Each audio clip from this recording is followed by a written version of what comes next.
Chapter 1398 Two True Transcendents. What do you think the catastrophe will be? Wang Wei asked. His ancestor was wise and insightful, so he wanted to see if he could get some information or inspiration from him. I know it's related to the River of Time, but I can't deduce what form it will take. My theory is it will be similar to the ultimate taboo, Qiyuan stated. Past, present, and future, all condensed into one place, the eternal ascension world. We will have to face powerhouses from past ages like the Essence Age, Lost Age, and maybe as far as the Genesis Age. You can't be serious, Yan Hai stated. Such an event would fundamentally alter the primordial timeline. Grand Tao would never allow this. I agree, Wang Wei added. Not if the eternal ascension world is isolated into a time bubble, Qiyuan stated. By then, whatever happens in this world will have a limited effect on the primordial timeline, just like we isolate time marks to erase someone from the past. This still seems far-fetched, Yan Hai stated. I also agree. Where did this come from? Wang Wei asked. He knew what terrifying creatures existed in these ages. According to his theory, Pangu might be the reason the prehistoric world is protected, and he most likely existed in one of these ages. You remember how I predicted that many of these ancient and powerful creatures did not completely die and were waiting for an opportunity to return to the world? Qiyuan asked. Are you saying this catastrophe is their chance? Yan Hai asked. It's one thing if only a few of them wish to return, but if they want a grand event with everyone returning, they'll need a world that is the destiny center of the universe as an anchor. So, they were behind the scenes of the Second Origin War. Wang Wei caught on to what Qiyuan was insinuating. Yes, he nodded. Grand Tao never wanted these flawed methods to become common. So, why did it succeed in the end? These people paid a lot to ensure Grand Tao compromised. So, all the flawed or incomplete methods in the ultimate taboo might have been from these creatures, Wang Wei commented. That also implies that there were many half-step transcendent powerhouses and creatures in the old ages. Wang Wei was slightly shocked by this revelation. He knew some people successfully walked the transcendent paths before the ultimate taboo, but he did not think they were so common. However, as he looked at his ancestors' response, he realized they knew this truth already. It's not new information, Qiyuan said as he saw Wang Wei's look. We even know the Chaos Universe produced two true transcendents. Two of them. Wang Wei asked with shining eyes. Can you tell me more? No problem, Qiyuan replied. We know the first one appeared in the Genesis Age, and it was a strange and unknown creature. According to my analysis, it was relatively easy to become half-step transcendents, as you called it, and some creatures were probably even born with talents or skills on that level. Then, the first true transcendent appeared, and Grand Tao saw the benefit of cultivating such a cultivator. It began to encourage all lives to grow and reach that stage. Unfortunately, the creatures in that era were born too powerful and had no motivation to improve. Grand Tao eliminated them and started over. The primordial Chaos Age was the era of Chaos Demon Gods. Powerful creatures were born with great talent and bloodline, but they still had to work hard to improve themselves. Things did not come too easy for them. The Chaos Demon Gods did something terrible, leading to the Lost Age. Whatever happened in that age made Grand Tao realize that not all transcendent paths were good for the universe and started putting restrictions. No wonder everything is so strict now. Our predecessors screwed us, Wang Wei smiled wryly. He shook his head, deciding not to dwell too much on this. The next age should be the Essence Age, right? What happened at that time? That's when the second true transcendents appeared, Qiyuan stated. We know he was human and a body refiner. However, his ascension did not benefit the Chaos Universe as much as the first. Apparently, his flesh absorbed too much energy from the Chaos Universe for his final sublimation, and the return did not please Grand Tao as much as the first time. So, that's why the Essence Age ended and more restrictions were placed on body refiners, Wang Wei nodded. That's right, Qiyuan nodded before continuing. The next age is the Soul Age, but, wait, not the Paragon Age. Let me finish. He has this bad habit of cutting people off, Yan Hai complained, making Wang Wei smile in embarrassment. The Soul Age was too short, so most people do not know about it or consider it part of the early parts of the Paragon Age, Qiyuan stated. Wang Wei nodded before listening intently. A genius quickly rose in that age, reaching the level of becoming a true transcendent. However, they failed, and the backlash is why many Chaos worlds have lost their Tier 10 soul path. Wang Wei's eyes shone as these words solved a major puzzle he wished to know. Do we know what happened to the Soul Transcendent? Why did they fail? There are many theories, but the one I believe in is that Grand Tao eliminated them, Qiyuan said. You think their method would also bring danger to the Chaos universe, so Grand Tao eliminated the danger before it became a problem. Yes, Qian nodded. Anyone who does not follow a proper and beneficial transcendent path will feel its wrath. So, conform and follow the rules or die, Wang Wei sneered. That's an apt way to put it, Qiyuan nodded. They looked at each other but did not continue this topic. Essence, soul, what about Qi? Wang Wei asked. Based on this story, it's easy to deduce that Grand Tao was learning from their mistake, creating each era to better understand how to cultivate true transcendence. The goal has always been the Emperor or Paragon path that combined essence, Qi, and spirit, Qiyuan replied. For some unknown reason, Grand Tao turned the pure Qi age into the Paragon age. I did hear rumors that a pure Qi cultivator attempted true transcendence in the middle stages of the Paragon age, but the sources of these rumors were not too reliable. I see, Wang Wei nodded. Back to our original topic. Do you really think these ancient powerhouses will return during the upcoming catastrophe? It still doesn't make sense to me, Yan Hai said. Logically speaking, shouldn't these people return at the height of the transcendent era or age instead of now? Grand Tao can then force us to fight each other to facilitate growth through war. That's exactly what I think will happen, Qiyuan said. But, you seem to think when I say they will return, they will be in their peak form and immediately take over, Qiyuan said.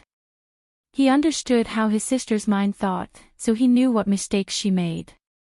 Do you think they can survive perfectly intact after Grand Tao eliminated them? No, they are just remnants, even echoes of their former self. The catastrophe conflict will be their attempt to take over this world and use the resources to return to their peak. The animosity between us and them will be established in the catastrophe before completely breaking out during the Transcendent Age when we finally have the power to confront them. I see, Yan Hai nodded. Of course, that was the original script, Qiyuan chuckled. The two looked at him, not hiding their bafflement. Because now, there is a wild card, you. Me? Wang Wei asked. What does it have to do with me? The All-Haven Fate calamity is approaching, the strings of fate envelop primordial chaos, and the Mad Emperor, in his path to control his fate, will do anything to reach detachment. That's the All-Seeing Temple's prophecy on the next major catastrophe of the Chaos universe, Yan Hai said. Are you saying it's about him? Think about it carefully, Qiyuan said with a smile. His Tao is fate, his pursuit is to be free and unfettered, and we know how capable he is. How far do you think this kill will go to achieve his goal? Do you think he will play by Grand Tao's rules? Now that you mention it, Yan Hai said, looking Wang Wei up and down. She then turned to her big brother. So, what's our plan while this kid makes all this trouble? As the saying goes, once someone becomes enlightened, even chickens and dogs will benefit, Qiyuan replied. We only need to support him, and we will also transcend. Or perish with me, Wang Wei added. It's worth the risk, Qiyuan replied calmly. Is it? The ultimate taboo showed me my limits, Qiyuan said. I can probably come close to transcendence but never truly achieve it. And in the process, I may lose everything I hold dear. Qiyuan sighed. However, it's different when I look at you.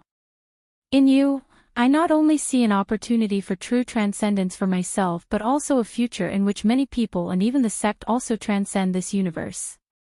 Ancestor, aren't you putting too much faith in me? Wang Wei smiled wryly. Maybe I am, Qiyuan smiled. But I think you can take it. What do you think, third sister? Since you trust him and I trust your judgment, then I believe he can do it, Yanhai replied calmly. If you find any errors, ads pop up, ads redirect, broken links, non-standard content, etc., please let us know and report so we can fix it as soon as possible. Chapter 1399 On the Precipitous. Wang Wei was in deep thought. Recent events with Mithraea taught him that his family and sect may not be reliable in his future transcendent path, and he may have to rely on his wife, Wu Hong. However, Qiyuan's words made him realize he may have learned the wrong lesson in that experiment. The sect's support may not be good for me, Wang Wei thought. The sect's effect has always accompanied him throughout his cultivation journey, either providing him with resources and protection or serving as a safety net in case he failed. During his transcendent path, the role might be reversed, but if he plays his cards correctly, it may still make his life easier. I'm glad to have your thorough support, Wang Wei nodded. Can you tell me more about the all-seeing temple's prophecy? How many people know? And how far has it spread? He was not surprised by this prophecy since Wang Wei had long deduced his transcendent path would terrorize the entire chaos universe, hence the confrontation between himself and Grand Dao. Are you worried that others would realize the prophecy is about you? Qiyuan asked.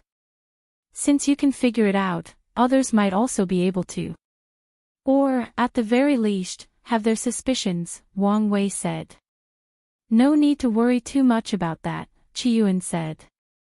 Did you do something? Yanhai asked. After knowing about the prophecy, I knew I needed to divert the trouble from us. So, when these two first left the world to fight in primordial chaos, I took the risk to contact our people in other chaos worlds, Qiyuan explained. By now, a few people should also meet this description. Everyone knows the Eternal Ascension world will play a significant role in the All-Haven Fate calamity. Still, it doesn't necessarily have to be the one who created the Mad Emperor. However, when the time comes, these fakes must come to the Eternal Ascension world to play their role better. That's a great approach, Wang Wei said while also feeling his ancestors' care and meticulous mind. But it would be better if we could get a trusted individual to spread another prophecy that fits and contradicts this one. I had the same thought, but I realized we would need someone on Mithraea's level to fool these foreign transcendents, Qiyuan said. True, Wang Wei sighed. Regardless, thank you, ancestors. Wang Wei did not know how effective Qiyuan's method would be, but it was enough that it bought him more time to grow and develop. Like I said, you are our future, Qiyuan patted him on the shoulder, and Wang Wei nodded. So, what should we do with Time Eater? Do we ignore him since we know it's inevitable? No, he's still a dangerous individual, Qiyuan stated. If we allow him to develop until the next era, he could become a major problem. So, when necessary, we must kill or weaken him as much as possible. Good, but as I said when this conversation started, I'm too busy dealing with that Taoist traitor and the lock, so someone needs to monitor and deal with him, Wang Wei added. I'll keep an eye out on him, Qiyuan nodded before looking in the distance. Now that we are invisible under his eyes, it's time for us to start acting. Great. The three chatted for a few more seconds before dispersing. Wang Wei returned to his hiding dimension. As he sat on a calming mat, he reviewed every word his ancestors said. He would not just accept their words and check before coming to his own conclusion. I'm afraid Qiyuan's theory might be correct, Wang Wei summarized. I always wondered where Lin Fan's destiny with the Chaos Demon Gods originated, and now I have an answer. Then, there is Sun Junyao. Everybody else and I have always thought her perfection originated from Grand Tao, but she might also be the pawn of some creature from the Genesis Age. Wang Wei was still more inclined to believe it was from Grand Tao, but he could not rule out that possibility. Everyone is a pawn of someone else, Wang Wei sighed. This world truly sucks.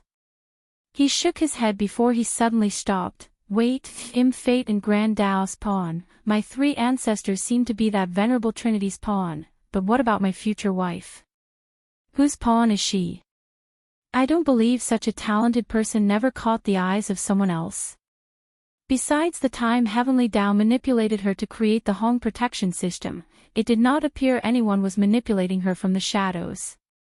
I don't believe not a single person was interested, so either she has already escaped such a fate, or the person is hiding deep and hasn't shown up yet. This wife of mine seems to have many secrets she hasn't revealed yet. Wang Wei shook his head and decided to have this conversation with her in the future. Now that he was done dealing with all these theories and larger-than-life enemies, it was time for him to return down to earth and deal with the problem in front of him. He waved his hand to summon Red Mask. Lord, she saluted respectfully despite communicating through an image array. Spread a rumor that I will establish a sage council in 100 years to gather all the world's sages, to create a solution for the plague curse. Lord, do you want to lure Sage Pure Flame into action? Yes, but I also want to establish the council. I know for a fact that these top lineages must have hidden a few first and maybe even second-level sages. If they could accept my invitation, it may indeed solve the current problem. I understand, Red Mask nodded. Anything else? That's it for now. Wang Wei ended the conversation, remaining alone with his thoughts. If I were in Supreme Unity's shoes, what would I do next?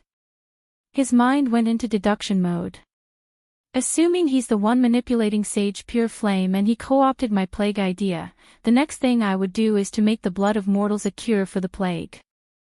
No, not just a cure, but a temporary one. With this move, the Immortals will now have a reason to target mortals. More importantly, they are desperate.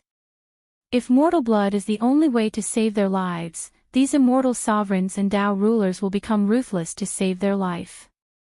And if the plague mutates to affect mortals, then the mortals will have no hope. I can't let him slowly plan in the shadows. I need to force him to activate his plans before he's fully prepared. Wang Wei did not waste time and immediately accessed the Void Illusion realm. He modified the core program before putting his plan into action.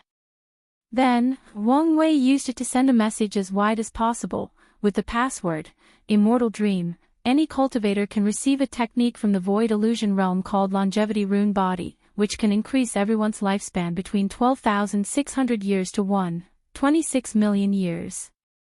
Additionally, this technique has other benefits similar to the Source Rune Physique for professionals and a minor increase in talent for other cultivators. Wang Wei knew cultivators' greatest motivation has always been benefit. But in the post-lock era, the benefits have changed from an increase in strength to an increase in lifespan. Next is Shu Ren. Wang Wei closed his eyes, focusing on Shu Shu. The woman was the pinnacle of his understanding of perfection and existence. He was extra careful when creating her, and to ensure the plan's success, he never once checked on her after the creation. However, now that he sensed someone else had connected their existence to her, it was time to check on her. The first thing he did was check her memories. Well, Wang Wei was slightly traumatized by some of them, but all was worth it for the sake of this plan. That small dick Shu Ren does love her, but he was also cautious in not revealing much of his secrets to her, Wang Wei commented. However, after experiencing life and death, they should become closer, and I may find something to use on him. The Earth Emperor was the last straw of the Seven Moon era since Seven Cauldrons' existence should have been overridden by Supreme Unity's rough use of her as a vessel. As long as Shu Ren dies, the shackles of the world's luck and destiny will finally return to its former owners. As for Seven Cauldron, She probably won't leave long even if supreme unity is not dealt with. Whoever is planning to deal with Shu Ren, what is taking so long? Wang Wei complained before closing his eyes, waiting for the result of his chess moves. More than 10 years passed, and besides communicating with Sage Lin Qin and Emperor Kong about the council, Wang Wei remained in place, waiting for the result. Then, Red Mask contacted him. If you find any errors, ads pop-up, ads redirect, broken links, non-standard content, etc., please let us know to report so we can fix it as soon as possible. Chapter 1400 Civilization War, Democracy, Unedited Chapter. Your facial expression tells me you're bringing bad news, Wang Wei calmly stated. Not all bad news, Red Mask replied, slightly embarrassed. There is a silver of good news. Start with the bad, Wang Wei sighed. The other lineages have sent news that there are signs of the plague in other territories. Wang Wei sighed deeper. Did someone break through our blockade? All the lineages worked together to ensure the plague only remained in Five Feathers and Undead Phoenix's territory.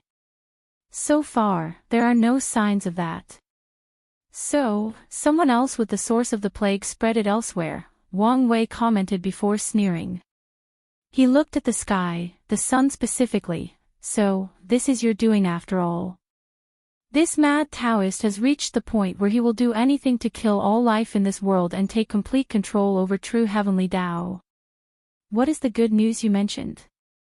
Sage Pure Flame has shown up, Red Mask reported. Did you capture him? Wang Wei quickly asked. No, since he seems extra careful, but he has shown up twice now in the past 3 weeks, and each time seems close to a group of cursed individuals, Red Mask reported. Keep a close tab on his whereabouts and capture him no matter the price we must pay, understand? Yes, Lord. Wang Wei nodded. Has there been any signs that mortal blood is the cure for the plague?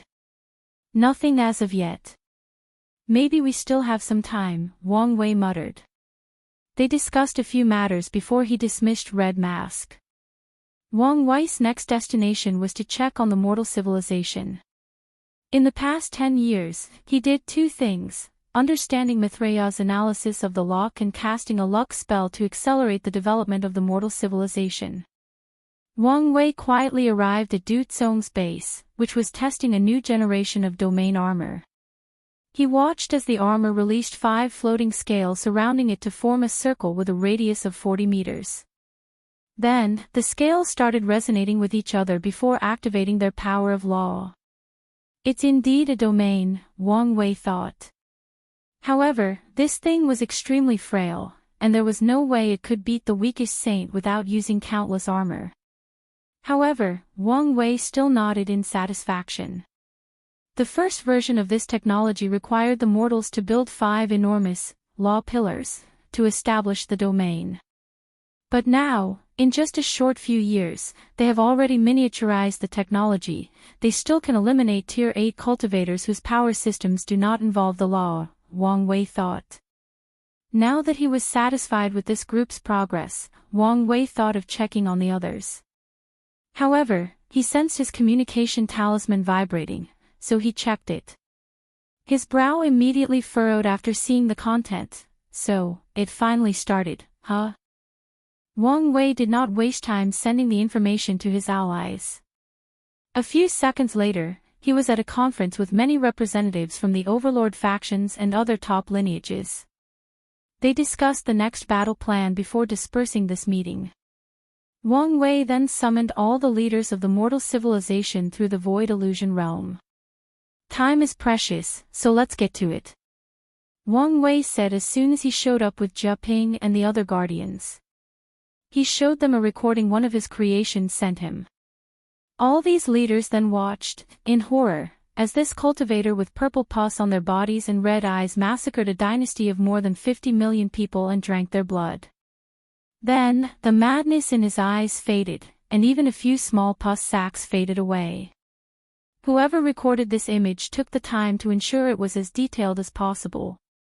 Heaven has truly forsaken us, said one of the mortal leaders. First, everyone wanted their blood for longevity, and now, it appeared to be the cure for the terrible curse/disease spreading in the outside world. This is not the work of heaven, but the result of man's greed, someone else countered. This leader knew more and understood the core of their people's suffering. Guardian, what should we do now? VIII asked. He felt the atmosphere might suddenly shift to that of depression and nihilism, so he decided to ask a question with a more hopeful tone. The next course of action is for you to decide, Wang Wei said.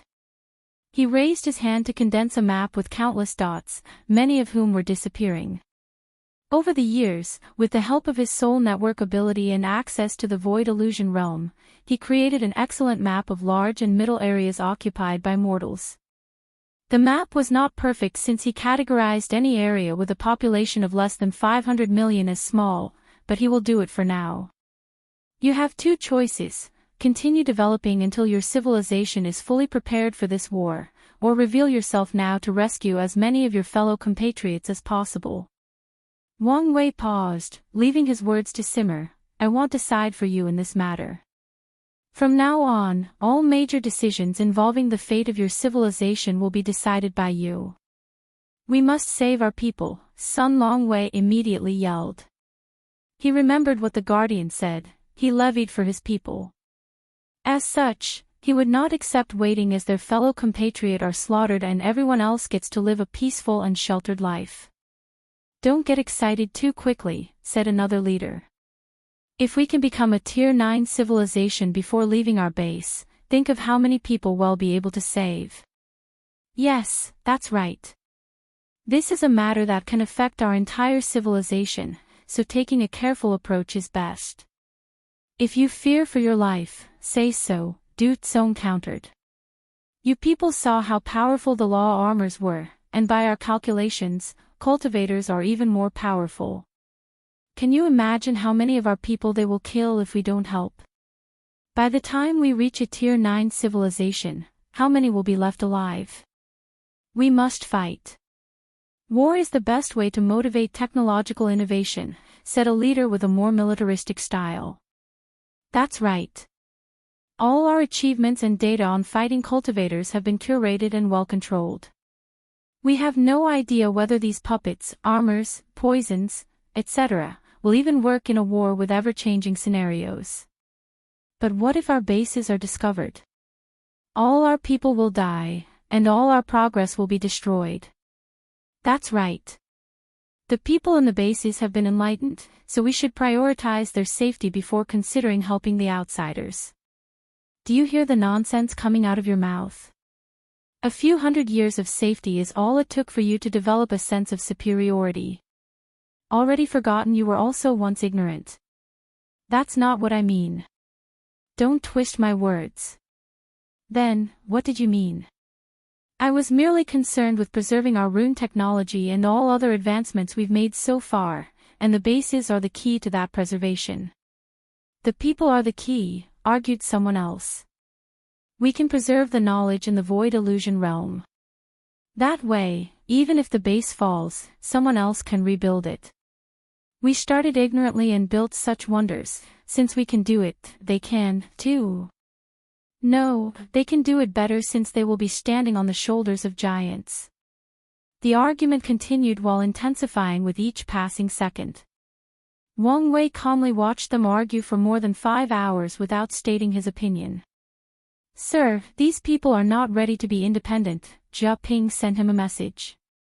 Maybe so, but there is not enough time to slowly let go of the wheel, Wang Wei replied. He finally used his power to silence everyone. Many of the leaders, like VIII, hoped Wang Wei would make a decision and remove this burden from their shoulders. We will put it to a vote, and the majority wins, Wang Wei said. Under his control, 3 choices appeared before these leaders: intervene, don't intervene, and abstain from voting. You have 10 minutes. 10 minutes later, Wang Wei announced the result. 1. 3 million votes for no interference, 200,000 for abstention, and 1. 5 million for interfering. The choice has been made. Everyone leaves to prepare for this war of civilization. The leaders looked at each other before nodding and leaving to execute this order. Is something on your mind? Wang Wei asked. Sir, is it really necessary to relinquish power to them? They don't seem ready for the task, Jia Ping asked. Our existence will become a shackle to them, Wang Wei explained. If we want their civilization to develop truly, this is a necessary step. But even so, it seems you've grown attached to them. I can't deny that. Well, don't be too attached, Wang Wei warned. In the current political climate, attachment is a weakness, and the last thing we need is someone to use it against you. I understand. If you want to one day rebuild your dynasty, I have no issue, Wang Wei continued. You can even integrate the mortal civilization into your rule. But like I said, don't get too attached to these mortals specifically. As you wish, Jia Ping replied with more light in his eyes. If you find any errors, ads pop up, ads redirect, broken links, non-standard content, etc., please let us know to report so we can fix it as soon as possible. Chapter 1401 Civilization War. True Battle. Du Tsong returned home, feeling restless. He always knew this day would come, but he suddenly felt overwhelmed when it did. Air entered and exited his body as this kind of controlled breathing soothed his rampaging thought. Summon the War Council, Du Tsong ordered, and in less than 10 minutes, all the best military minds of his base gathered in one room. Du Tsong explained the situation to them, and everybody prepared for war. The council mobilized all their troops while waiting for Wang Wei's map. A few days later, they saw an area of the map rapidly disappearing, and everyone's breathing rapidly increased. Report the threat level, Du Tsong asked. Energy level indicates a cultivator between tier 4 and 5. Du Tsong frowned, wondering whether it was a coincidence that their first opponent was so weak. However, he decided that it did not matter. This is the path their civilization must take. What do you think we should do? He asked his generals. I suggest we deploy 1-5B squad. A squad. Shouldn't 1-5B armor be enough? This is war, and we cannot take the risk. That makes sense. Soon, everybody agreed on a safe approach, and Du Tsong made the final decision. Under his order, one of the best 5B squad, the White Wolf Squad, was deployed. This civilization has mastered space travel, and unlike the ones from the lower dimension, Wang Wei did not have to create a separate subspace from them. Their space-traveling technology involved combining light and space runes to navigate through the complex spatial structure of the upper dimension. Captain, are you excited? Asked a young man wearing blue armor with the head of a white wolf drawn on his back. He looked excitedly at a middle-aged man with white hair, a scar over his right eye, and the eyes of a ferocious animal. Lu Zhen, this is war, take it seriously, said a woman with similar armor.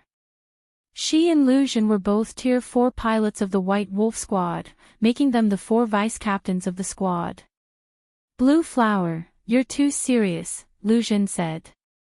How many times have we trained in the Void Illusion realm? This battle will be swift, and once we're done, our squad can be raised to 6B and even the legendary 7A squad. All three had a brief light of desire flashing in their eyes. No armor pilots did not desire to become a 7A squad. Sadly, there were few of these armors, and the requirements were more than stringent. Blue Flower is correct, this is war, so don't play around, White Wolf said seriously, albeit his tone did not hide his confidence. On your command, Captain. The other members soon arrived, which included 2 other 4B vice-captains pilots and 103 3C pilots for a total of 108. All squads usually have between 72 to 360 members, and the composition could be real pilots with puppets. White Wolf was not fond of puppets, so he always used real pilots. Additionally, his reputation was enough to build a crew with only 3C pilots. Let's go, White Wolf ordered after everyone had suited up before leading them to a towering gate. Everyone gazed at this door with wonder and longing. Only hunting squads had the right to leave the base to capture cultivators for training or research purposes.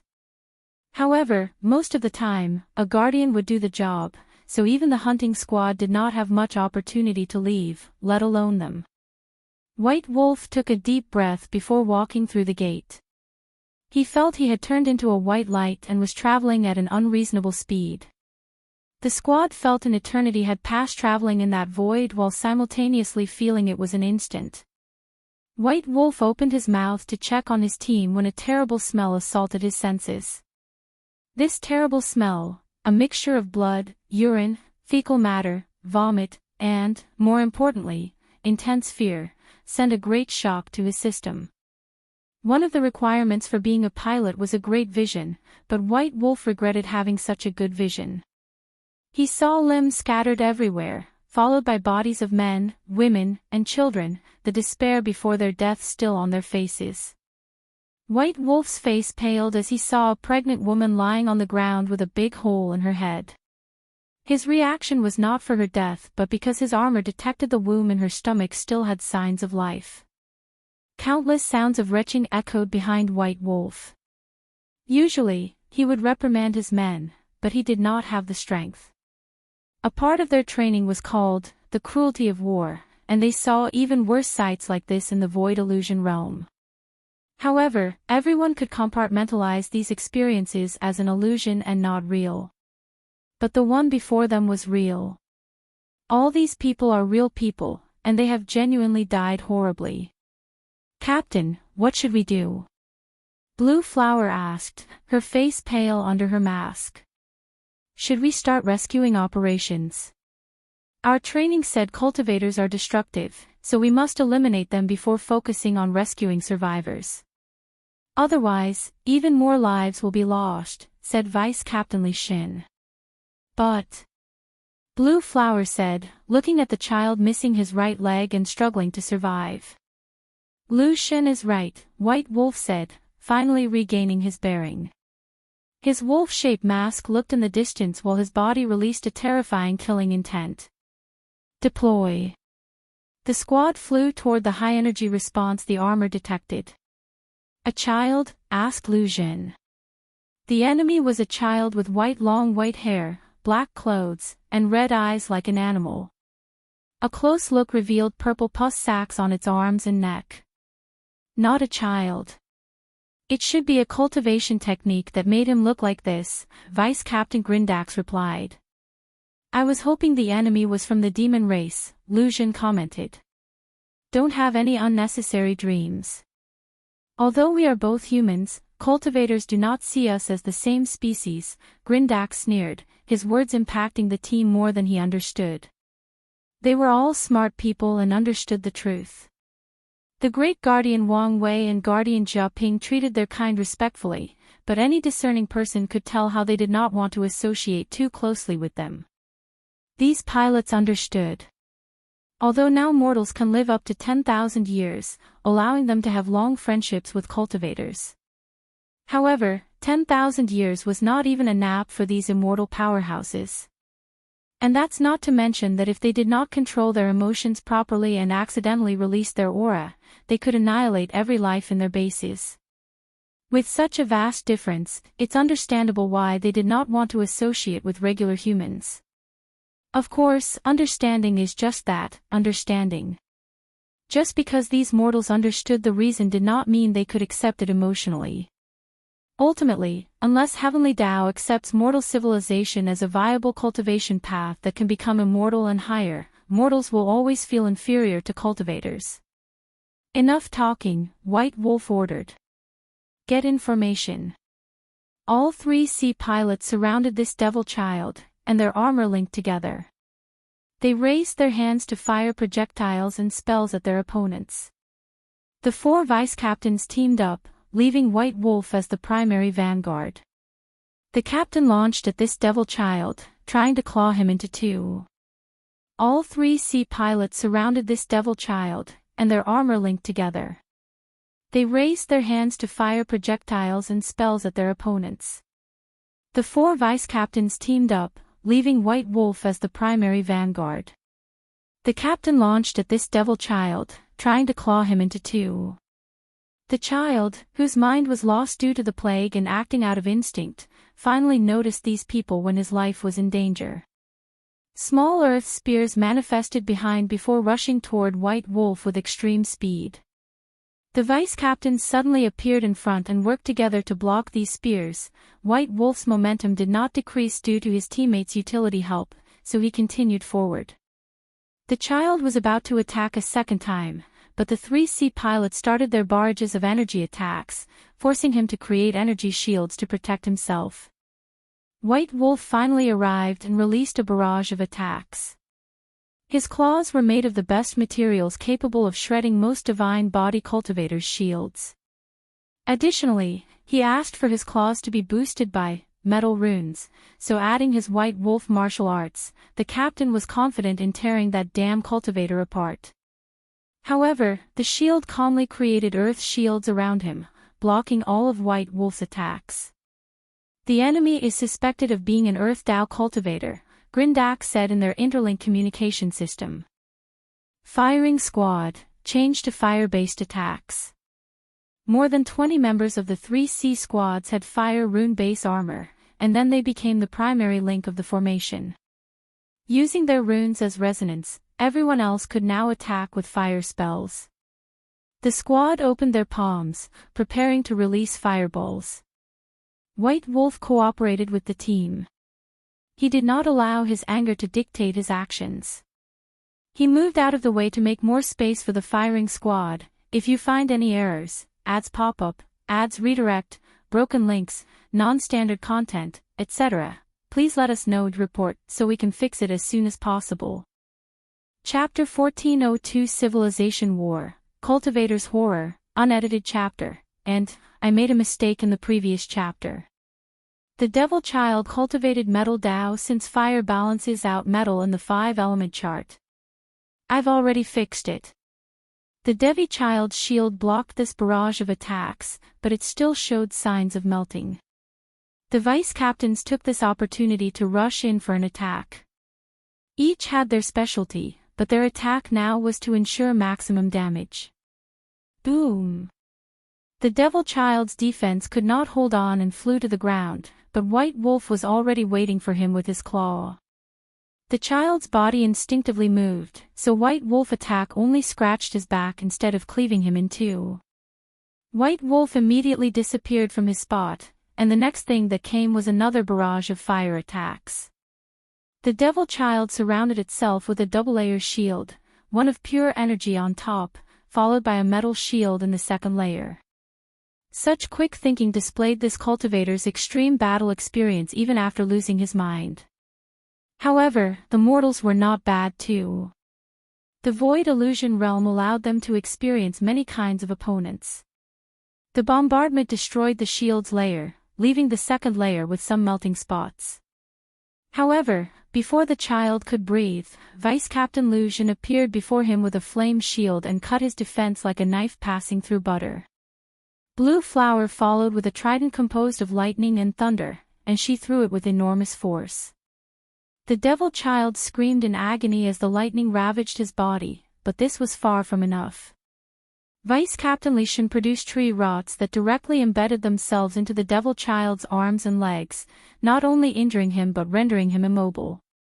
Now, Lishan yelled, and Grindax was already prepared to use his specialty, Soul Attack. Grindax was one of the few enlightened humans who chose a military/martial path instead of research. As such, his armor was designed with spiritual runes, allowing him to use techniques like mind or soul attacks. The Devil Child felt danger and immediately tried to teleport from his predicament. However, all squads knew that the minimum level for any cultivation system to access space technique was Tier 4, so they considered this. The 3C pilots' formation was not just to link their minds and energy reserves but also a space blockade in the area they had surrounded. The Devil Child screamed in agony as the world spun around him. This attack looked devastating, but Vice Captain Grindax was not feeling too well. Ultimate, a mortal's soul cannot compare to a Tier 5 cultivator. The armor boosted his spiritual power and protected him from the backlash, but its power was also limited. The Devil Child's aura drastically dropped, and White Wolf finally acted. He appeared before the culprit, piercing the latter's chest with his mighty claw. He destroyed all the devil's internal organs before ripping his heart out. "Disgusting thing," White Wolf sneered. "Even your heart is black." He looked at the disgusting thing in his hand and threw it away. The team watched as the Devil Child slowly lost gravity and crashed into the ruin of this mortal dynasty. "I told you this would be easy," Lu Xun said as his mask automatically disappeared. "We only won because of our teamwork," Blue Flower replied. "But we still won. Now is not the time to celebrate," Grindax added. "This is just one cultivator among countless. Our work has just started." "Grindax is right," White Wolf nodded. "Enough chit-chat and immediately start the rescue mission." "Aye, Captain," Lu Xun smiled. Now, they can finally focus on rescuing as many people as possible. Although this battle was intense and showed the result of their years of training, what is truly important is to save their compatriot. "I must thank you," suddenly said an eerie voice that sounded like the combination of 3 or more people. The pilots watched in horror as the Devil Child got up and looked at them calmly. "If not for you almost killing me, I would have never awakened my consciousness," the Devil Child said, buying himself enough time to use his metal Dao to build metal hearts and other organs. The Devil Child slowly floated in the air, standing before the team. "A group of mortals. Is the source of your strength those armors? Interesting," he smirked before his expression suddenly changed to cruelty and horror. "However, you, ants, actually dare to steal the power of Cultivator. We did not steal anything. This is the power we build with our own 2 hands, Lu Xun snapped back. "Don't argue with him," White Wolf ordered. "Prepare for battle." "So, you're their leader." The Devil Child looked at him. "You don't look too impressive." "Since we killed you once, we can do it again," White Wolf said calmly. "The greatest sin ants can make is not realizing they are ants," the Devil Child said with a sneer. His injury had reached the point where he could fight at his peak again, meaning he had no more words for these ants. Supreme Sword Strike. The Devil Child waved his hand to manifest an enormous black sword above the team's head that rang alarm bells in everyone's mind.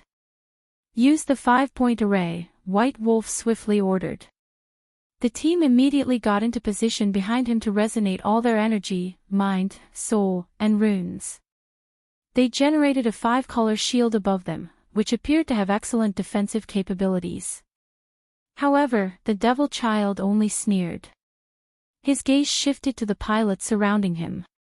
A white light enveloped the sky in the shape of a perfect circle, followed by countless explosions. It was as if this was a festival, and these explosions were the fireworks. However, those were not fireworks.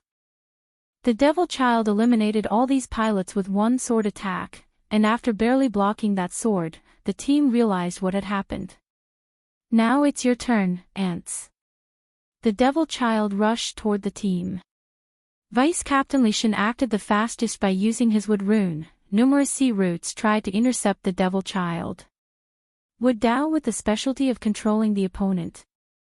He may also be the team's healer, the Devil Child analyzed as he cut down the roots. After this analysis, the Devil Child suddenly changed his target from the strongest, White Wolf, to Vice Captain Blue Flower. The female pilot used the time Li Shan bought her to summon a potent lightning bolt and attack. Unfortunately for her, the Devil Child had some understanding of the relationship between the elements. He calmly condensed a sword and used it to absorb her lightning bolt. Then, he reversed the lightning and boosted it before returning the attack to Blue Flower. He perfectly countered her attack. The powerful electrical currents temporarily short-circuited Blue Flower's armor, rendering her helpless. The team's face became horrified as they realized she was wide open, and they immediately tried their best to support and protect her. Swish! The Devil Cultivator disappeared. He teleported directly behind Li Xin and cut off his head with one swift motion. Everyone was still focused on Blue Flower and did not react to what just happened. However, that would not stop the Devil Child. His next target was Grindax. After the last spiritual attack, this person was moving sluggishly, and the Devil Child recognized such behavior as the backlash from spirit injuries. Grindax did his best by mobilizing all the energy in his suit for one desperate block. Sadly for him, the Devil Child's sword was not a physical attack. The sword directly invaded his sea of consciousness and obliterated his soul. No! Lu Xun screamed. His armor combusted as he removed all the limits and burned all the energy and runes, turning him into a humanoid elemental flame spirit. He flew toward the Devil Child with one intention: kill him at all cost. However, the latter calmly responded to his action by encasing him into a metal ball and adding dozens of layers to ensure he could not burn through it. What an idiot, the Devil Child commented. The only fate left for Lu Xun was to burn himself inside that ball. Run away. What? Blue Flower, this is a direct order, live and run away, White Wolf said. It'll buy you enough time, so run away. The base cannot use spatial technology to teleport them back until their tasks have been accomplished or they are in an isolated area without any enemies in sight. White Wolf knew that only by finding a safe space could Blue Flower have a chance at surviving. Want to run away? The Devil Child sneered. He could not hear these two's link communication, but their aura revealed much of their intents even if they wore armor. He opened his mouth to spit a mouthful of blood that rapidly condensed into another Devil Child. He knows, White Wolf said with an ugly expression. He gritted his teeth before rushing to his opponent. He still wanted to fight both these creatures to buy his teammate a chance at surviving. If you find any errors, ads pop up, ads redirect, broken links, non-standard content, etc., please let us know to report so we can fix it as soon as possible. Chapter 1403 Civilization War. Cruel Truth. White Wolf rushed forward, trying to hold both devils for as long as possible. However, before reaching his destination, the clone disappeared. White Wolf wanted to turn around to protect Blue Flower, but it was too late. The devil appeared before him and stroked him repeatedly with potent sword attacks. Your claws are quite sharp, they should make for some decent material, the Devil Child uttered. I'll kill you, bastard, White Wolf scoffed as a sense of urgency drowned his senses. He increased his attack tempo, trying to eliminate this bastard as soon as possible to protect his ally. Your mind and will are weak, the Devil Child taunted. And that's just the surface of all the flaws you have. The cultivation world has existed for longer than your tiny mind could fathom. Did you really think you could rival us after creating this little armor? Shut up. Boom. White Wolf's body paused as his armor's sensor detected that Blue Flower's life signs were completely gone. His mind reverted to their first meeting. Captain, what if they don't like me? They don't need to like you. You know what I mean, Blue Flower added. I've heard about many female pilots that are mistreated. That's why we formed the association to ensure we are on the same squad. Then you should trust the association. You recruited me through them. That's right, White Wolf nodded. They've inspected and investigated our team before accepting my application. I see, but Captain, why did you want a woman in your squad? I wanted a lightning user, but as you know, those are rare. So, I applied everywhere, hoping to get someone. I see. We're here. Believe me, you'll love this team, Wolf said, noting that she was not too confident. How about this? We'll have a mock battle as soon as we arrive. This way, we can better understand each other as a team, and the others can see how capable you are. But that's not a good approach for a first meeting. Maybe, but it's the most direct way. All right.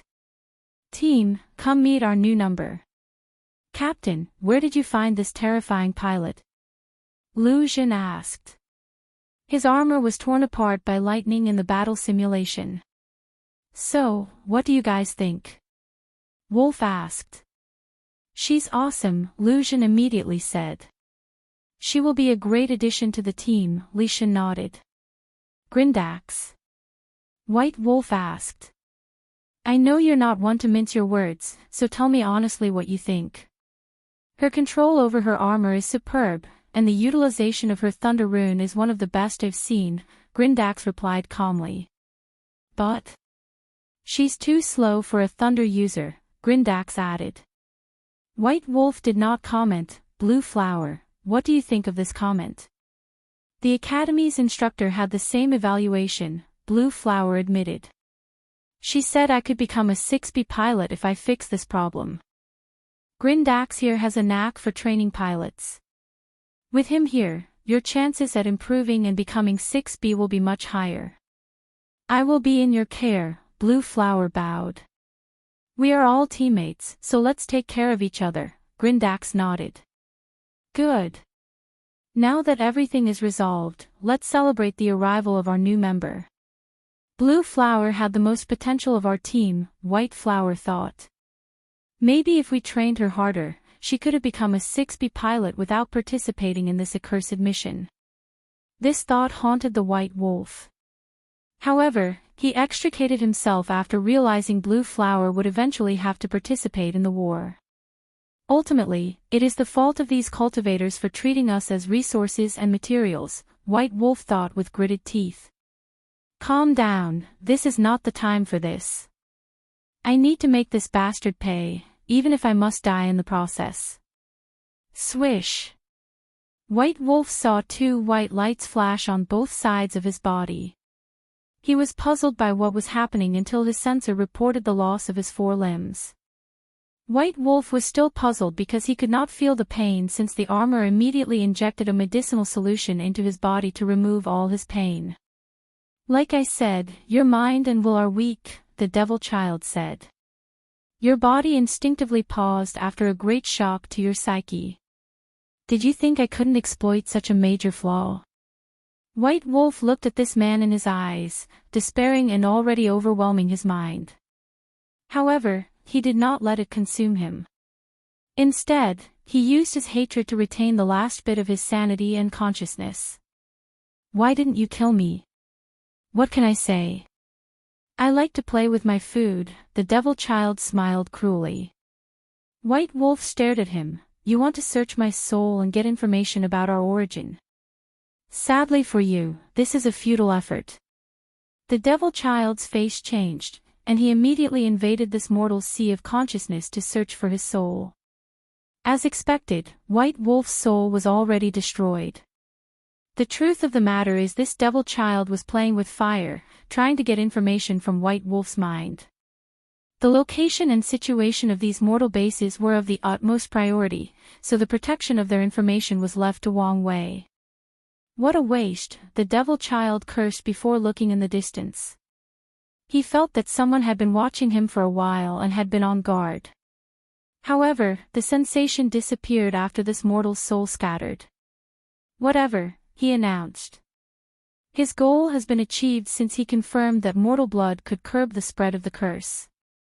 Additionally, he also got his hands on some decent material. So, the Devil Child collected the wreckage of all the pilots before killing the surviving mortals and taking their blood.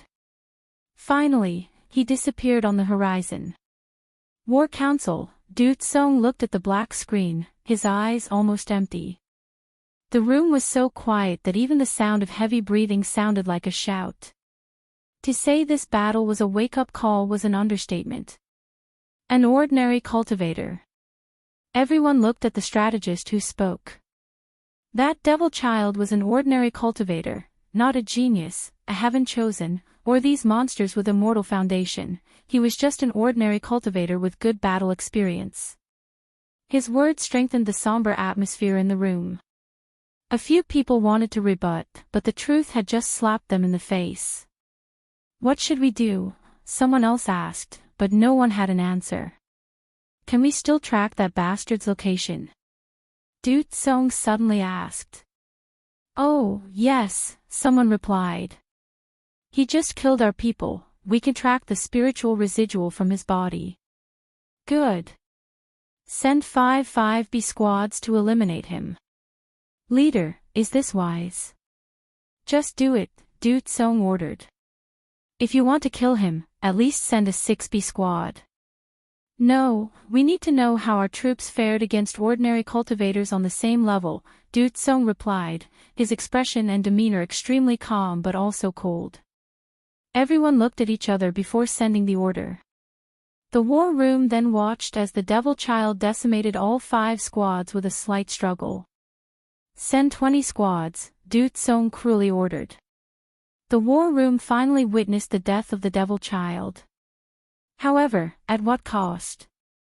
Only 3 pilots survived this encounter. On the verge of death, the Devil Child used a secret technique that reverted his body to look normal. It also pushed his strength very close to the primordial spirit realm.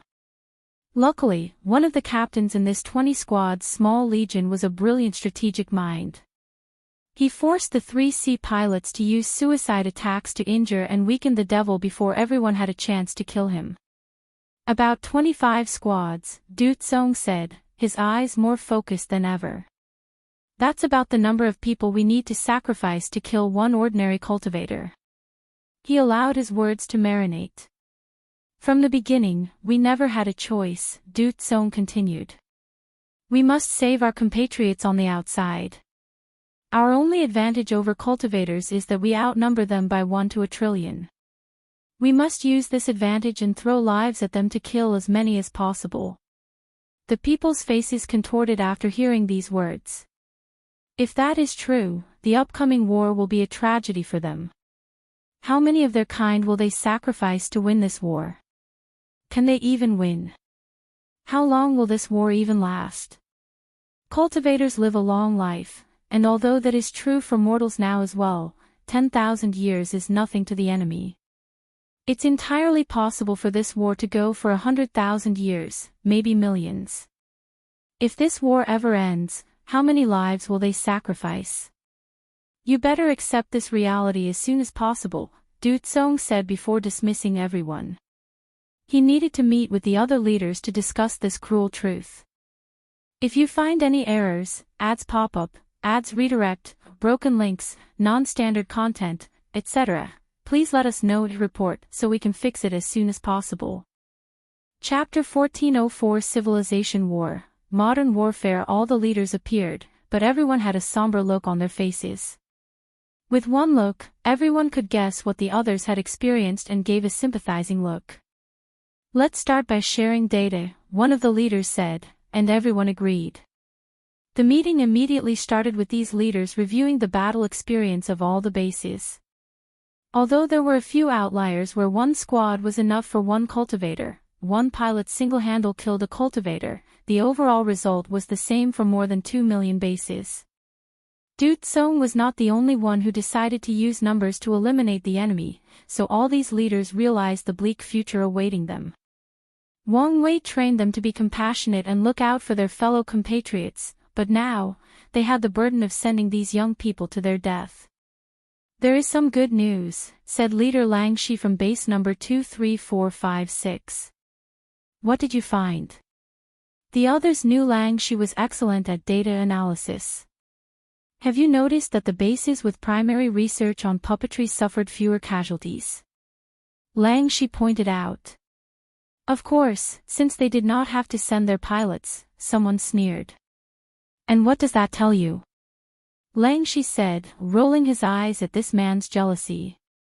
Doesn't he know we are all in this together? Our focus should be building puppets, Du Tsong said. With more puppets, we can reduce the amount of pilots that die. We can probably replace all 3C pilots with puppets, commented another user.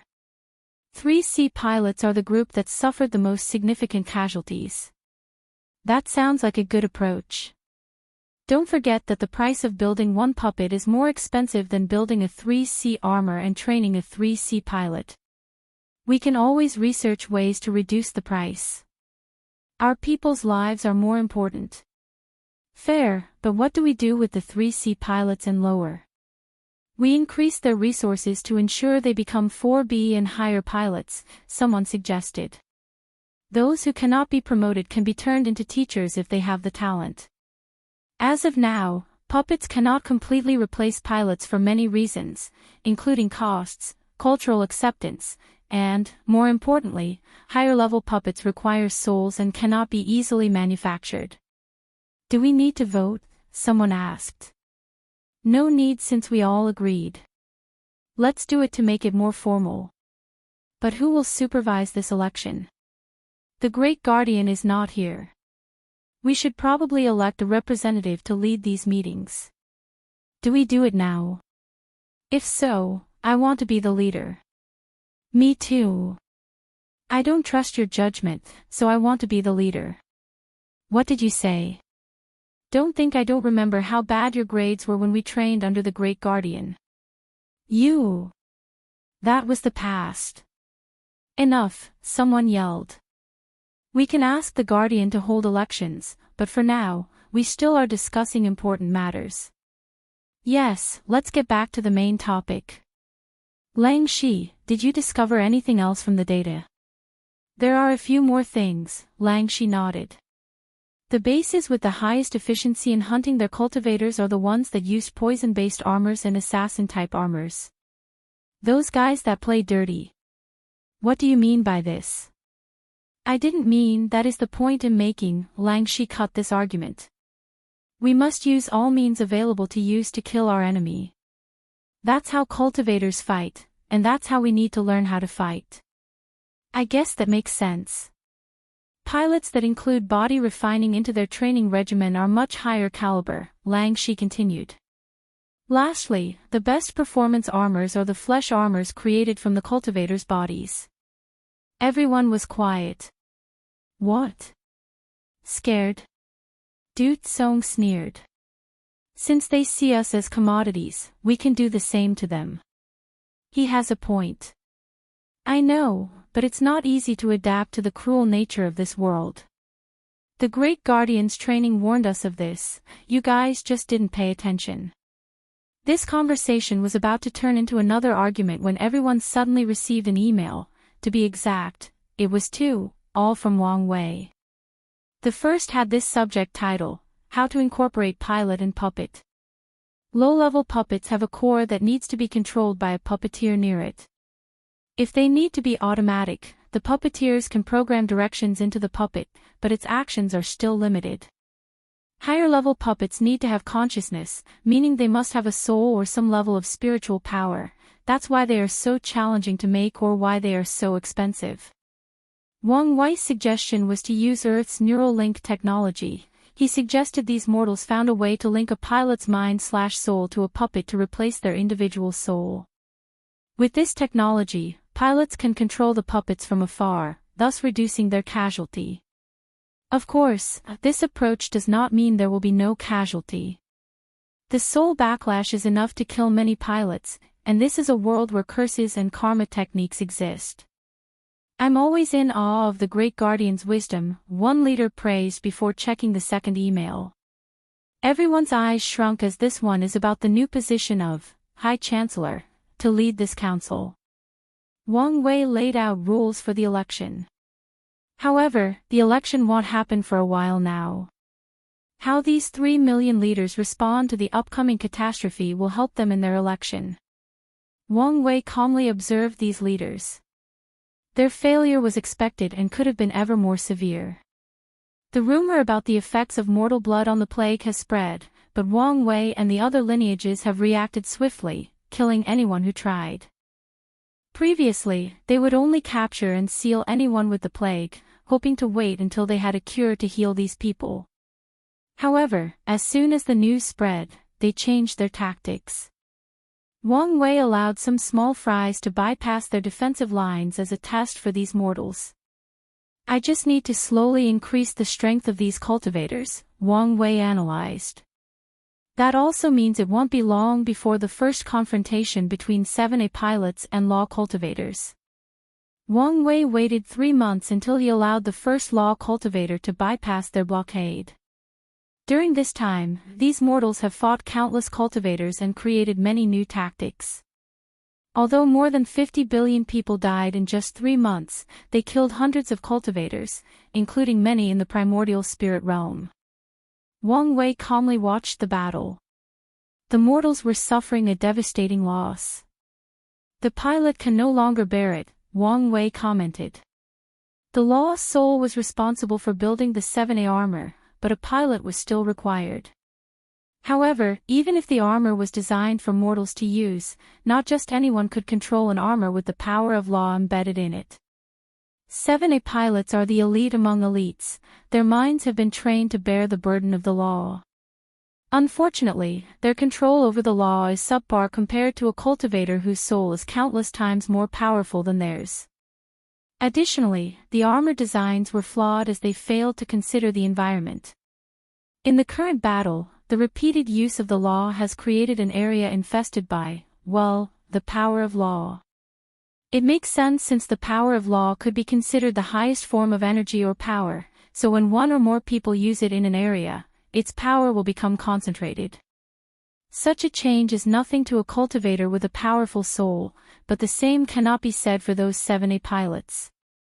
Their frail mind and soul already had to bear such a burden with their armor's law, so this law zone became a nightmare for them. The result was that the squad composed of 20 of the best 7A pilots from all bases were massacred by this one cultivator. The leaders quickly gathered to find the source of the problem before coming up with solutions. They summoned their best rune engravers and armor makers to attend the meeting. Soon, many solutions were discussed, including better training for 7A pilots, linking their souls to bear the brunt of the power of law, and adding more souls into the armor to relieve the burden. These guys are thinking like cultivators when they should be thinking like scientists and engineers, Wang Wei muttered before sending them another message. He suggested these people stop focusing too much on armor after the law level. Instead, they should build 7A battleships that ordinary, enlightened humans can operate. Their tactics should change to a few 7A pilots holding the cultivator long enough for their fleets, which should be composed of countless 7A battleships, bombard the cultivators into oblivion with their cannon that contained the power of law. Cultivation civilization prioritized individual power, but the strength of your mortal civilization is community, Wang Wei uttered. Heavenly Tao has broken the rules and allows you to mass-produce weak artifacts, so use it wisely. Whether it's armor or battleships, they are at the bottom of the barrel compared to the things artifact refiners make. However, their advantage is that they are cheap and can be mass-produced. That's why Wang Wei suggested they change their ways of fighting to resemble modern warfare from Earth. If you find any errors, ads pop up, ads redirect, broken links, non-standard content, etc., please let us know to report so we can fix it as soon as possible. Chapter 1405 Civilization War, Rapid Escalation and Development. A monk dressed in a black robe with the character, Pain, engraved on his bald head. The monk held prayer beads on his hand and he recited sutra, but anyone who saw him would not think he was some divine or enlightened monk. On the contrary, his Bodhis aura was cold, indifferent, and full of resentful souls. This man was an evil monk. People who claim to be evil monks, meat-eating monks, flower-stealing monks, and others have always existed in the upper dimension. During Mithraia's reign, Buddhism prospered, and these people were labeled heretics, but it was hard to eliminate them, until she became one of the sons. With her immense power, these blasphemous monks were hunted down like mad dogs. In fact, she did not even have to spend too much time on them. With one thought, she could take control of the word, monk, and eliminate anyone who dared sully it. This evil monk should have been long eradicated from this world, so why was he still alive? If there is one thing cultivators are great at, it's finding a way to survive. After Mithraia's sublimation as a sun and once she started eliminating these people, these evil monks ran to Taoism to find refuge. Supreme Unity knew these people could have some effect on Buddhism by ruining their reputation, so he provided them with asylum. Mithraia was not happy and wanted to retaliate. Sadly, Supreme Unity did not care as much as she did about Taoism's reputation. This decision was among the first signs of cracks between the two sons. The suffering monk waited in a dilapidated temple until two people appeared, a woman and a man. Their slightly red eyes and the fact they covered every part of their body were indications that they had the plague. "Donors, you're finally here." "Suffering monk, are you sure your news is true?" the woman asked with a grating voice. The man did not speak but intensely stared at the monk. "Donor, I'm sure you've heard of the rumors. These rumors also said nonsense like mortals now have the power to kill cultivators," the woman sneered. "That is also true," the suffering monk responded. "Let's go," the woman said to her partner. "I told you this was nonsense. Donor, death is looming over you, but you don't seem to be in a hurry," the suffering monk said with a smile, showing his black teeth. "However, that's fine too. You can slowly wait for your demise as pain and suffering slowly take your mind and spirit. When the suffering is too much, maybe you will have a chance to break the shackles of your soul and achieve nirvana." The mad monk laughed out loud with a creepy and haunting voice. "Honey, we don't have anything to lose," the man finally said. "Why don't we try it?" He did not want to die, so even if he felt he was making a deal with the devil for his soul, he still wanted to try. "This monk doesn't look trustworthy," his wife said through divine sense. "I know this, but I'm confident we can kill him as long as we work together." "All right." The plague was rapidly spreading through their bodies and souls, meaning they did not have long before they lost their minds or consciousness and died. "Lead the way," the man said. "Donor, you've made the right choice," the suffering monk said with a wide grin. "Now, follow me, and don't stray too far." The monk mobilized his law to tear open the void, and the couple followed. The three spent 2 weeks traveling before reaching their destination, a large area where more than 30 mortal dynasties lived, prospered, and competed against one another. Wang Wei had more than 1,000 screens before him, observing and analyzing. As soon as these three reached their destination, he was alerted and briefly glanced over them. He was about to ignore this group before he suddenly paused, looking at the monk. "Is this how they bypassed our blockade?" All the factions involved were serious about this blockage, and without Supreme Unity's direct interference, he could not understand how it happened. However, Wang Wei now had a theory.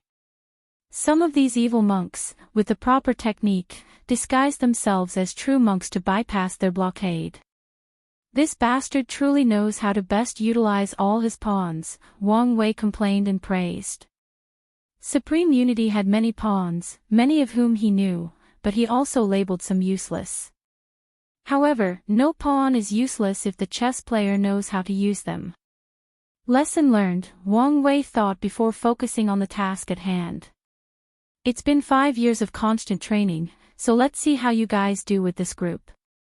It's been 5 years since the base's first battle with cultivators, but 100 years have passed for them due to the time array. Wang Wei felt it was time for a new challenge. "We're here," said the suffering monk. "And you're sure their blood is enough to cure the plague?" the woman asked. "Not cure, but slow down its spread," the monk corrected. "That's enough for us," the man nodded.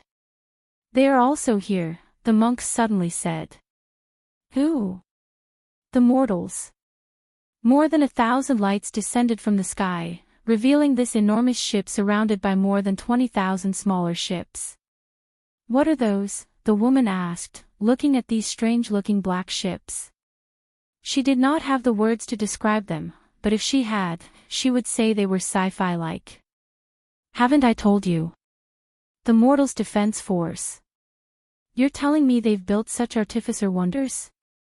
"It probably wasn't them," the man said. "These top lineages probably gave it to them as protection." "That makes sense, but how did they control them?" The man shrugged, not knowing the answer. "Let's prepare for battle," the suffering monk said excitedly.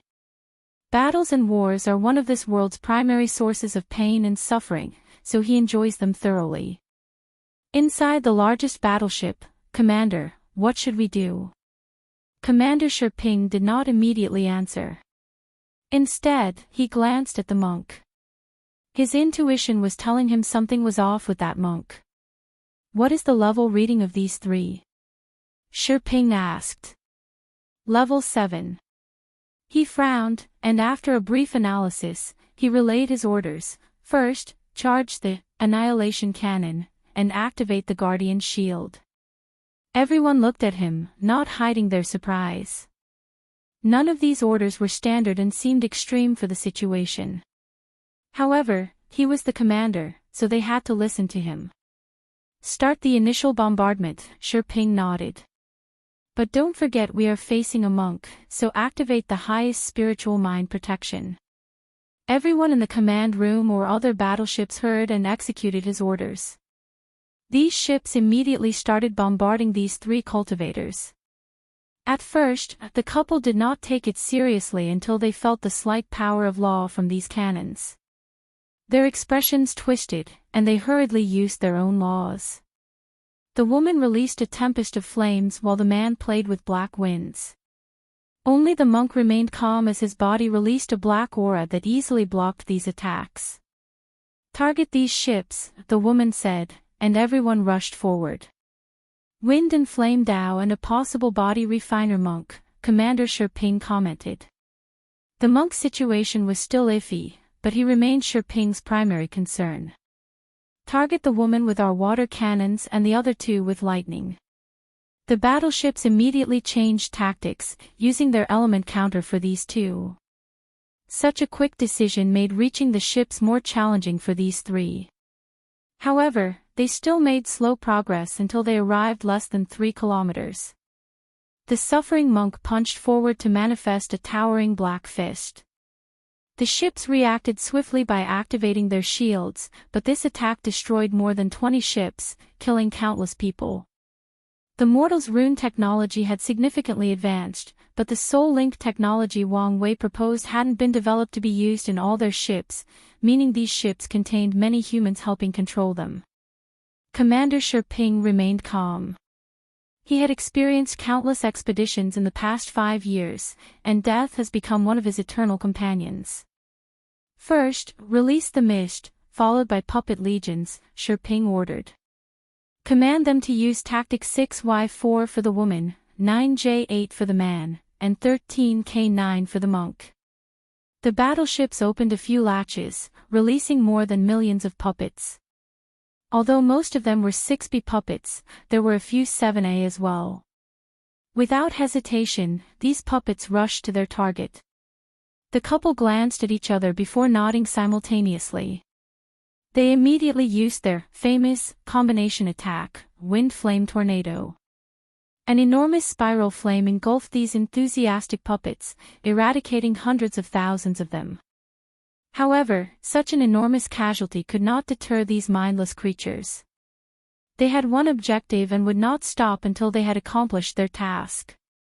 If you find any errors, ads pop up, ads redirect, broken links, non-standard content, etc., please let us know to report so we can fix it as soon as possible. Chapter 1406 Civilization War, Rapid Escalation and Development. 2. These puppets seemed endless as no matter how many these three killed, more and more kept coming. Something is wrong, the woman said. They've killed so many puppets, but the number never disappears. You're right, her husband agreed. Monk? We are in an illusion. What?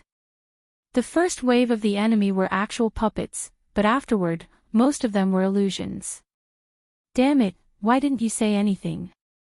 And rob you of an opportunity of enlightenment through pain. Donor, why would I do such a thing? The suffering monk looked at him, genuinely puzzled why he asked such a stupid question. Damn it, I forgot these evil monks are all psychopaths, the man said to his wife through divine sense. Now is not the time to argue with him, his wife placated him. Let's deal with the illusion first. They each took out an artifact, a cauldron with sand, and an incense burner. The man put the incense burner into the sand, immediately releasing a strange aroma that filled the surroundings. Sunlight descended from the clouds as most of the puppets disappeared. Boom! Watch out, the man yelled as he condensed his black wind into the densest shield he could manifest. While the puppets distracted these people, the ships had enough time to power up their cannons for one massive and mighty attack. What's more, Commander Shi Ping used one of the most destructive elements, lightning. The result of this attack was a hole in the man's chest, and the woman was missing her left arm. Confirm injuries in 2 of the targets. What about the monk? Shi Ping asked. He appeared intact. The commander squinted. Despite the man's heart being obliterated, the commander knew this was not a severe injury.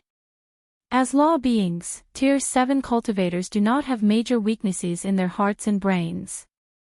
Their souls are the crux of their survival. Of course, these cannons used the power of law, meaning they would still be injured and weakened. Prepare to deploy the law domain at a moment's notice, Shi Ping commanded.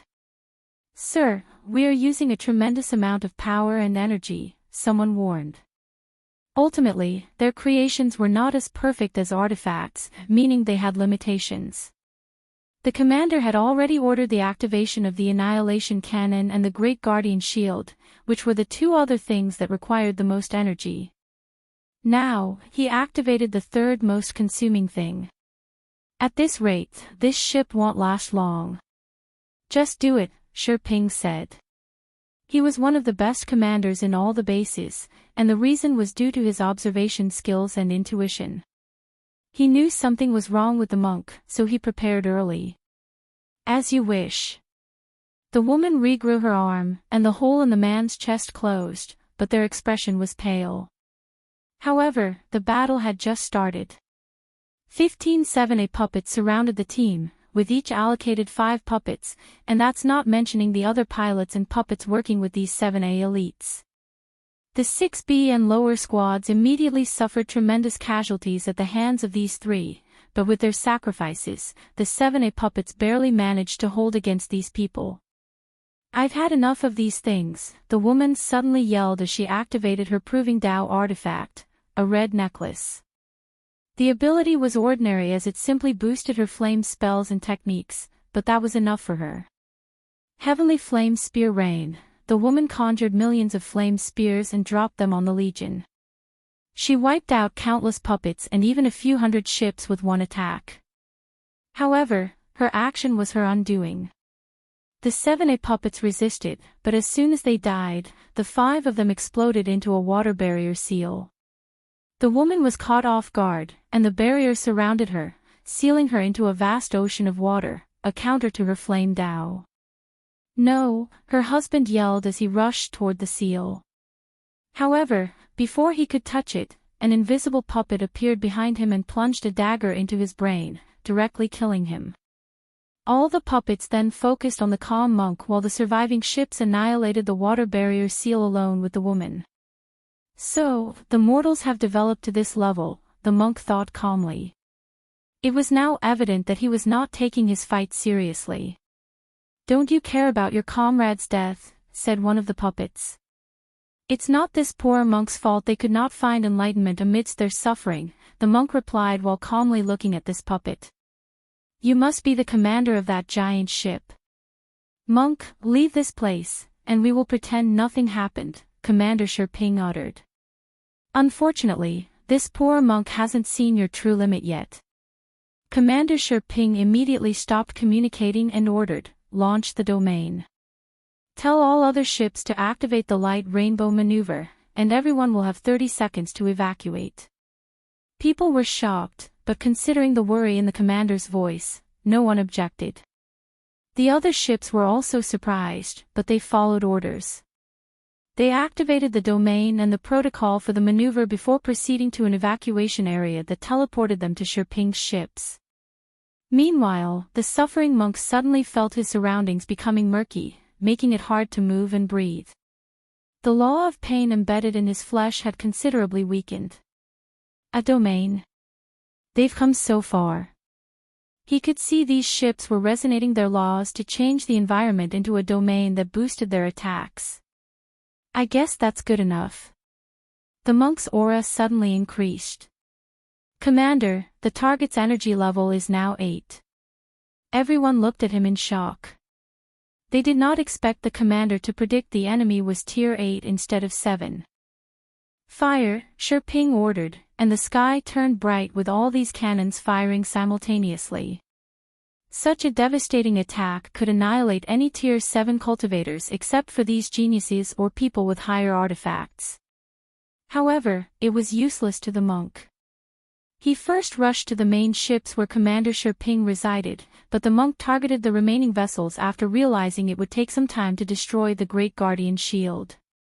He turned into this black light, destroying one battleship after another. These ruined ships' protective shield was a joke to the monk. "How long has passed since my order?" Ping asked. 5 seconds. Ping clenched his hands before ordering, "Activate the light rainbow maneuver." "But sir, we still have 24 seconds of evacuation." "We will all be dead in 24 seconds, replied with gritted teeth. The technicians were quiet before executing his orders. The surviving ships suddenly accelerate faster than the speed of light, heading directly to the monk. They crashed at unimaginable speed, and they exploded upon contact. The sight of so many speeds turning into golden lights and forming a rainbow was indeed beautiful, but none of the survivors would appreciate such a sight. Ping calmly watched this unfold. He knew the weight of his decision, but he had to do it.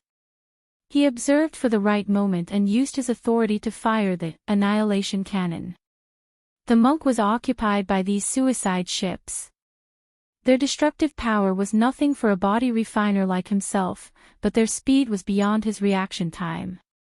Then, his danger sense suddenly activated, and he wanted to move out of the way. Sadly, this attack was space-based and locked him. Boom! The Annihilation Cannon was the greatest accomplishment of mortal civilization in spatial technology. Wang Wei and many other guardians had to preach to them before they could develop it as a trump card. With one attack, the surrounding space will collapse, releasing terrifying, chaotic spatial energy that can slice through laws and domains.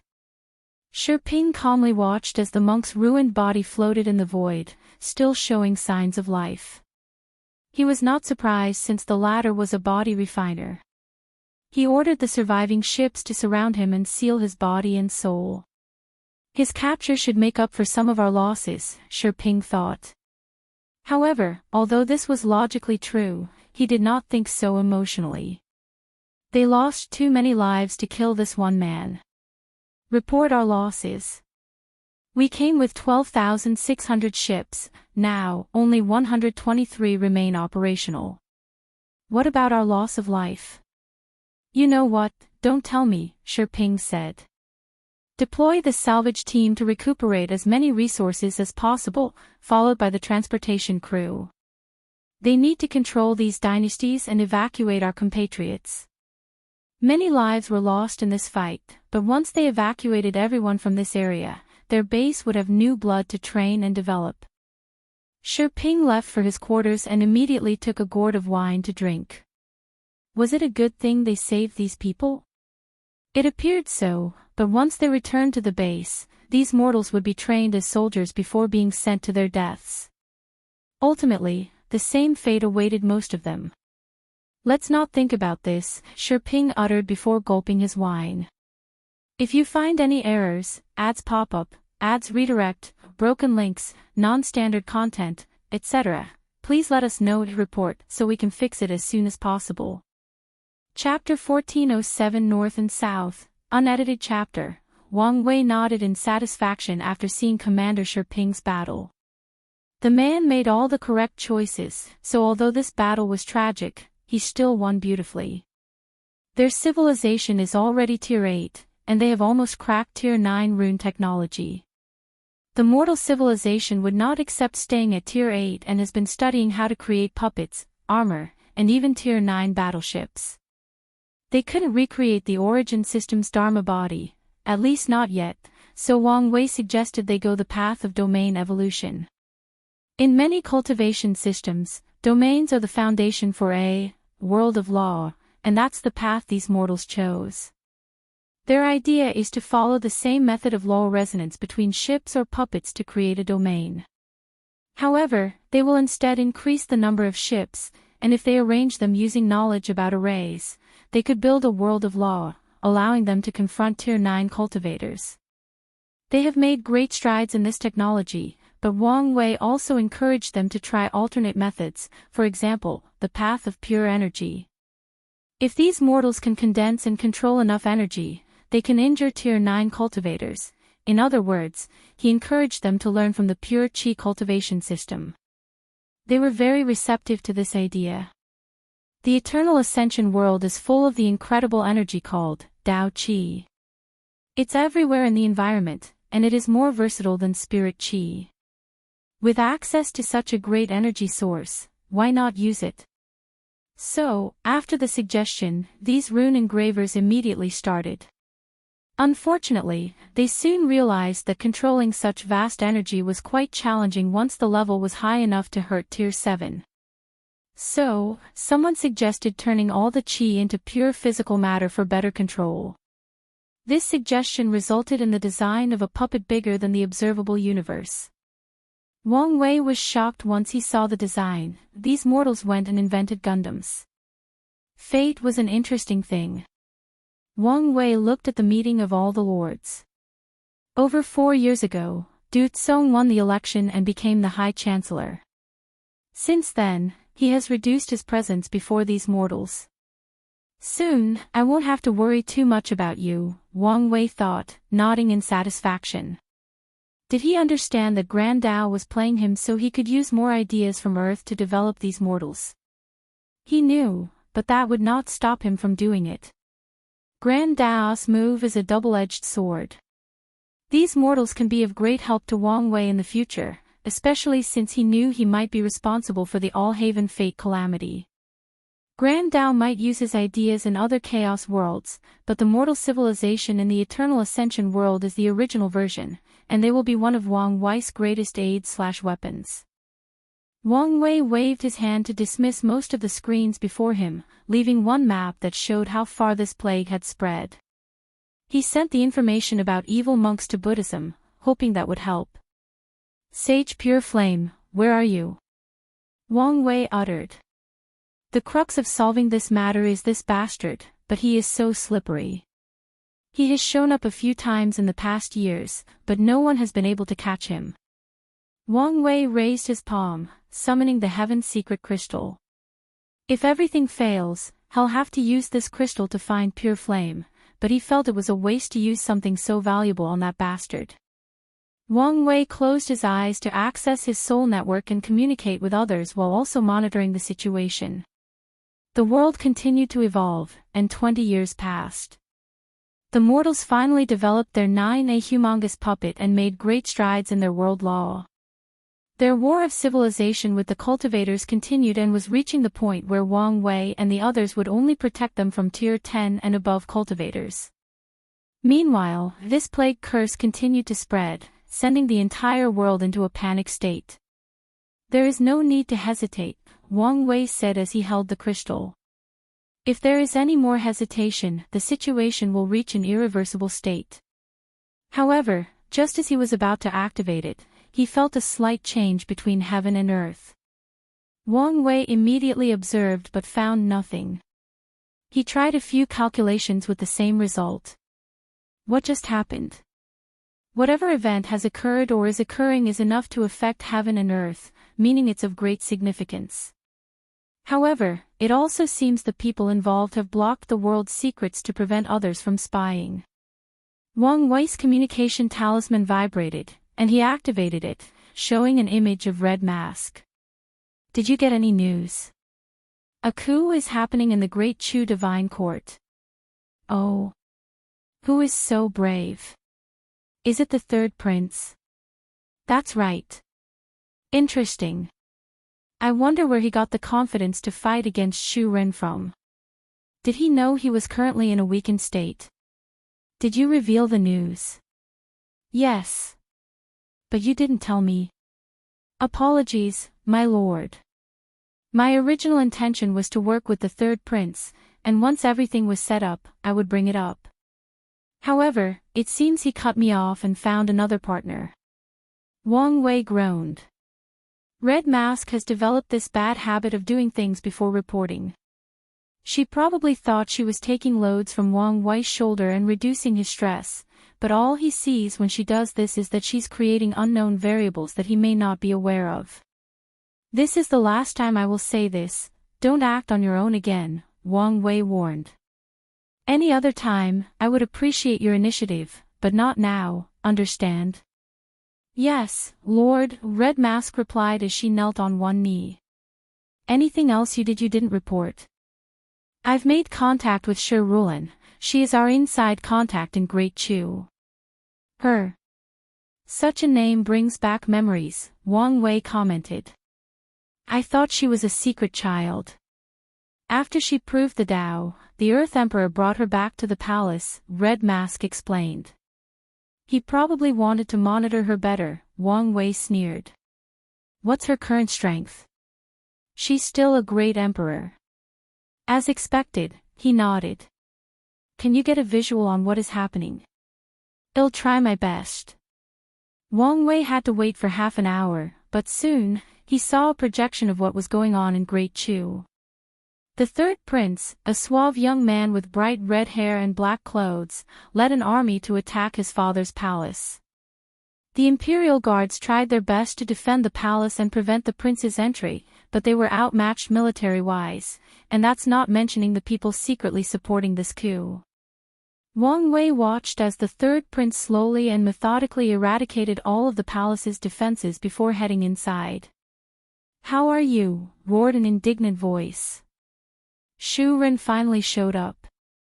The prince calmly looked at the hooded man next to him. He's indeed weakened. But he is still a paragon. It doesn't matter, the hooded man replied. My plan was never to kill him in a direct frontal confrontation. Well, I'll trust you again. The hooded man flew toward Shu Ren. Who are you? The Earth Emperor asked. Don't you remember me, Your Majesty?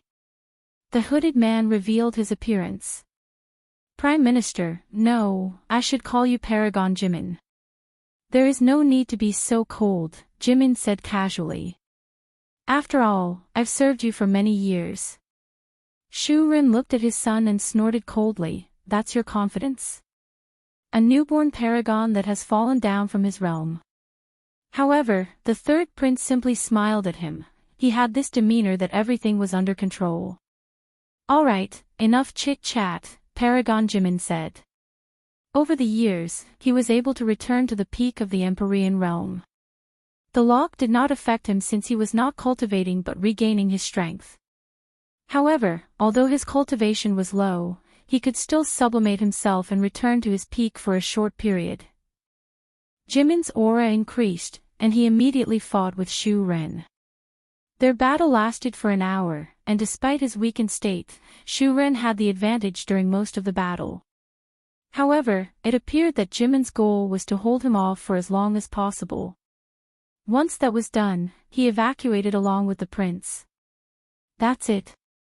Wang Wei thought, feeling there was more to this than meets the eye, and he was right. A few minutes later, a terrifying vision enveloped Shu Ren's territory, followed by the third prince's voice echoing between heaven and earth, Emperor Shu Ren is cold, cruel, and heartless. Instead of focusing on the prosperity of his people, he abused his right to rule, doing everything possible to keep his power. He did not even spare his children. Heaven and earth above, I, third prince Shi Nianzu, see his nature and cannot accept the decline of Great Chu, so I decide to take things into my own hands. I will build the Southern Chu dynasty, hoping to free my people from suffering. As he uttered these words, the Chi-Lup dragon of Great Chu suddenly roared in pain before being divided into two. If you find any errors, ads pop up, ads redirect, broken links, non-standard content, etc., please let us know to report so we can fix it as soon as possible. Chapter 1408 Battle for Control. Shu Nianzu floated from the hair, his hand holding the luck-condensing artifact of the former Great Chu divine dynasty. A gentle smile hung on the corner of his mouth as he watched the newly formed She-Luck dragon of his Souther Chu dynasty. "Your Majesty, please fulfill your end of the bargain," a voice suddenly echoed beside him, almost ruining Shu Nianz's happiness. "Don't worry, Prime Minister, I'm a man of my word," Shu Nianzu nodded as he handed the dragon's seal to him while looking him in the eyes. "Don't forget you're part of the agreement." "I want." Paragon Jimin took the artifact and immediately absorbed much of this dynasty's luck. He first focused on the residual luck from the northern Chu dynasty before continuing to the south when someone stopped him. His aura rose exponentially, and in a matter of seconds, he healed the previous backlash for forcefully sublimating, and he returned to his original cultivation state. "He's here," Jimin said. How could Shu Ren allow his dynasty to be divided into two? He could have accepted the previous rebellion if his rebellious son had just taken a few of his subordinates and left the dynasty. But the bastard stole his luck-condensing artifact and divided his luck into two. "Are you sure you can kill him?" Shu Nianzu asked. "Alone, not at all, but with this." Jimin summoned a golden sword. "A sword of destiny. The era of the 7 moons is coming to an end, and destiny is against them," Paragon Jimin sneered before rushing towards Shu Ren. The Earth Emperor was already weakened after trying to save Shu. His situation worsened after his first fight with Jimin, and now, the latter had a sword that countered. After 10 minutes of fighting, Shu Ren tried to run away, but Jimin was prepared and blocked the area. Then, after another 20 minutes of desperate fighting, the Earth Emperor lost 1 life. Jimin took much of the latter's destiny but did not absorb everything. According to his agreement with the third prince, he returned some of it to make up for the luck he absorbed from the southern Chu dynasty. "Our agreement is finished," Paragon Jimin said. "Thank you," Shu Nianzu said as he received the dragon seal. "Are you sure you don't want to stay? The position of Prime Minister can still be yours." "I'm honored by your offer, but I'll have to decline," Paragon Jimin stated before disappearing, making Shu Nianzu shake his head. His mother approached him a few seconds later. "He left?" the Empress asked. "Yes." "Then, how will we protect the dynasty without a paragon in charge?" "We'll have to rely on destiny," Shu Nianzu replied as he looked at the sky. The Empress knew her song had some alternative plan, but since he didn't want to mention it, she wouldn't ask. Wang Wei calmly experienced Shu Ren's death, and he squinted his eyes. It's time to put the final nail in the coffin. He summoned 2 people, Monk and Jia Ping. Monk was still in the barbarian race and would take some time, but Jia Ping soon arrived. "Your opportunity has arrived," Wang Wei declared before pointing at him to condense a future Buddha self, except it looked like Jia Ping instead of him. "This technique will allow you to acquire the strength of your future self for a short period, but to ensure the backlash is not too severe, the strength can only go to 90%. You'll also have to team up with Monk." "I understand." Wang Wei dismissed him before closing his eyes. Shu Ren returned to his secret hideout. After losing a life, he only had 1 left, and he debated whether it was wise to use it on Shu, especially since it may not even save her. As he was hesitating, he sensed something and rushed over. Shu had opened her eyes. "Your Majesty. Where am I? Why are you so pale?" Shu asked in a soft voice. Shu Ren opened his mouth but did not know what to say. "Did something happen to me?" Shu said. "My creator did say I couldn't leave the seal. I always knew this day would come." "Sure, don't worry, you will be fine," Shu Ren said, holding her hand. She smiled gently at him. "My greatest joy was meeting you, Your Majesty," Shu said as she raised her weak arm to caress his face. "My biggest regret is also meeting you. I would not want to experience the pain of separation in 1,000 lifetimes. Please don't say such inauspicious words." Shu Ren realized Shu's body was rapidly disappearing. He gritted his teeth and immediately used the technique again, linking their existence. "Your Majesty, please don't," Shu Shu said with tears streaming down her angelic cheek. "It is too late for me, so don't put yourself at risk for my sake." "I said you will be fine, then you will be fine." Shu Ren no longer had any more hesitation and thoroughly used that technique. He sacrificed one more life to extend her time. However, Shu Shu's words were correct. The collapse of her existence was too far along the process. Shu Ren watched as the rate of her body disappearing drastically reduced, but it was still disappearing nonetheless. What should I do? Shu Ren thought, trying not to panic. But as he looked into her eyes and saw her life force rapidly disappearing, his heart beat uncontrollably. Suddenly, as if by divine intervention, Shu Ren had a brilliant idea. Her existence contained a flawed perfection, and my 33 nether hell is also flawed. If I link her existence to the nether hell, could I use her perfection to perfect the nether hell, and in return, the nether hell will also complete her imperfection? This idea was bold and out of the box, but it may be the only way to save Shu Shu. Better yet, Shu Ren will kill two birds with one stone by completing the nether hell and becoming a true Earth Emperor. Shu Ren no longer hesitated and immediately teleported Shu Shu away. He used his control of the nether hell to link the two together. It worked. Shu Ren thought, not entirely too sure. He closed his eyes to sense the change in this dimension. Yes, the rules are being perfected, and Shu Shu's existence has stopped collapsing. No, she's slowly getting better. Shu Ren had a brilliant smile on his face. However, a terrifying aura appeared in the sky before he could celebrate for long. A man wearing black emperor clothes with dragon designs looked at Shu Ren furiously. "You idiot! Ing Zheng!" Shu Ren yelled.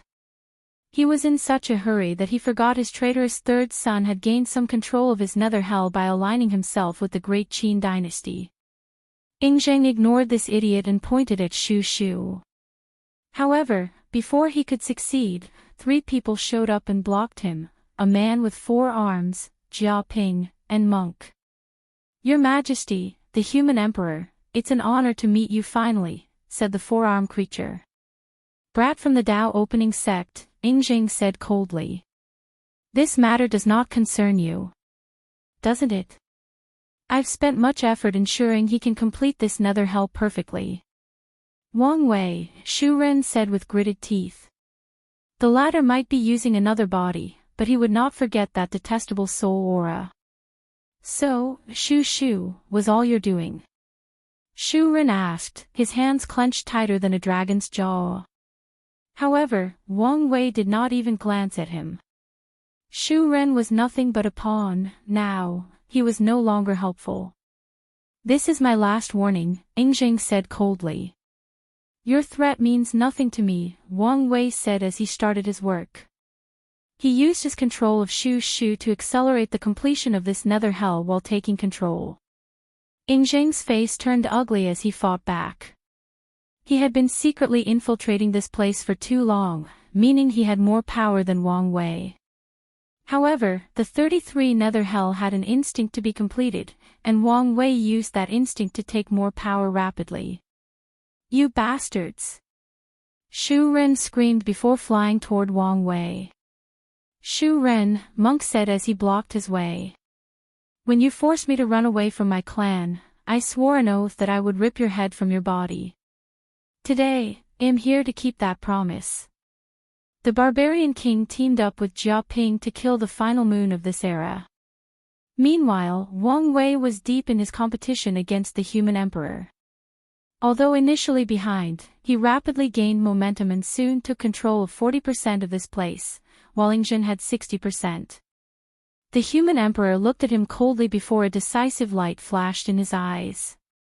"Earth Sword," he uttered as a black sword with the power of samsara materialized in his hand. He struck down, cutting the nether hell into 2, with his 60% control and Wang Wei's 40%. He'll remember you, Ingjing said as he left with his part of the nether hell. If you find any errors, ads pop up, ads redirect, broken links, non-standard content, etc. please let us know and report so we can fix it as soon as possible. Chapter 1409 The End of the Seven Moon Era. Wang Wei looked at this piece of the nether hell, thinking what to do with it. I should be able to complete it easily if I ask Sun Zhenyo's help. Then, maybe I can use it to create a body and return to my peak. However, he immediately shook his head. It would be a waste to use this thing to make a body. Additionally, a body made from the nether hell would be too unbalanced toward his samsara Dao, which was not conducive to his future. Shu Ren probably wanted to sacrifice this thing to the underworld to receive the title of Earth Emperor, Wang Wei thought. Ingjing probably has the same idea, but he's dreaming. If the Yama kings despised me and almost rejected my application, I doubt they would take too kindly to someone as cunning and famously cruel as Ingjing. Wang Wei played with the nether hell that he had shrunk into a small cube. I don't care for the Earth Emperor position, but it would be funny for me to achieve Ingjing's path of transcendence after he spent countless yuan epic scheming. Wang Wei has no plan to achieve transcendence through the human, earth, heaven emperor method. However, he did not mind doing it after achieving transcendence in another manner as it should boost him in the transcendent realm. Then, it's decided. They'll just follow their plan, Wang Wei decided before his body suddenly paused. What if there is a better way? He was inspired as he remembered a unique creature called Deva. He once read a theory in Wu Hong's library about the early development of samsara. Once any creatures died, they were reborn according to the 6 paths of samsara: Deva, gods, asura, demigods, humans, animals, hungry ghosts, and hell denizens. Over time, the 6 paths of samsara no longer served as a way to determine how someone did in their previous life but as racial identities. For example, if humans lived incredible lives doing good, they would no longer be reincarnated as Deva or Asura but as humans blessed with immense luck and good fortune. The animal path is no longer a punishment but a way for the demonic race to reincarnate. However, this original system is not totally abolished, Wang Wei thought. Once someone dies and has great merit, they will have a chance to reincarnate as their former race or as a Deva. Heaven and earth bless the Deva race. They are born immortal, and until adulthood, which takes around 2 to 3 million years, no tier 10 or below power can harm them, including great emperors. Additionally, the Deva race is the original holder of the emperor bone physiques, as heaven and earth will lower a heaven will for them after they become quasi-emperors. The only difference is that their heaven will has no blessing to increase their chances of becoming eternal emperors. Few people reincarnate as Devas because of how high the requirements are and due to strong racial identities, Wang Wei thought. However, this does not matter. What if people with good karma and merit had another option, the Western Heaven? Yes, Wang Wei's idea is to turn the 33 nether hells into the Western Heaven and sacrifice it to the underworld. That way, when people die, they have another choice instead of constant reincarnation. They can live in a paradise where they are constantly happy and life is easy. This is a great idea. The Yama King should not only reward me with the true Earth Emperor position, but Heavenly Tao should also reward me with a ton of merit, Wang Wei thought before his lips started to twitch. Although this was a great idea and contribution to the world, doing so also meant he was playing into Grand Tao's hands. Forget it. It's better that I do it knowing I'm being manipulated than being blind, Wang Wei reassured himself with this clumsy excuse. His focus shifted to the battle before him. Jia Ping was already out, but it was apparent from his expression that he had successfully passed his trial to sublimate his double pupil. Why is he being so extreme? Wang Wei asked as he observed Monk's situation. The bastard was burning his existence to increase his strength, ensuring he had the power to kill Shu Ren. At this rate, even if he killed him, his cultivation will also fall to Emperor realm, and maybe less. Wang Wei frowned, considering whether he should intervene. He did not care for Shu Ren's luck and destiny since heaven and earth granted him the achievement of killing him once he used the life extension method to save Shu Shu. Forget it, this seems personal, Wang Wei thought. You're mad, Shu Ren yelled as Monk pummeled him with punch after punch. He tried to resist using his body in countless spells, but the young barbarian king's fists destroyed anything that came at it as it had only one mission: pummel this man to death. Mad? Monk said with cold eyes. The barbarian clan is a proud warrior race, and we consider it a great shame to run from battle or death. The day you pressured our clan, I was prepared for my death. Bang! Monk kicked him in the face. Do you know why I abandoned everything I believe in and ran away? Monk asked rhetorically. I saw my father, the indomitable man with an unbreakable spirit who raised me since my mother's death, knelt before me, begging that I run away. The tribe's priest, a woman who is the embodiment of wisdom and leadership, knelt before me, asking that I abandon my pride and run. My wife, my other half, the woman who is my anchor, the woman who is braver than me, crying and asking me not to be stubborn and to think about the clan's future instead of my pride. Do you have any idea the gut-wrenching pain I felt that day? Monk slapped him on his face, breaking a few teeth. He looked at Shu Ren with gritted teeth. You know the worst part about all of this? You were such a disappointment. I spent years thinking of the day I would be able to kill you myself, building you up as my ultimate target. But then, I came to find out you were nothing but a pawn that was manipulated and discarded. Shu Ren's body visibly paused after hearing these words. Monk took this opportunity to rip his arms off and inject his willpower manifestation to prevent his regeneration. If you were a true warrior, then killing you would have been worth all my pain and suffering. But you were a disappointment until the end of your miserable life. Shu Ren's eyes lost some luster as he reminisced about his life. He was once at the top of the world, but was that true? The people of the world despised and cursed his existence every day, and more importantly, he went from being Yingjing's pawn to Time Eater to supreme unity and, in the end, even Wang Weiss. He lived for so long and amassed immense wealth and power, but what did he do with them?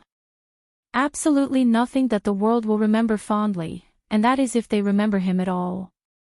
The only time I was truly happy was when I was with Shu Shu, but even those moments were not real. Shu Ren smiled wryly.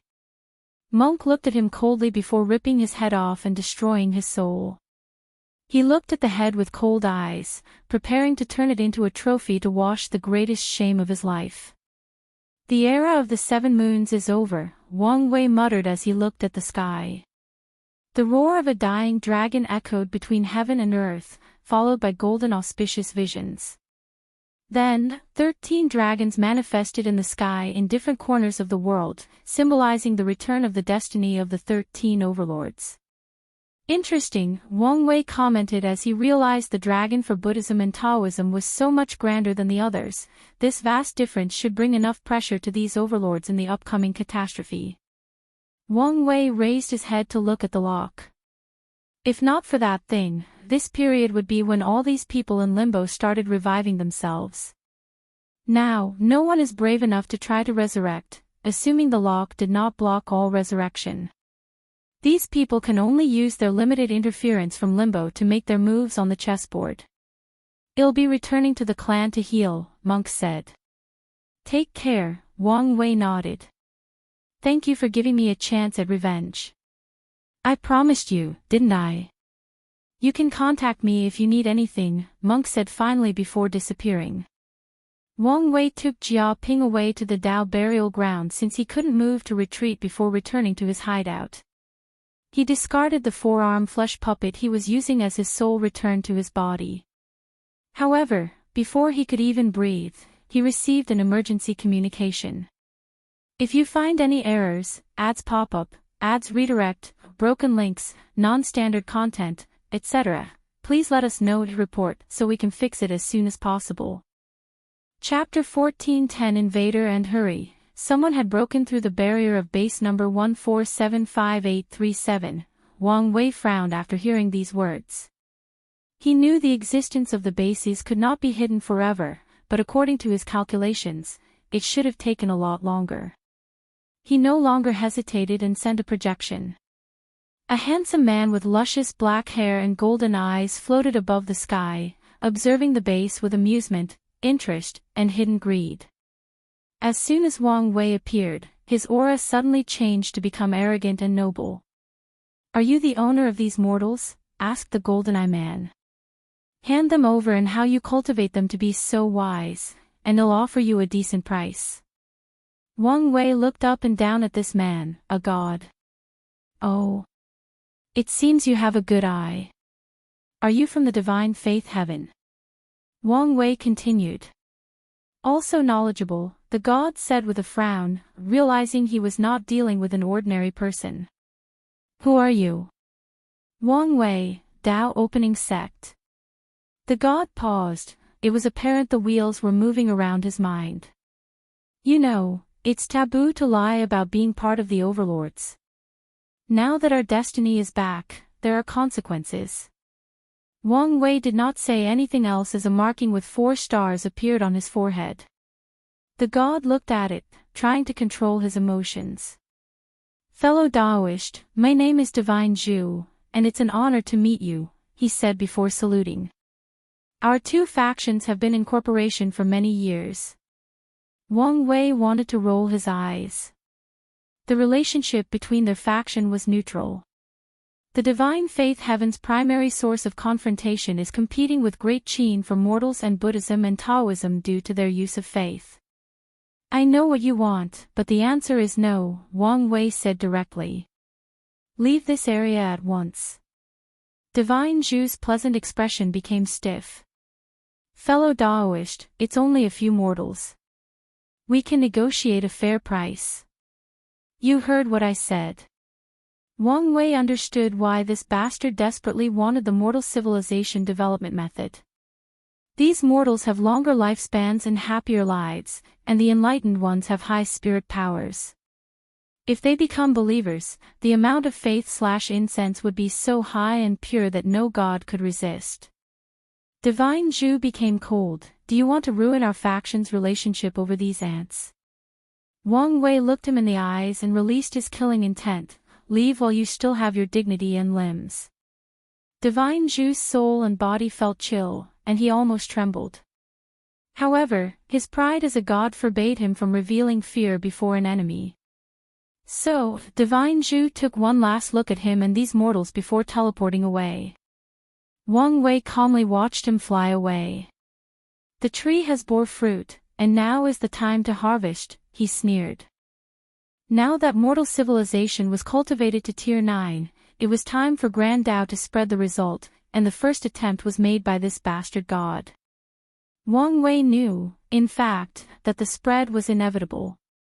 He shared the method of cultivating a Tier 4 mortal civilization with many people in the lower dimension so these people could start from this aspect. He was never worried because he knew he would always have the advantage for a multitude of reasons. The first is culture. The cultivation world is exceptionally conservative, not liking changes to the status quo. Their immortal lives and godlike strength ensured they kept society similar for trillions of years and more. Cultivators like benefits, so they will adapt to a certain extent when needed, but unless they fully commit, their mortal civilization will only be a shell of the one Wang Wei cultivated. He has already predicted what will happen once this information is leaked. The constant worship will mean that the civilization that the gods cultivate will lack any innovative spirit.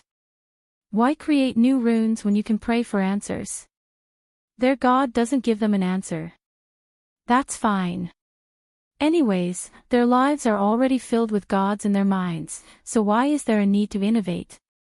There is also the fact that these enlightened humans, who are the core for developing civilization, are wise creatures, meaning their faith in gods is not the best since they understand gods are just powerful cultivators. The mortal civilization created by dynasties and empires will have another issue: they are too self-reliant. If the mortals do not need their ruling dynasty for anything, then they become a liability. How can the dynasty use them to control the rise and fall of their chi luck? Not to mention, weak dynasties without any immortal powerhouses could not build a mortal civilization since the mortals now had the power to overthrow them. As for other factions, Wang Wei was not worried about them. Their innate disdain for mortals would not allow them to cultivate a proper civilization. Wang Wei predicted top Paragon lineages and many other overlords would develop the most basic of civilization simply because the civilization is a high pool of talent for their faction to discover geniuses. In Wang Wei's mind, he had only a few competitors in the training of mortal civilization. The first one is his wife. She's wise and a visionary, meaning she can see far ahead the benefit of genuinely cultivating these mortals, and as the person with ultimate power in the Origin Seal continent, she can do what she pleases with no one objecting. The second opponent is Mithraea. She's wise enough to see the benefits and, like Wu Hong, has ultimate power over Buddhism. Mithraea is the true enemy, given how influential Buddhism is. Wang Wei also added Taoism to the list as a maybe. After supreme unity is gone, Taoism will return to its original track, and Wang Wei feared they might cultivate a proper civilization just for the sake of keeping appearance against their competitor, Buddhism. Finally, the last opponent is Emperor Kong. His main goal is to enlighten all sentient beings, meaning he will have a key mindset to train a proper mortal civilization, show the mortals respect for their craft and achievement. The Academy is the best environment to nurture the academic minds of enlightened humans. Of course, despite calling these people competitors, Wang Wei would not take them seriously. The crux of this civilization is the idea from Earth, and he's the only source. With such an overwhelming advantage, how could these people compete with him? If I remember correctly, the first primal of the divine faith heaven is from the Deva race that I was just thinking about. Is this a coincidence, or am I being paranoid? He contemplated this question from every angle, and it seemed to be a coincidence, but he kept his suspicions. Wang Wei started overseeing the relocation of not just this base but all 3 million of them. He did not want to take the risk. He oversaw everything and increased the protection he previously provided to them. Although he knew this would only delay the time the information leaked, he would accept any advantage. I can no longer hesitate, Wang Wei said as he opened his eyes in his hideout. He summoned the Heaven's secret crystal and sighed deeply before activating it. It was now a priority to find Sage Pure Flame and end this plague curse. Wang Wei did not know what to expect since this was the first time he was using the crystal. He found himself floating in this endless void with stars shining around them. After a brief observation, his expressions show a look of understanding. Are those stars physical embodiments of truths? Interesting. He focused his mind on indicating the truth he wished to acquire, the location of Sage Pure Flame. Wang Wei expected the crystal to lead him to one of the stars that contained the answer he wanted. However, he was wrong. The thing brought him to a specific area of this endless dimension. Wang Wei was puzzled, so he approached a random star, and as soon as he got close, it turned red. He chose a few more, and the result was the same. So, the truth around Sage Pure Flame is hidden by someone with a myriad of falsehoods, and if I want to find him, I must search for the correct star, Wang Wei summarized before smiling wryly. The good news is he now had concrete proof that Supreme Unity was manipulating fate and the secrets of heaven and earth. If he did not enter paranoid mode and did not rely on these things, he would have been long dead. The bad news is it'll probably take a while before I find the right star, Wang Wei sighed. The situation outside was volatile, and time was not on their side. Who knows what might happen if he takes too long searching for Sage Pure Flame. He disconnected from the crystal to leave some preparation in the outside world, like a clone, to keep an eye on the overall situation. Only then did he return to track down that bastard. Join my Discord to have many discussions about the story and so on. Here is the link, Novel Cole Discord. GG/PrincessTPY if you find any errors, ads pop up, ads redirect, broken links, non-standard content, etc. Please let us know a report so we can fix it as soon as possible. Chapter 1411 Pig Teamate Wang Wei opened his eyes and immediately checked how long had passed. 300 years is not as bad as I thought. He synced with his clone and had a quick update on the major events. The mortals built their Gundam and the Law world, officially becoming a Tier 9 civilization. However, they haven't given up and have been studying the power of immortal venerables and the Tao source of Tao ancestors. Wang Wei did not comment on this endeavor. Whether they succeed or not is entirely up to Grand Tao. However, one day, once he is powerful enough to confront the latter, he might be able to remove all the obstacles blocking their way forward. The plague has spread a little too fast, hasn't it? Wang Wei thought as he reviewed the memories. He analyzed everything and soon had a reason. The spread did accelerate, but the primary reason it was so exaggerated was that these overlords were too busy dealing with the aftermath of the return of destiny and thus did not allocate as much time or effort as before. Are they trying to find ways to revive their ancestors while still under the suppression of the lock? These people always run to their ancestors every time things get serious. What a bunch of fools, he cursed. The priority should be the curse, as the lock will not allow these ancestors to return. Unfortunately, these people do not like the uncertainty or lack of security in dealing with world-ending events with the protection and guidance of their ancestors. These fools might not be able to see the situation, but these people in limbo are not stupid. So, why didn't they say anything? They are silent. According to the info Wang Wei had, these people desperately contacted their ancestors in limbo, but almost no one received an answer. They must be plotting something. I hope it's useful, Wang Wei sighed before focusing on the last major news, and he finally smiled. At least there is one good news. The Sage Council he used to lure Pure Flame did proceed as usual, with his clone participating. As Wang Wei expected, there were quite a few level 1 and even level 2 sages hidden in these ancient sections. After everyone pooled their knowledge and experience, they devised a solution, an evolving purifying power. No matter how terrifying the plague is, this purifying power can analyze it and evolve to counter it. The council released this power, curing the plague for cultivators below Tier 10. Soon after, there were rumors that this cure was a way for the overlords to control people, but this approach did not have much effect. The overlords did not care about these loose cultivators and would capture them to cure them. Sadly, as previously stated, they did not focus too much on giving the cure, thus aggravating the situation. Of course, Supreme Unity would not accept defeat so easily. Countless new strands of the plague appeared, but it was useless, until a brand capable of affecting immortals appeared. The thing spread like wildfire, and in less than 25 years, it affected Tao ancestors. Truly a bunch of pig teammates, Wang Wei cursed, and that included his sect. Ancestor Yan Hai also mysteriously disappeared, making the Tao opening sect freak out, and these idiots started acting like the other factions. Wang Wei's clone urged them repeatedly, but his words had little to no effect. Luckily, Buddhism and the demon race still have some smart people. Otherwise, the situation would have been worse. Wang Wei exhaled to calm down. The situation was not looking good. The Sage Council was confident they could make Tier 10 and higher cures, but the rate at which they could create the cures was not comparable to the rate at which this plague was mutating. Luckily, I found Sage Pure Flame, Wang Wei sighed. There were a few minor events, so he focused on them to ensure he did not miss anything special.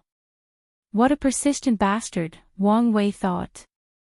Divine Zhu sent an envoy to the Tao opening sect, trying to get his hands on the mortal civilization through diplomacy. Once that approach failed, the Fate Shadow Guard soon discovered they had the method as someone from the lower dimension sold it. However, these bastards were not satisfied with this and started kidnapping the pilots, puppets, and legions sent from those bases when they were on a mission. Divine Faith Heaven, if your faction still exists in the Transcendent era, then my name will no longer be Wang Wei thought with gritted teeth. He was already in a bad mood. Unfortunately, these bastards became the last straw. He controlled his emotions as he needed to be calm for his upcoming action. Capturing Pure Flame is a must, but he will not just rush into it without any preparations. Wang Wei will not wholly trust the Heaven's secret crystal and prepare for many possibilities. The process took him 3 days. Limbo, a handsome man with luscious black hair adorned in golden robes, opened his eyes. They had no pupils but glowed like stars. This man was the first primal of the divine faith haven, Supreme God Tian. "Father, is something wrong?" asked a young boy about 12 years old beside him. "I sense a warning," Tian said with a frown.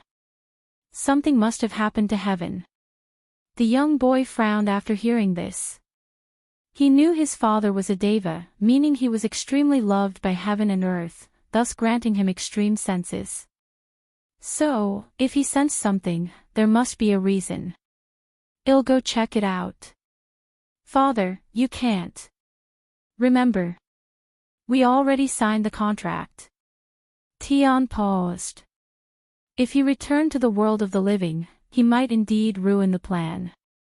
However, he only accepts out of the interest of his faction, so what would be the point if the plan succeeds and his faction is no longer? "I'll go talk to Qiyuan and the others to see if they can compromise." Although Tian said this, he was not too hopeful. Everyone understood what kind of opponent they were facing, and no one would want to jeopardize this plan because of his sudden whim. The worst part is ensuring success. The price engraved in their signed contract was horrifying, and no one could accept it. Wang Wei looked at this tiny mountain located at what could be considered the fringes of this world. His eyes penetrated the hidden dimension and spied on the people inside. Is that a Tier 12 creation life? No wonder no one could catch him. Wang Wei thought. His gaze turned to Pure Flame, who was purifying countless cultivators with a look of anger and madness. Wang Wei sneered. The status of sage does not have a morality restraint, at least not from heavenly Tao. If someone meets the merit requirements, they can condense the golden body of merit and the status will not be revoked. Wang Wei loves his freedom, meaning he would have never accepted the restriction of morality for the golden body. Despite what Pure Flame did, he was still a sage. However, Heavenly Tao was unhappy with his shady move of helping Supreme Unity and locked his golden body at level 1. He might really be mad, Wang Wei said as he observed. Pure Flame behaves like his golden body should have improved as long as he purified these captures. However, that's not how it works, it's all about merit, and he should know this.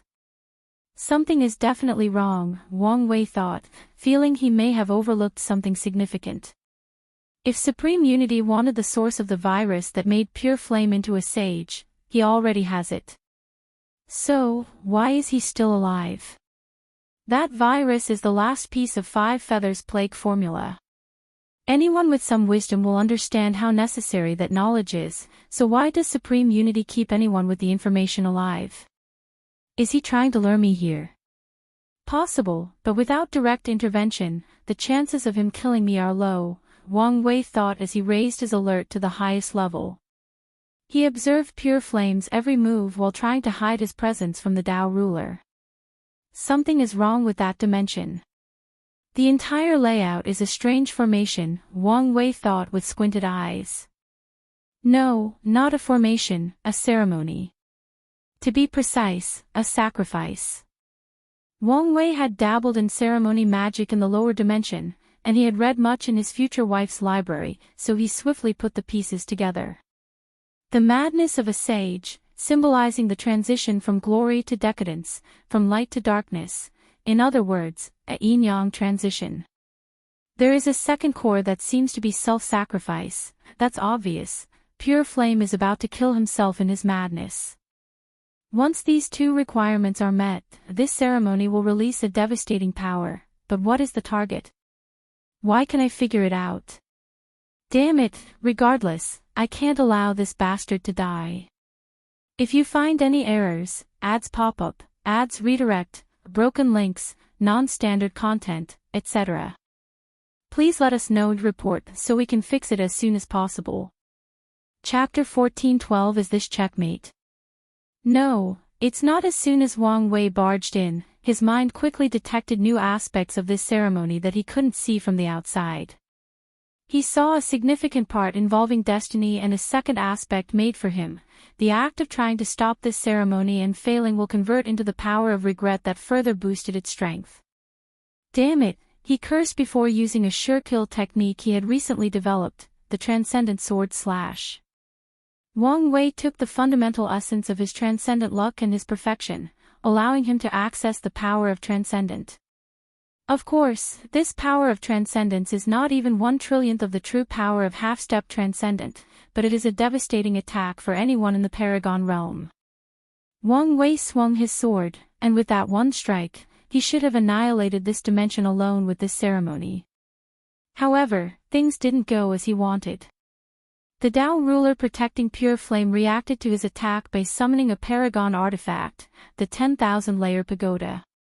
So, the result of that devastating blow only did one thing: destroy the body Wang Wei was occupying and kill the Tao ruler. Wang Wei's soul looked at the pagoda that remained intact from his attack. I could never destroy the ceremony in the first place, Wang Wei thought with a grave expression. The pagoda contained even more power of transcendence than his attack. No, the comparison was like a river and a tiny mosquito, meaning this thing was created by Supreme Unity's vessel. It's you, Pure Flame yelled with a twisted expression. It's all your fault, everything is all your fault. Wang Wei glanced at him. It was impossible to get to him with this damn pagoda, and this bastard's mind was too far gone for any effective communication. My next step is containment, Wang Wei thought, feeling a sense of urgency. His intuition had risen to the highest level, telling him not to allow this ceremony to continue. Wang Wei disappeared from the dimension. Get back here, Pure Flame yelled. You bastard, don't you dare ignore me. Wang Wei had already isolated this area before coming, that's the most basic cautionary measure. Now, he was going to use that idea to the extreme. He did not hesitate to remove the limit on his soul to access his hidden soul power from his time in the void and use that energy to engrave ceiling formations. Pure Flame had about 2 to 3 minutes before he succumbed to his madness, and this was enough time for Wang Wei's Paragon's soul to engrave billions of these seals. Boom! The dimension finally collapsed, turning into 33 red magic circles stacked on each other to form a funnel. However, before the circles could be fully deployed, a white shield composed of countless smaller sealing arrays formed a barrier to isolate their effects. Was it a success? Well, Wang Wei wasn't celebrating yet. His eyes remained closed, focusing on building more and more sealing arrays. His reaction was proved correct as the 33 magic circles started to fight back, creating cracks in the barrier. But as soon as a tiny flaw, countless new arrays would appear to make it up. Time was on Wang Wei's side, since the longer this confrontation lasted, the more sealing arrays he would have built. But would the person who designed such a brilliant ceremony let his work be destroyed so easily?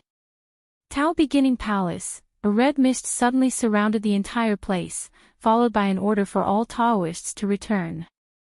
It did not matter whether they were still fighting against Buddhism or had permission for a special retreat, they had to return. Although confused, these people had no choice but to follow, who made their boss one of the two sons. People were intrigued by this sudden move.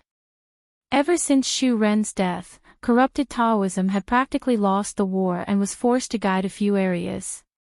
Neo-Taoism, who followed Maitreya, now controlled most of the former territories. After the corrupt priest returned to the Tao Beginning Palace, an intense blood light rushed into the sky, entering a spatial portal that everyone wanted to know led to where. However, before anyone had a chance to move, another vision appeared between heaven and earth. Taoism Chi-Lup Dragon manifested in the air and roared in agony before its body shrunk to the same size as the other overlords. Everyone was shocked, wondering what the meaning of those two visions was. Wang Wei opened his eyes with an ugly expression and appeared a few kilometers to his right. He released the best protective shield he knew. A terrifying red light burst in that exact spot, instantly annihilating his shield. The red light headed toward him, and Wang Wei's expression immediately changed. He was currently in soul form, meaning it was easier to get contaminated by something. So, he distanced himself from this thing. Unfortunately for him, the red light seemed to have expected this outcome and immediately headed for his barrier. Wang Wei realized his mistake and rushed over, but it was too late. The red light freed the magic circles before fusing with them. Then, the world saw a third worldwide vision. 33 blood-red magic circles fused into one before dissipating. Wang Wei looked at the sky. To say he was gloomy was an understatement. Currently, his intuition was screaming, "It's game over, we have lost." He exhaled deeply, waiting for whatever this thing was, and he was not the only one. However, a few minutes later, nothing seemed to have changed. Am I overthinking? Wang Wei thought, but he hadn't finished his thought when he received an emergency call from Chancellor Du Tsong, so he accessed the Void Illusion realm. Great Guardian, please save us, Du Tsong yelled, tears streaming down his eyes like a baby. The prideful and confident High Chancellor was panicking beyond words could explain. What happened? They are dying. More than 100 trillion every second, Du Tsong said with a choked voice.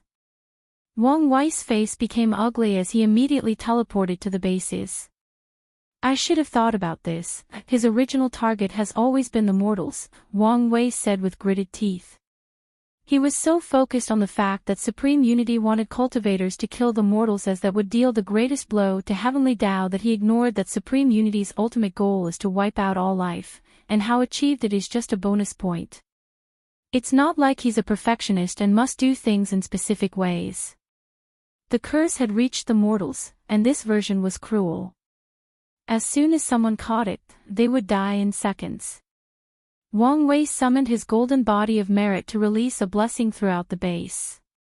Death is extended to 20 seconds, he thought with a grave expression. His attempt was essentially useless. He activated a technique called Death Senses, and he soon saw it.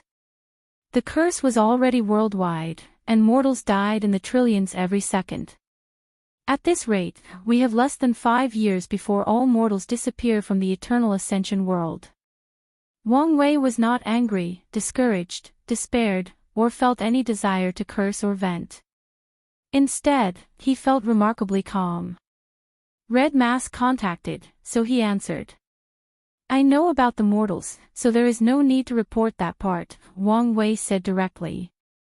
Use divine sense for the fastest communication speed. Yes. All the survival members from the corrupt Taoism side have been sacrificed in the Tao Beginning Palace, and Taoism no longer has the destiny of a Sunday. Oh? Red Mask showed him a recording of the vision. So, that's how it is, Wang Wei muttered. He understood how far this bastard went to release this incurable plague to the world. The good news is he is now technically no longer the leader of Taoism and has no access to their luck and resources. His access to the world has been cut off beside the lock. Of course, once all the mortals die, the blow it will deal to Heavenly Tao is enough for him to wrestle more power and allow for his return, Wang Wei sneered. Although it seems he made great sacrifices for the mortal plague, it was not as much when you consider how he will recuperate them later and even make more profit. Anything else? Everyone is panicking about the situation of the mortals, and the sect has ordered that you return home at once to take control, Red Mask reported. Wang Wei nodded before dismissing her. Returning to the sect is pointless unless there is a solution there. The current situation screamed checkmate, but Wang Wei's doesn't. There is still a way, there must be. Brother, things are getting out of hand, Yan Hai said. Don't worry about them. They signed the contract and must abide by it. But that was before. Nothing has changed, Qiyuan replied calmly. Are you really leaving everything to that kid Wang Wei? It's obvious that he failed. No, I agree with Big Brother, Battle Maniac added. Look at his eyes. This is not the eyes of someone that has admitted defeat. No, this is the eyes of a beast that has been cornered for the first time and is about to tear apart his opponent. Third brother is right, Chiyuan said. This kid has never meant his match intellectually until now. In a technical sense, this is his first time being cornered in an intellectual battle, and it seems to have sublimated him. That's why I insist we wait and continue with the original plan.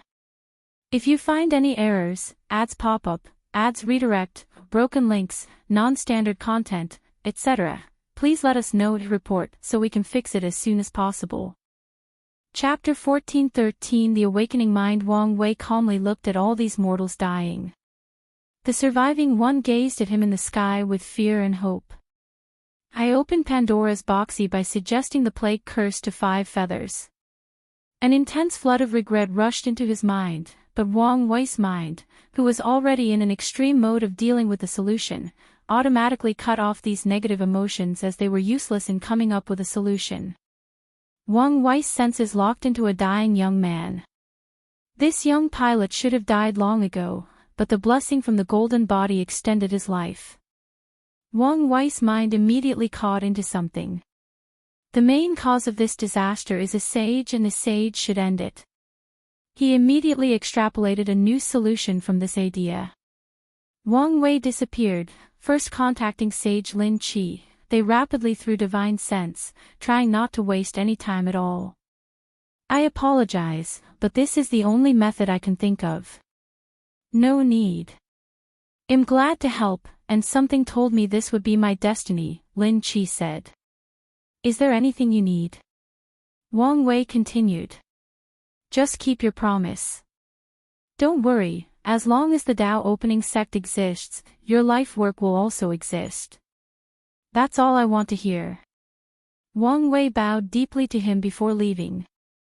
However, just as he was about to disappear, Sage Lin Qi asked, after this is over, I mean, after you destroy the lock, is it possible? I'm sorry, but no.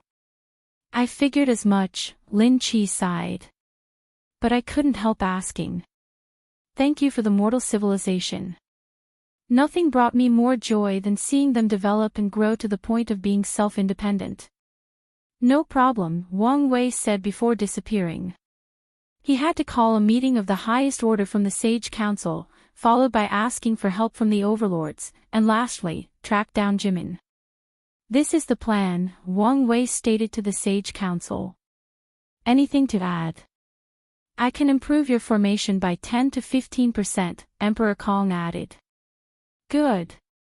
Do we all have, this is a small price we will pay compared to Sage Lin Qi, Wang Wei cut him off before finishing.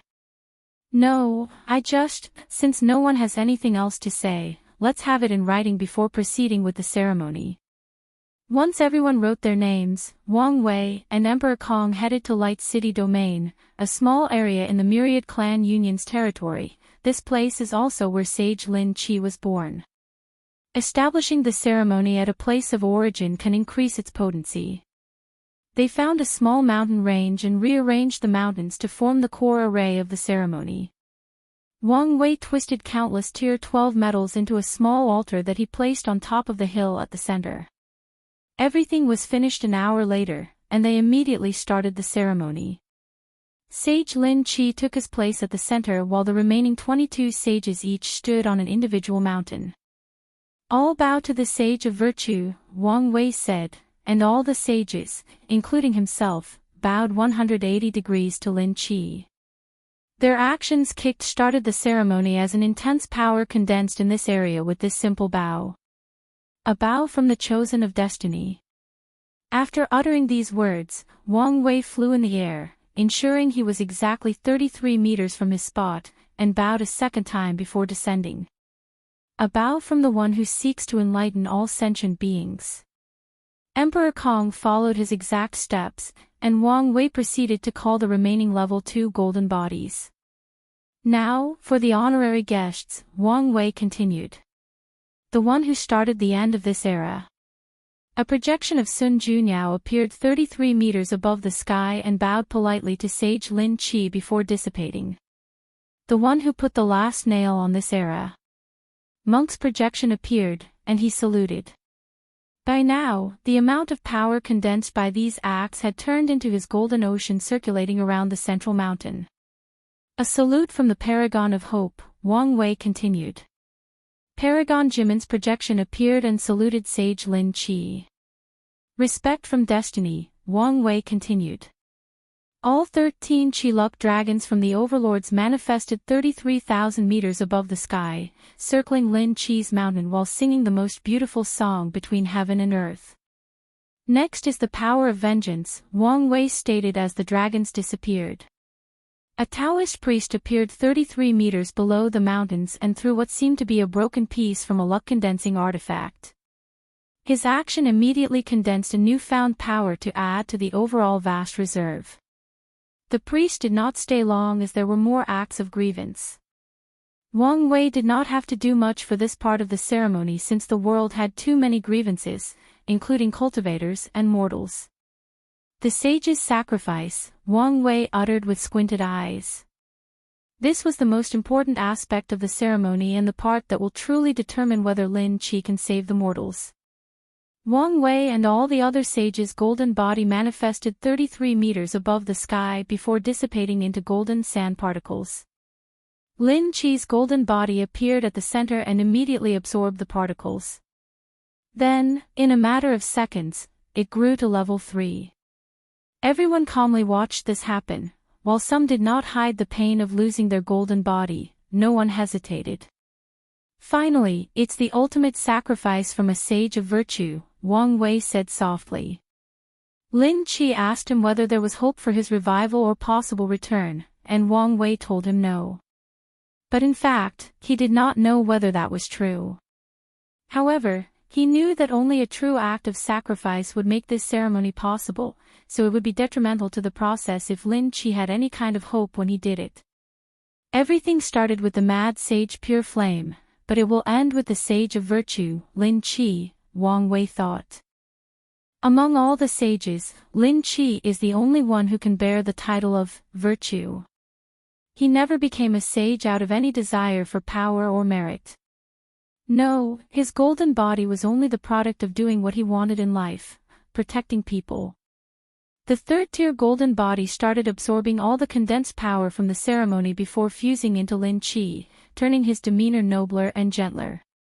Then, Lin Qi flew into the sky, far away from the ceremony.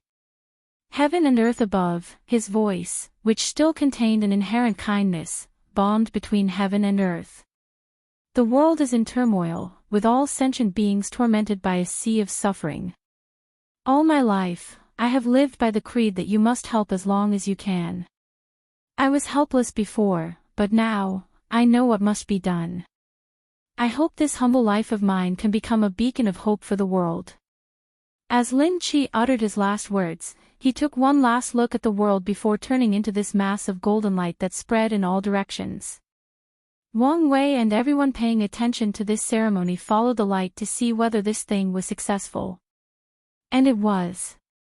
Any mortal or cultivator touched by the golden light will be instantly cured. There was zero resistance for the entire process. It was as if this golden light wave was the embodiment of all that was holy and pure. The golden light washed every corner of this vast world, not leaving a single diseased individual without a cure. Then, it became a golden sword attacking this invisible humanoid-shaped red ghost. This thing was the source of the pure flame ceremony, and the golden sword extinguished it with only a few slashes. However, to everyone's surprise, the golden sword did not dissipate but rushed into the sky directly toward the lock. Many people immediately hoped, thinking, could this be how they attain their freedom? Sadly, they were soon disappointed. The golden sword tried its best but did not even leave a mark on the lock. The world heard a deep sigh of regret as the sword dissipated. Wang Wei calmly watched all of this. He was not surprised by the sword's outcome against the lock. However, just as he was about to leave to proceed to the next step, something unexpected occurred. You can summon me once. Sage Lin Qi. Remember, one more time. I understand, Wang Wei nodded. It seems Sage Lin Chi did not immediately disappear, but Heavenly Tao turned him into a powerful force between heaven and earth.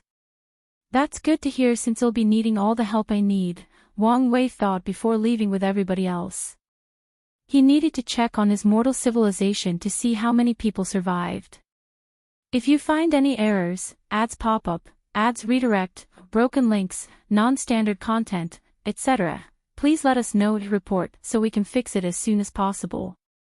Chapter 1414 Return Home Unedited chapter of the 3 million bases, only 333 remained, meaning the number of mortals that died is simply incalculable. As Area 0 of this plague, Wang Wei was expecting this outcome and even worse. You're alive, Wang Wei stated as he gazed at Du Kong. Unfortunately, Du Tsong replied in a hoarse voice with clothes splattered in blood, listless eyes, and unkempt hair. Suddenly, he thought of something and stood up.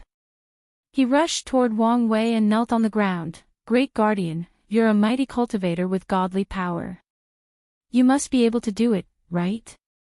After all, we are mortals, so it should be easy to bring them back, right?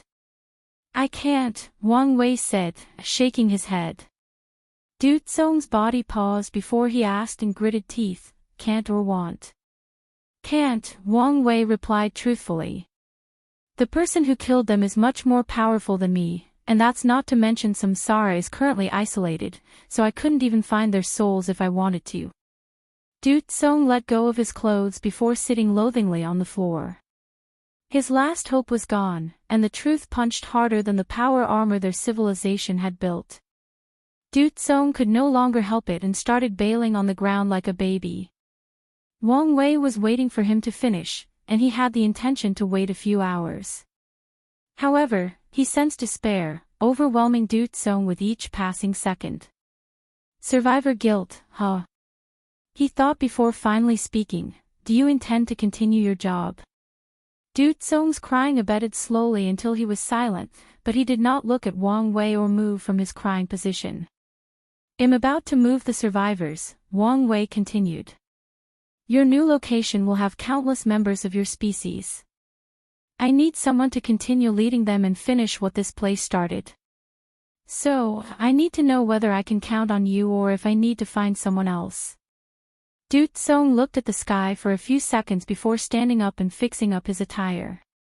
He bowed politely to Wang Wei before walking to his post.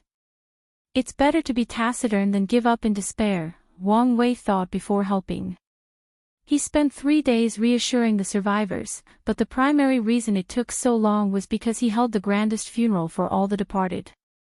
Wang Wei even built a monument that contained all the names of the fallen, both in the final plague or the previous civilization wars. Finally, once that was dealt with, he put the remaining base in his personal dimension before returning to the Tao burial ground, taking away all his people. Central Origin Realm. As soon as Wang Wei arrived in that area, he activated a token that teleported him to another dimension. The first thing he experienced was chains of mountains and islands floating in the air, forming a ring. The beautiful and familiar sight brought Wang Wei a sense of peace and calmness he hadn't felt since ascending. They should have kept the massive chains, Wang Wei commented. The main difference between this place and the lower dimension was not the vastness but the lack of chains connecting the different mountains. They were there long ago but became a liability at one point and were removed, said an elderly woman with a bright smile. You are? Wang Wei asked the woman leading the delegation. I'm Grand Elder Yan Shui, she said before introducing the man next to her. This is this generation's sect master, Yu Kai. Wang Wei cupped his hands and bowed to them. It's an honor. The honor is all ours, Yu Kai said with a smile, and he meant those words. Although he hadn't met Wang Wei, he knew of the latter's achievements outside and how capable he was through their communication that often used Red Mask as a medium. We've recreated your transcending fate mountain from the news we gathered about you. I hope you don't mind. No, it's fine. I think I need something familiar about now, Wang Wei nodded. That's good to hear. This is your official token, Yu Kai said as he handed him a purple token with the character seed. This is. Your official title is the sect's primal seed, but we can change it to something else if you need. No, but I'm curious about the different divisions. Why don't I explain why we fly to our destination?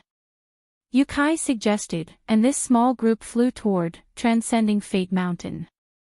All mortal disciples are divided into regular and sacred sons, Yukai explained. Although there are other divisions like outer and inner disciples, they are only used to measure their training speed. What truly matters is whether they can become of the 3,000 sacred sons. Sacred son, this word brought memories, Wang Wei commented. The role of all sacred sons is to become, at minimum, a pseudo-eternal. Those who succeed will become true disciples and continue to receive unlimited support from the sect to become everlasting Empyreans. Those who failed will become outer deacon elders. Afterward, true disciples will become legacy disciples if they become everlasting, and peak seeds if they become boundless. Peak seeds. They have the potential to become peak paragons, Yukai explained. Peak seeds, like legacy disciples, do not have to participate in the sect's management and have priorities over most resources. So, the two ascending paths of power in the sect are the disciple and elder way. That's correct, Yukai nodded. Non-everlasting Empyreans become inner deacon elders, and paragons become great elders. Are peak paragons supreme elders? That's right. Then, what about the other path cultivators? Wang Wei asked. All these statuses and labels seemed only to mention the Emperor path. They are also outer and inner deacon elders, except with worse status and power, and can only become elders at tier 12 unless they prove themselves as true insurgents. I can already tell how much these Emperor path people would complain, Wang Wei commented, and Yukai gave him the look of someone who understood his pain. These rules have existed for a long time, but every sect master must handle these people's non-stop complaints. What about the sect master position? How is that chosen? Wang Wei asked. From the legacy disciples, Yukai explained. The luck from the position greatly increases the possibility of passing the Paragon immeasurable tribulation, so many legacy disciples who are not too confident will compete for the position. That makes sense, Wang Wei nodded. I guess there are no longer any rules about the shadow being able to replace the sect master. That rule still exists for the mortal disciples. As long as their shadows show more promise than their master, they can take the sacred son position away. Wang Wei was surprised. This rule was not something Qiyuan or Yan Hai created, so he thought it would not have applied to the upper dimension. Shadow Ruler must have added it after his ascension. The team arrived, and Wang Wei observed his new home. It looked exactly the same, except this mountain was towering compared to the one at home. As he glanced at his small manor, a look of nostalgia flashed in Wang Wei's eyes. Maybe it was the wrong choice not to involve the sect in all this confrontation. He's been feeling like this, hence why he decided to return to the sect now. Of course, it's also because he had an outline of a plan in his mind and needed all the resources possible. Wang Wei walked through his manor, his mind full of memories of his parents, Li Jun, Yan Liling, and Wu Hong. He touched the walls, looking at every corner. I didn't realize how lonely I was until I saw this place, Wang Wei sighed. Now was not the time to reminisce, so he summoned the people outside. Thank you, Wang Wei said to Yukai. The credit is not mine, but Grand Elders Yan Shui, he swiftly explained. Wang Wei looked at her and thanked her sincerely. I'm old, so I've experienced the ascension of a few of the Supreme Elders. One thing they have in common is they usually grow nostalgic for their time in the lower dimension and find any way to keep the memory of that time alive. I figured you would be the same. No matter how powerful we are, ultimately, we are humans and creatures of habits, Wang Wei sighed. Alright, let's get back to business. Why don't you introduce some of these people to me? Yukai and Yan Shui were accompanied by a small group, but these people didn't say anything during the entire journey. Oh, yes, Yukai said. Let's start with the 9 patriarchs, beginning with the Wang clan patriarch. A fat man with a bulging belly and the aura of a peak everlasting stood up and bowed to Wang Wei, Patriarch Wang Si. Please take care of me. If you find any errors, ads pop up, ads redirect, broken links, non-standard content, etc. Please let us know and report so we can fix it as soon as possible. Chapter 14-15 The counterattack starts, it'll be in your care, Wang Wei nodded politely. We need to find a date for your patriarch ceremony, Wang Si added. I just returned, so there is no need to be talking about the transfer of power, Wang Wei said. No, these are the rules, Wang Si insisted. The patriarch position will be beneficial to your Paragon tribulation, and all your achievements or accomplishments will further nourish the Wang clan's luck and destiny. In that case, wait until I'm about to pass the tribulation. As you wish, Wang Si nodded. One last thing, you can choose a few of the human fiend gods to serve you. Most of them worshipped you and would love to work for you again. I will, Wang Wei nodded. All the human fiend gods originated from the lower dimension and knew Wang Wei, so it might be a good idea to transfer them to his, transcending fate mountain, to serve under him. Let's continue, Sect Master Yu Kai continued. This is Matriarch Li Yang and Patriarch Yen Dui. Li Yang was a beautiful woman with extraordinary red lips and naturally charming eyes. Yen Di was an emo man, his hair, clothes, eyes, and jewelry were all black, and even his aura was dark and depressing. Wang Wei bowed to them, and Li Yang immediately asked, when is the Eternal from our clan ascending? We understand their unique situation, but could you elaborate in more detail? No problem, Wang Wei said before explaining Li Jun and Yen Liling's situation to them. So, it will take a while, Li Yang said in disappointment. The sect may have too many Eternals to count, but it was different for Eternals from the lower dimension. Destiny is in the lower dimension, meaning it was easier to give birth to great talents. From the information Li Yang and Yen Di have gathered, Li Jun and Yen Liling have already shown signs of being peak seeds, hence their excitement for their possible rise. Thank you for preserving the unity between our clans, Matriarch Li Yang said to Wang Wei. She understood the overwhelming power he had in the lower dimension, and if he wanted, he could have turned the lower dimension sect into the puppet of the Wang clan. Wang Wei nodded to her, and Yu Kai introduced the other families. This is Patriarch Long, Matriarch Xia, Patriarch Tang, Matriarch Su, Patriarch Yin, and Patriarch Zhou. The 6 of them stood before Wang Wei and bowed politely. He returned the salute before looking at Matriarch Xia, a small woman with green clothes and intense eyes. If I remember correctly, the Supreme Elder Shadow Ruler took the name Xia. He is our ancestor, she replied succinctly. Wang Wei nodded and did not ask any more. Yu Kai took over the conversation again. Those are the elders taking care of different aspects of the sect. Let's start with the disciplinary hall elder. For the next hour, Wang Wei met all the upper echelons and had a basic understanding of the upper dimension sect's operation and rules. Finally, he signaled that only the Grand Elder and Sect Master stayed for an important meeting. First thing first, I need you guys to perfectly replicate this thing before its owner comes asking for it, Wang Wei said, sitting cross-legged with a small golden tablet floating above his palm. The tablet released an intense Dao rhyme, forcing Yu Kai and Yen Shui to squint. Is that the Skill Dao Association's Dao Path tablet? Elder Yen Shui asked. That's right, Wang Wei nodded. He split all the resources from the Northern Chu dynasty with Monk after killing Shu Ren, and this tablet was one of the prizes they shared. Elder Yen Shui played with the tablet in her hands. We currently have only one person who can refine Tier 12 products while still in Tier 11, but he's a pill refiner. The best we can do is a false product. The Overlord's destiny has returned, so it won't be long before the association asks for their treasure back, Yu Kai stated.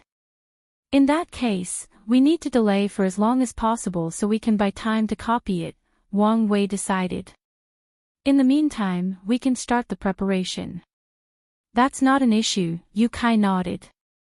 I promised the barbarian race they could copy our copies, don't forget that, Wang Wei added. One of the primary reasons this thing was in his hands, even though Monk was the one who killed Shu Ren, is that the barbarian race could not bear the pressure from the Skill Dao Association, but the Dao opening sect could. If you say so, Yu Kai nodded. The primal seed has a lot of powers in the sect, especially regarding the utilization of resources. Besides a few things that may require the ancestors to sign up, there are almost no limits to their resources. Of course, the criteria needed to get this position are also insane. Throughout the sect's history, there have only been 3 prior primal seeds, and only one, Ancient Desolate, lived to that name. About the second matter, Wang Wei continued. I need to comprehend something, but it is extremely challenging and will take me too long on my own. Is there a way for me to comprehend it in less than a yuan epoch? Elder Yan Shui frowned. He knew how talented this young man was, and he was saying someone of his caliber was about to comprehend something challenging. What level is such a thing? She suddenly thought of something, and a look of realization flashed in her eyes. You could use the experience pill, which would allow you to experience the point of view of whoever created whatever you wish to comprehend, even if it was heaven and earth, Elder Yan Shui suggested. No, he can't, Yu Kai said. Don't you remember? We used the last experience pill trying to summon the mortalhood trial. Oh, that's right, Elder Yan Shui nodded before frowning as she could not think of another suggestion. The only option left is the mind dilation pill, but... Yu Kai said. The side effects are too severe, Elder Yan Shui disagreed. No, let's do it, Wang Wei said. He knew of the mind dilation pill, a Paragon-ranked pill that can dilute time between the mind and the outside. In some extreme cases, 1 second inside a person's mind might equal 10,000 yuan epochs outside. However, the faster the time dilation, the greater the burden on the soul. Oh right, I forgot you already have a Paragon soul, Yan Shui nodded. Regardless, you should give him some soul protection pills. No problem, Yu Kai said as he stood up. Anything else? No, that's it for now. Good. Although he didn't have to, Yu Kai went to gather the resources personally. I know you'll be busy, but I'll leave you on your own device. Don't hesitate to call me if you need something, Elder Yan Shui uttered before also leaving. What do you think? Wang Wei asked the empty room. Swish. Red Mask appeared before him, kneeling on one knee. The Wang, Li, and Yan clan are excited for your return, but the other 6, not so much. Wang Wei nodded before motioning her to continue. Your presence will further consolidate the 3 main clans' power, especially if you can become the 5th primal/ancestor, Red Mask explained. Most of the 6 clans appeared neutral of your presence, except for the Su and Zhou clan. Their leaders tried to hide their emotions, but I could still detect it. Wang Wei nodded as he looked at his token. The fact that they already had a status for him showed they had prepared long ago, most likely due to Ancestor Yan Hai's orders. Anything else? The Great Elder and Matriarch Xie detected my presence. Oh. Wang Wei was not surprised Elder Yan Shui discovered her since he detected her essence was once that of a paragon, but it was something else for Matriarch Xie. She's probably in the shadow business like myself, Red Mask continued. And she's exceptional at her job. Is that so? Wang Wei muttered. During my retreat, I need you to establish yourself in the sect. Use the opportunity that these clans do not have the protection of their powerful ancestors to infiltrate their ranks. I want to be able to know what kind of underwear their patriarch is wearing. Do you understand? No problem, but do I have a bottom line? Play by the rules as long as they do the same, Wang Wei instructed. I want to be informed, not break the foundation and unity of the sect. He needed to start preparing for the future, and that's one of the reasons he returned to the sect now. The 7 Moon era was gone, leaving only 7 Cauldron and Time Eater. Seven Cauldron is a walking skeleton, as her body will definitely collapse once she is no longer a vessel, leaving Time Eater as the last remnants of the previous era. Wang Wei's plan might involve Time Eater's death, meaning he was also living on borrowed time. Now was the time to return to the sect and prepare for the future. If you find any errors, ads pop up, ads redirect, broken links, non-standard content, etc., please let us know to report so we can fix it as soon as possible. Chapter 14-16 Asking Grand Dao. After receiving the resources, the first thing Wang Wei did was to reinstall the formation on the Transcending Fate Mountain. Although he trusted the sect, it was not to this level. Once that was done, he released Wang Qi and the others and provided them with the proper identity to allow them access to certain things in the sect. Only after dealing with these mundane tasks did Wang Wei finally enter his retreat. Let's get this over with, Wang Wei muttered. His first task was not to understand the lock. Instead, he used his ability acquired for his achievement as an immeasurable emperor, which allowed him to communicate with Grand Dao. Wang Wei's spirit left his body before finding himself in this infinitely white space with one towering eyeball glancing at him. He immediately felt an immense pressure on his soul. Regular people cannot directly face Grand Dao's presence without any repercussions. What is your request? Cold and indifferent words entered Wang Wei's mind. There was no source of sound or any fluctuation. These words just appeared in his mind as if they were a natural part of his memories. Wang Wei frowned before returning to normal. My request is simple. I need a karma-free cultivation technique that allows me to see my existence blueprint. The technique cannot be directly implanted in my mind nor use an information talisman. It must be written in books in the common Tao language of the chaos universe, and it has to be a technique that my current self can cultivate. Wang Wei has been thinking about his fate seed status for a while and concluded instead of asking Grand Dao for help, it would be better to rely on himself. So, he asked for a way to detect his status as a fate seed so he could devise a way to erase it himself. Grand Dao looked at him briefly before disappearing, leaving a world of books. Wang Wei checked, and the number of books could fill the entire observable universe. That's how many they were. He then immediately checked the content. Everything is labeled accordingly, Wang Wei commented. He could have been more specific but left many loopholes just to see whether Grand Dao would play with his request, and based on how it reacted, Wang Wei could deduce how trustworthy this request was. So far, there doesn't seem to be any problem, Wang Wei muttered. He will have his wife and many other people check this technique, but there doesn't seem to be an issue as of now. He put the books away before continuing his retreat. He did not hesitate to take the mind dilation pill and the other soul nourishment pills. He stretched his mind dilation to the limit, achieving a level of 1 second outside equal to 10,000 yuan epochs in his mind. Then, he started comprehending the essence of the lock. Over the years, he tried to learn it and had some success, but the nature of the information inside reached the level of transcendence, meaning it required a lot of talent and time to understand truly. Time felt endless, and if not for the fact he was focusing on a task, Wang Wei had a feeling he might have gone mad after experiencing so long in such a short period. It did not help that his soul started hurting after 50 years had passed on the outside.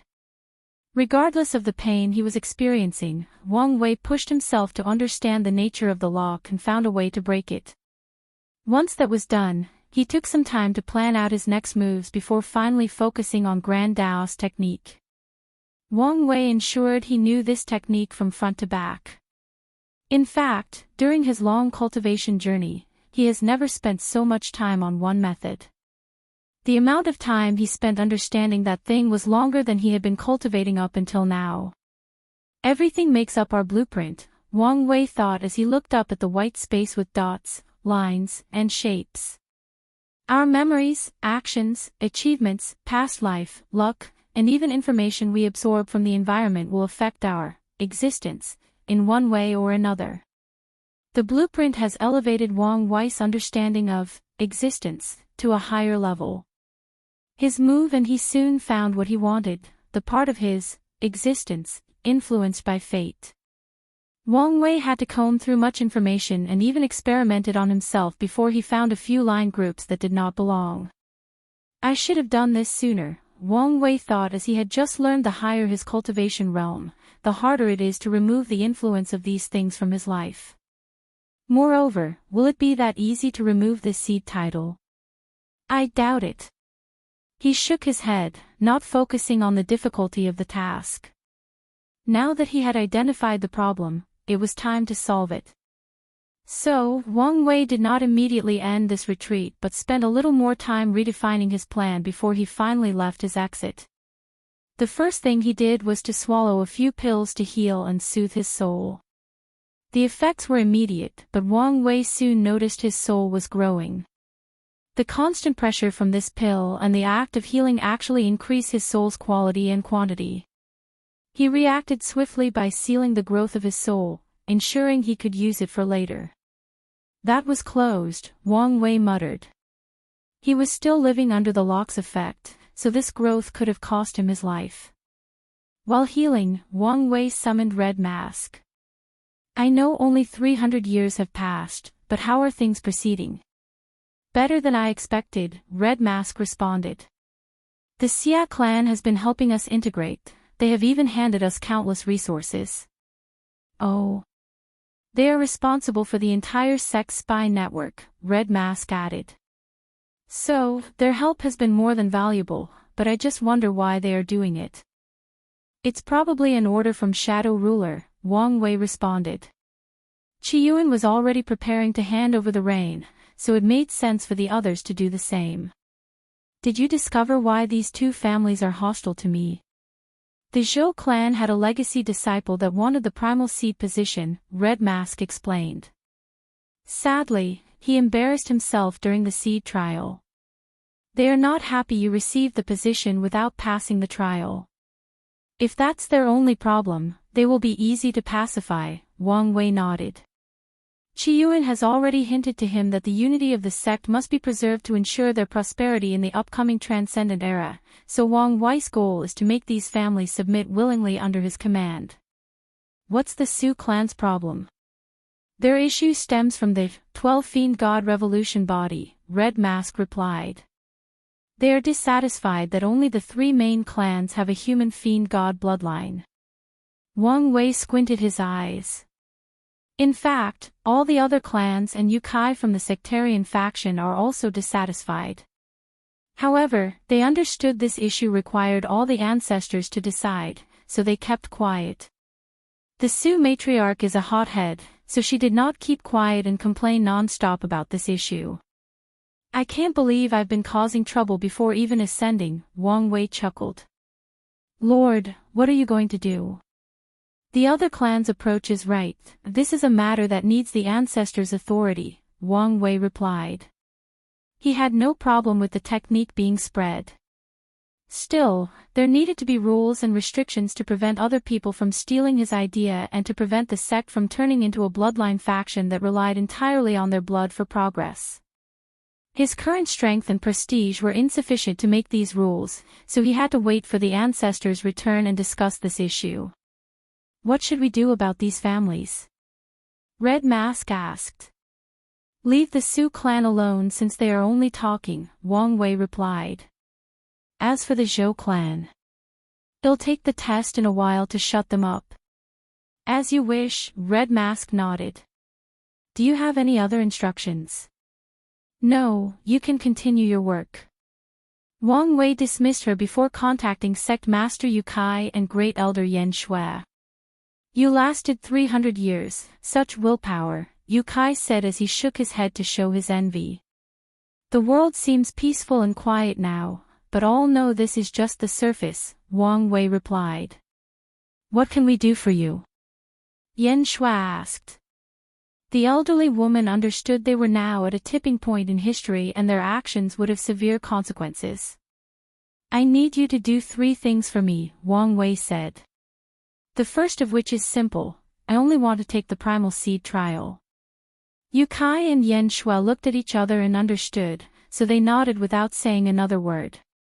The second thing is about. If you find any errors, ads pop up, ads redirect, broken links, non-standard content, etc. Please let us know and report so we can fix it as soon as possible. Chapter 14-17 The Path to Paragon. For the second request, I need you guys to summon the mortalhood trial, Wang Wei stated. The world is locked, so how are we supposed to do that? Yu Kai asked with a frown. For a moment, he thought Wang Wei was purposely asking them to do something impossible. You don't need to summon it to our world but to our branch of the River of Time, Wang Wei explained. The lock does not influence that place, and currently, his power is at an all-time weakness, making this the perfect time. For his plan to succeed, he needs to become a paragon, and this trial is the only way he could think that would allow him to increase his cultivation realm in the current state of the Eternal Ascension world. That approach might work, Great Elder Yen Shui said. We might need to tweak the ceremony a little, but it's doable. The mortalhood trial will not only allow people to become paragon, but it could also be the only way for people like her to return to their former peak. Let's not get too excited too quickly, Yu Kai added. The ceremony requires the luck of most of the world's geniuses and heaven chosens, meaning we will need the cooperation of the other overlords and top paragon lineages to proceed. The desire for these people to increase their strength is as high as us, so there should be no problem with the suggestion, Yen Shui stated. I know this, but I just want to reiterate that the process will not be as easy as stated, and I will need a little bit of time to negotiate with these people, Yu Kai explained. The return of the Overlord's destiny will embolden these people, and many will try to bargain with you about this ceremony, trying to take a lead role, Wang Wei stated.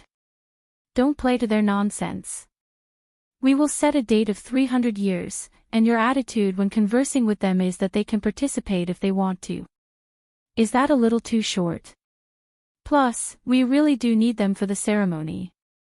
They don't know that, or they are not sure, Wang Wei stated.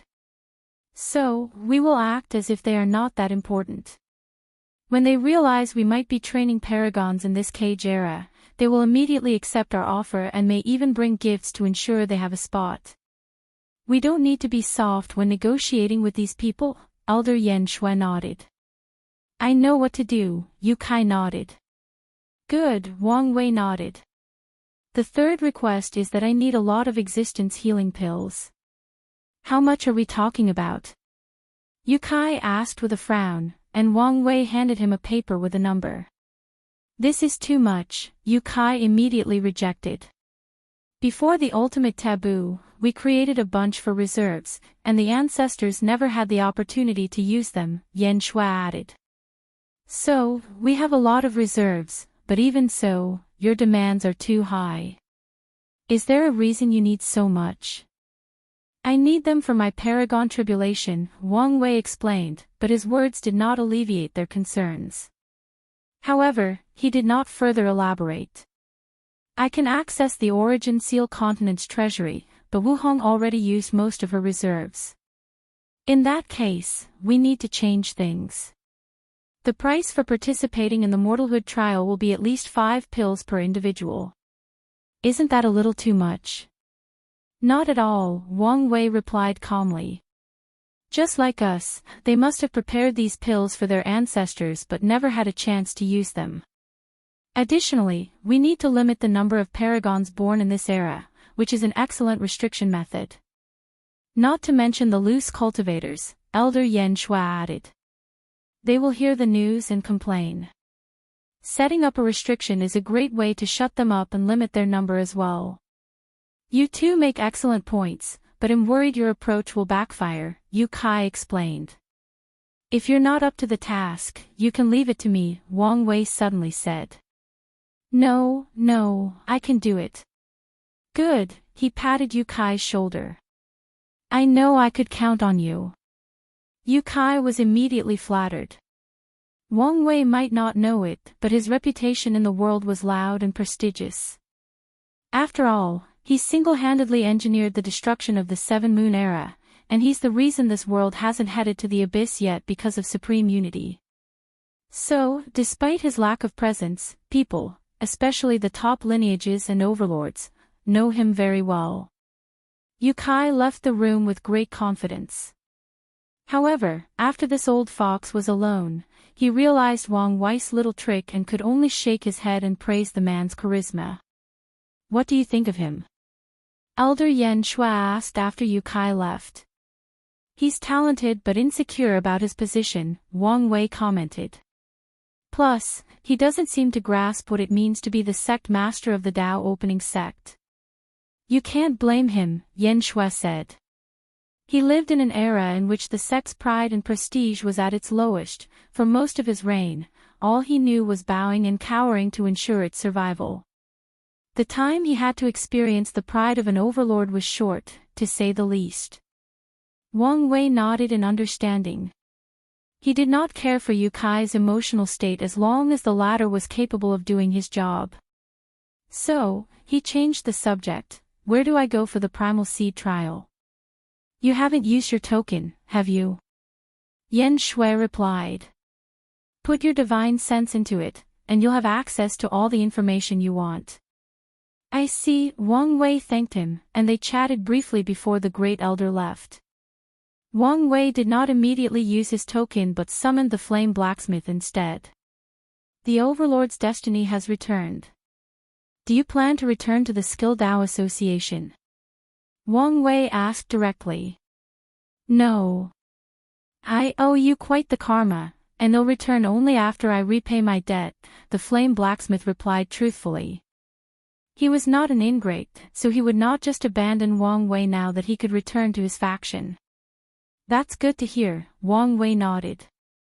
"The people from the Skill Dao Association will arrive soon, and you can introduce yourself to them if you wish. It's not a bad idea to start laying out a deeper connection or alliance with our two factions."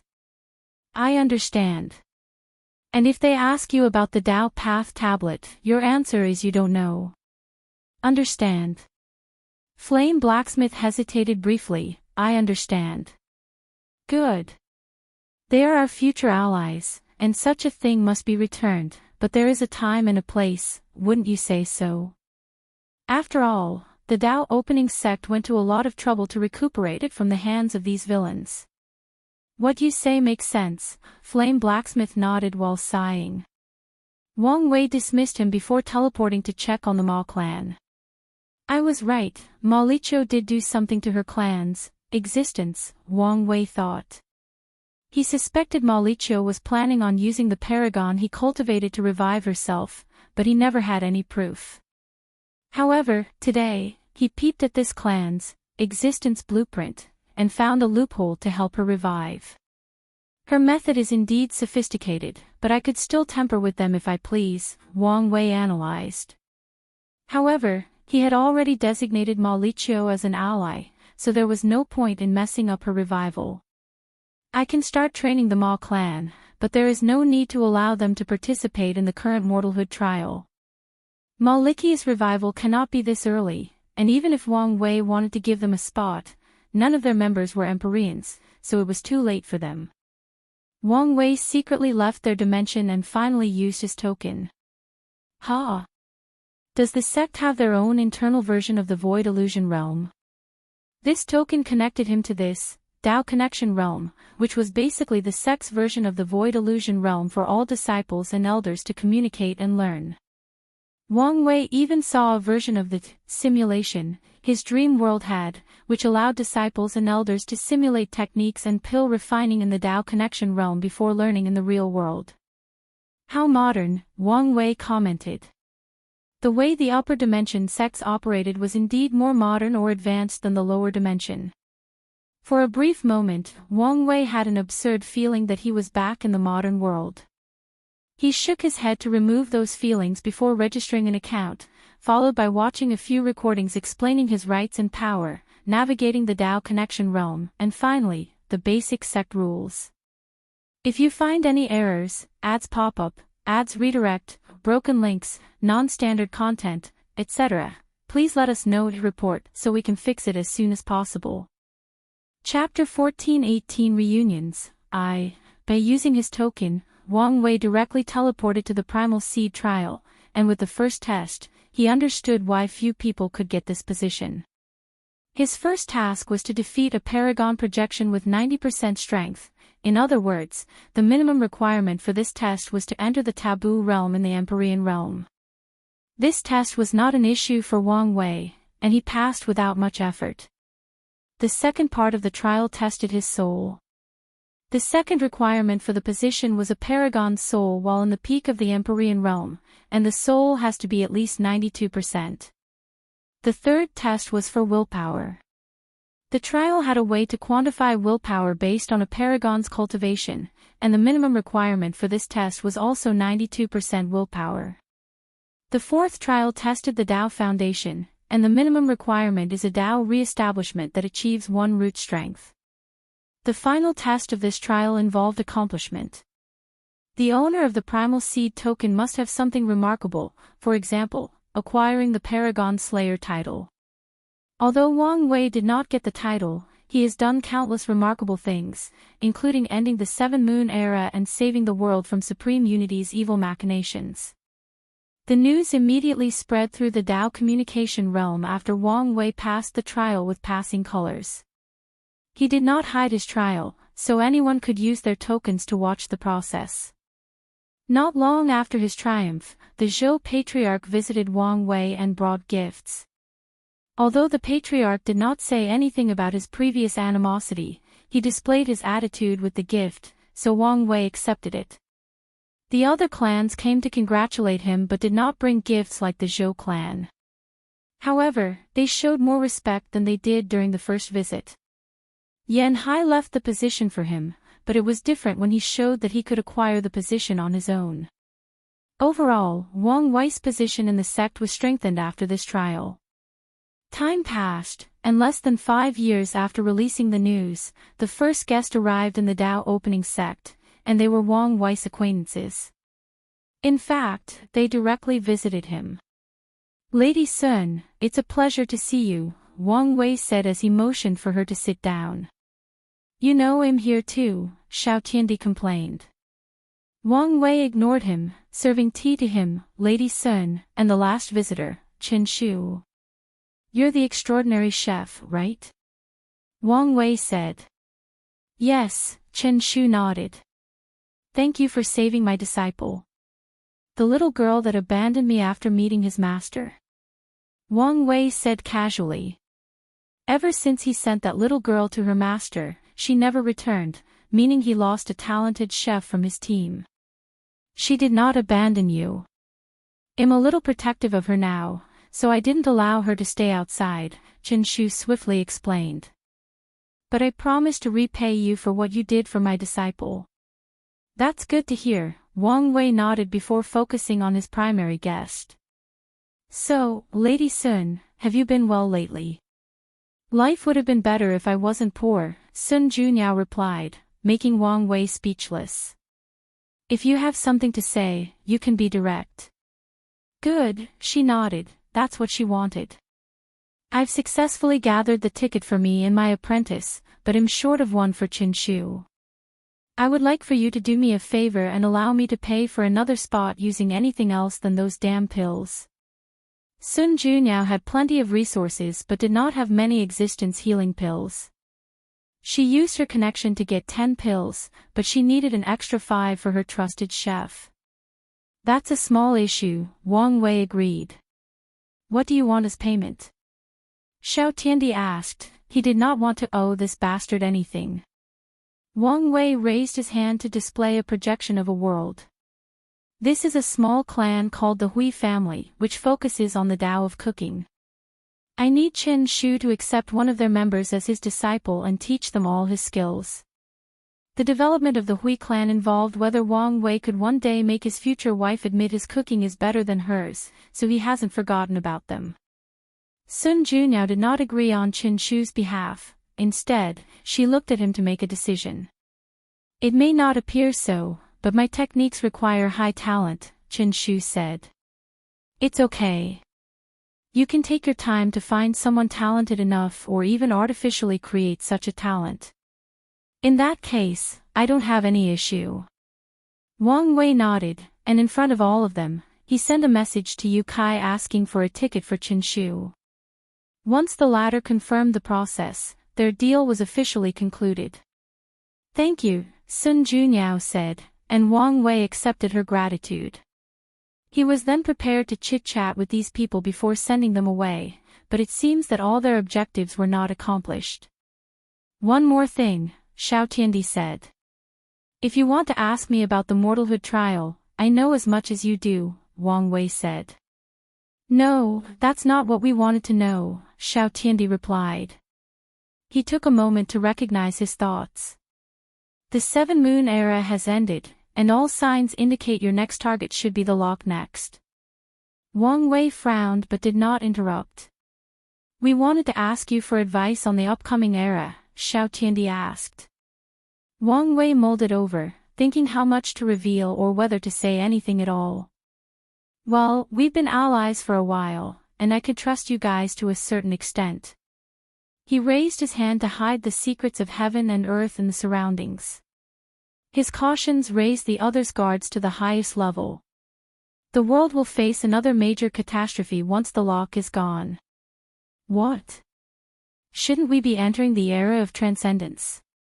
Xiao Tiandi asked. It seems you know a lot, Wang Wei uttered. What catastrophe? The board needs to be reshuffled before the Transcendents era, Wang Wei said. So, a catastrophe targeting the overlords, Sun Junyao summarized. That's right, Wang Wei nodded. However, as you can imagine, no catastrophe is simple. If things go wrong, foreigners will occupy the Eternal Ascension world, and the Transcendence era will have nothing to do with us, the natives. The room became silent as these three processed this news. Can you stop this catastrophe? Xiao Tiandi asked. There are too many players involved, and I'm powerless to stop it, Wang Wei replied truthfully. Such simple words have revealed much information to the three of them. What do you suggest we do to survive the upcoming chaos? Xiao Tiandi asked directly. Find a backer, Wang Wei replied. Many transcendent powerhouses will be involved, and by then, Sun Junyo's perfection essence will be greatly sought after by people who seek the transcendence path or transcendents who want to return to their peak. Are you suggesting we join Buddhism? That's an option. However, we will have a home advantage in this catastrophe, so you can expect more transcendents appearing amongst the overlords and top lineages. You can choose one of them as your backer. Chen Shu was quiet while the pair of master and disciples were deep in thought. They glanced at each other and communicated with their eyes. Although Wang Wei didn't know what they said, he could tell they must have come to an initial agreement. Thank you for this information, Sun Junyao declared, preparing to leave. No problem, Wang Wei said. But I should warn you, you will be instrumental in destroying the lock, so you should prepare early. Sun Junyao suddenly paused, and Xiao Tiandi quickly asked, is it dangerous? Obviously. In that case, the world's destiny is not mine alone to bear, Wang Wei cut him off. Everyone must contribute if we want a chance at escaping that disgusting cage. I understand, Sun Junyao said. I'll be prepared. Wang Wei nodded before escorting them out of his mansion. Her perfection is indeed different from mine. My perfection focuses more on my cultivation foundation, while hers is the core of her entire being. She can probably achieve half-step transcendence as long as she can spread that perfection to her body and soul. However, once her soul becomes perfect, she'll become like a machine as all her emotions and desires evaporate, just like Grand Tao. Wang Wei knew the technique would bring him countless benefits, but he did not expect it to this extent. Seeing someone's blueprint is the best way to see their innermost essence. It's like having a key to the universe's deepest secrets. The path of imperfect perfection is indeed the best way forward for Sun Junyao, he commented. Although this path is not suitable to me, the idea of a perfect fleshly body to achieve transcendence is worth exploring. If you find any errors, ads pop up, ads redirect, broken links, non-standard content, etc., please let us know and report so we can fix it as soon as possible. Chapter 14:19 Reunions, 2. Isn't nothingness be considered perfect? Wang Wei asked himself. If there is nothing present, no matter, time, space, or concept, there is no flaw to have, so it could be argued that nothingness is also a perfect existence. Numerous thoughts flashed in his mind. Now that he has established a connection between the main power of his flesh and Sun Junyo's, he can learn from her. One of the steps for the flesh to be sanctified is one immortal characteristic. I chose the power of nothingness, and I've been cultivating that characteristic since then. What if that characteristic is also the key for the body to achieve transcendence? If I can spread that characteristic through a decent part of my existence, similar to Sun Junyo's perfection, I can eventually sublimate my body to a higher level. The highest level of nothingness is true nothingness, and once my body has this characteristic, it will officially sublimate to the realm of transcendence. A light of wisdom flashed in Wang Wei's eyes. No, what I'm talking about is the transformation process, not a true method itself. If Wang Wei's body ever achieved transcendence, then his existence would change based on his thoughts. However, he still hasn't considered a method to achieve said transformation. A direct manipulation of my existence is not as simple as stated, especially when it involves transforming or evolving into a higher being. Sun Junyo's perfection is innate, making it easier for her to manipulate, but even someone like her cannot just increase the perfection of her body and slowly evolve into a transcendent being. I need a concrete method, a step-by-step idea, Wang Wei thought. Let's see. The body has 3 gates, and opening each one grants exceptional powers. The third gate, the gate of flesh, allows a cultivator to be on par with a paragon. So, what if there were a 4th gate?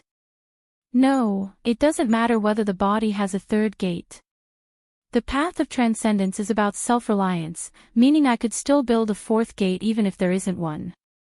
Wang Wei immediately entered a state of epiphany. What do I need to build the 4th gate, the gate of transcendence? First, I would need to push my flesh to the absolute limit of the 3rd gate. Second, I would need to deeply understand the concept of essence, so I know how the gates are created and why they represent the potential of the human flesh. Finally, I would combine my understanding of essence with the power of nothingness as the foundation to build the 4th gate. Wang Wei woke up from his enlightenment and felt this idea was feasible for his transcendent path. However, he also realized he was missing many necessary things to make it possible. Maitreya's technique, I need to see a true method of transcendence before I can make my own. Wang Wei had some minor understanding of the transcendent path due to his Qi Luck Dragon, comprehending the lock secrets, and, more importantly, learning the blueprint existence technique. All these have granted him some advantages for when he becomes half-step transcendence, but he felt they were not nearly enough. I hope she shares that technique once the lock is dealt with, Wang Wei thought. Maitreya or even Supreme Unity's technique would significantly accelerate his transcendent path. Still, he was confident he could do it without them, especially now that he had a concrete idea that he could follow. Without their technique, it would only take longer, and Wang Wei might have to take the risk to try and observe their existence with his new technique. What a good day, Wang Wei thought as he returned to his retreat. Now that he had a way forward on his transcendent path, he was in the best mood had been in a while. Time passed, and Wang Wei had to open his eyes after a few decades. Finally, back to the Empyrean realm, Wang Wei thought. Being able to see his blueprint had many advantages, one of which was he knew the best way to heal his existence injury, and return to his former cultivation realm. I should return to my peak before the 300 years are up, Wang Wei muttered with a grin. He walked out of the room. What's the urgency? Lady Shi Shangyan wanted to see you, Wang Qi replied. She was very insistent. Oh. Let her in. Wang Wei prepared the tea, table, and dessert, and a beautiful woman in yellow with star-like eyes walked into the room. He situated her before him and served tea. How have you been? As good as anyone can be in these trying times, she replied. True, Wang Wei nodded. But something seems on your mind. Shi Shangyan sipped her tea. As you already know, the lock has stranded the celestial race in the source chi space, leaving a few of us. Shi Shangyan paused as she blushed a little. The mortalhood trial is an important event, an opportunity one cannot pass down. However, without access to the clan, I cannot pay for those 5 pills. No need to worry, Wang Wei immediately reassured her. The Celestial Clan is one of the first groups to believe and invest in me, so this is the least I can do. I promise to repay you as soon as I can contact the clan, Shi Shangyan promised. Wang Wei wanted to refuse but realized this girl was thin-skinned, and his refusal might make her even more embarrassed. No problem, Wang Wei agreed calmly. I can give 2 additional spots if you wish. No, 1 is fine, Shi Shangyan swiftly denied. If you say so, Wang Wei nodded. The two chatted briefly before Shi Shangyan left for her accommodation in the sect. Many people should come to visit, so don't go into a deep retreat, Wang Qi warned, and Wang Wei waved him off. The latter was correct as another visitor came by soon, Su Shi. Your eyes scream of your tiredness and loneliness. Well, hello to you too, Wang Wei said, trying hard not to roll his eyes. Who said these things are their greetings? Do you want me to play you a song? Su Shi suggested. I doubt your music can do anything for me, Wang Wei replied truthfully. There are a handful of people who can soothe his loneliness, and these people are either in the lower dimension, have disappeared, or are sealed in the dark truth. So, it's that bad, huh? Don't mention this, Wang Wei said. What brought you here? Su Shi glanced at him before saying, your tickets are too expensive. How many pills did you gather? 12, that's way more than I anticipated, Wang Wei acknowledged. The academy was only an Empyrean lineage, so it was rare that Emperor Kong gathered enough pills for 2 tickets. How many did you need? 2 extra tickets, Su Shi revealed. We are willing to pay something of equal value. That's not an issue, Wang Wei agreed and directly contacted Yu Kai to facilitate this deal. Afterward, the two chatted for a few hours, and at Su Shi's insistence, she played him a song. Unfortunately, Wang Wei was correct when he said only a few people could genuinely help him. As he watched Su Shi leave, he was deep in thought. The Chaos Demon gods definitely had members of their kind that achieved half-step transcendence through the flesh. If I can get their bloodline, the chances of condensing the 4th gate would drastically increase. Wang Wei was already scheming.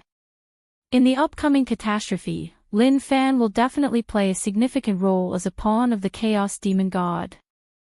So, if he played his role correctly, Wang Wei might be able to get his hands on their bloodline through him. Let's wait and see, Wang Wei thought with squinted eyes.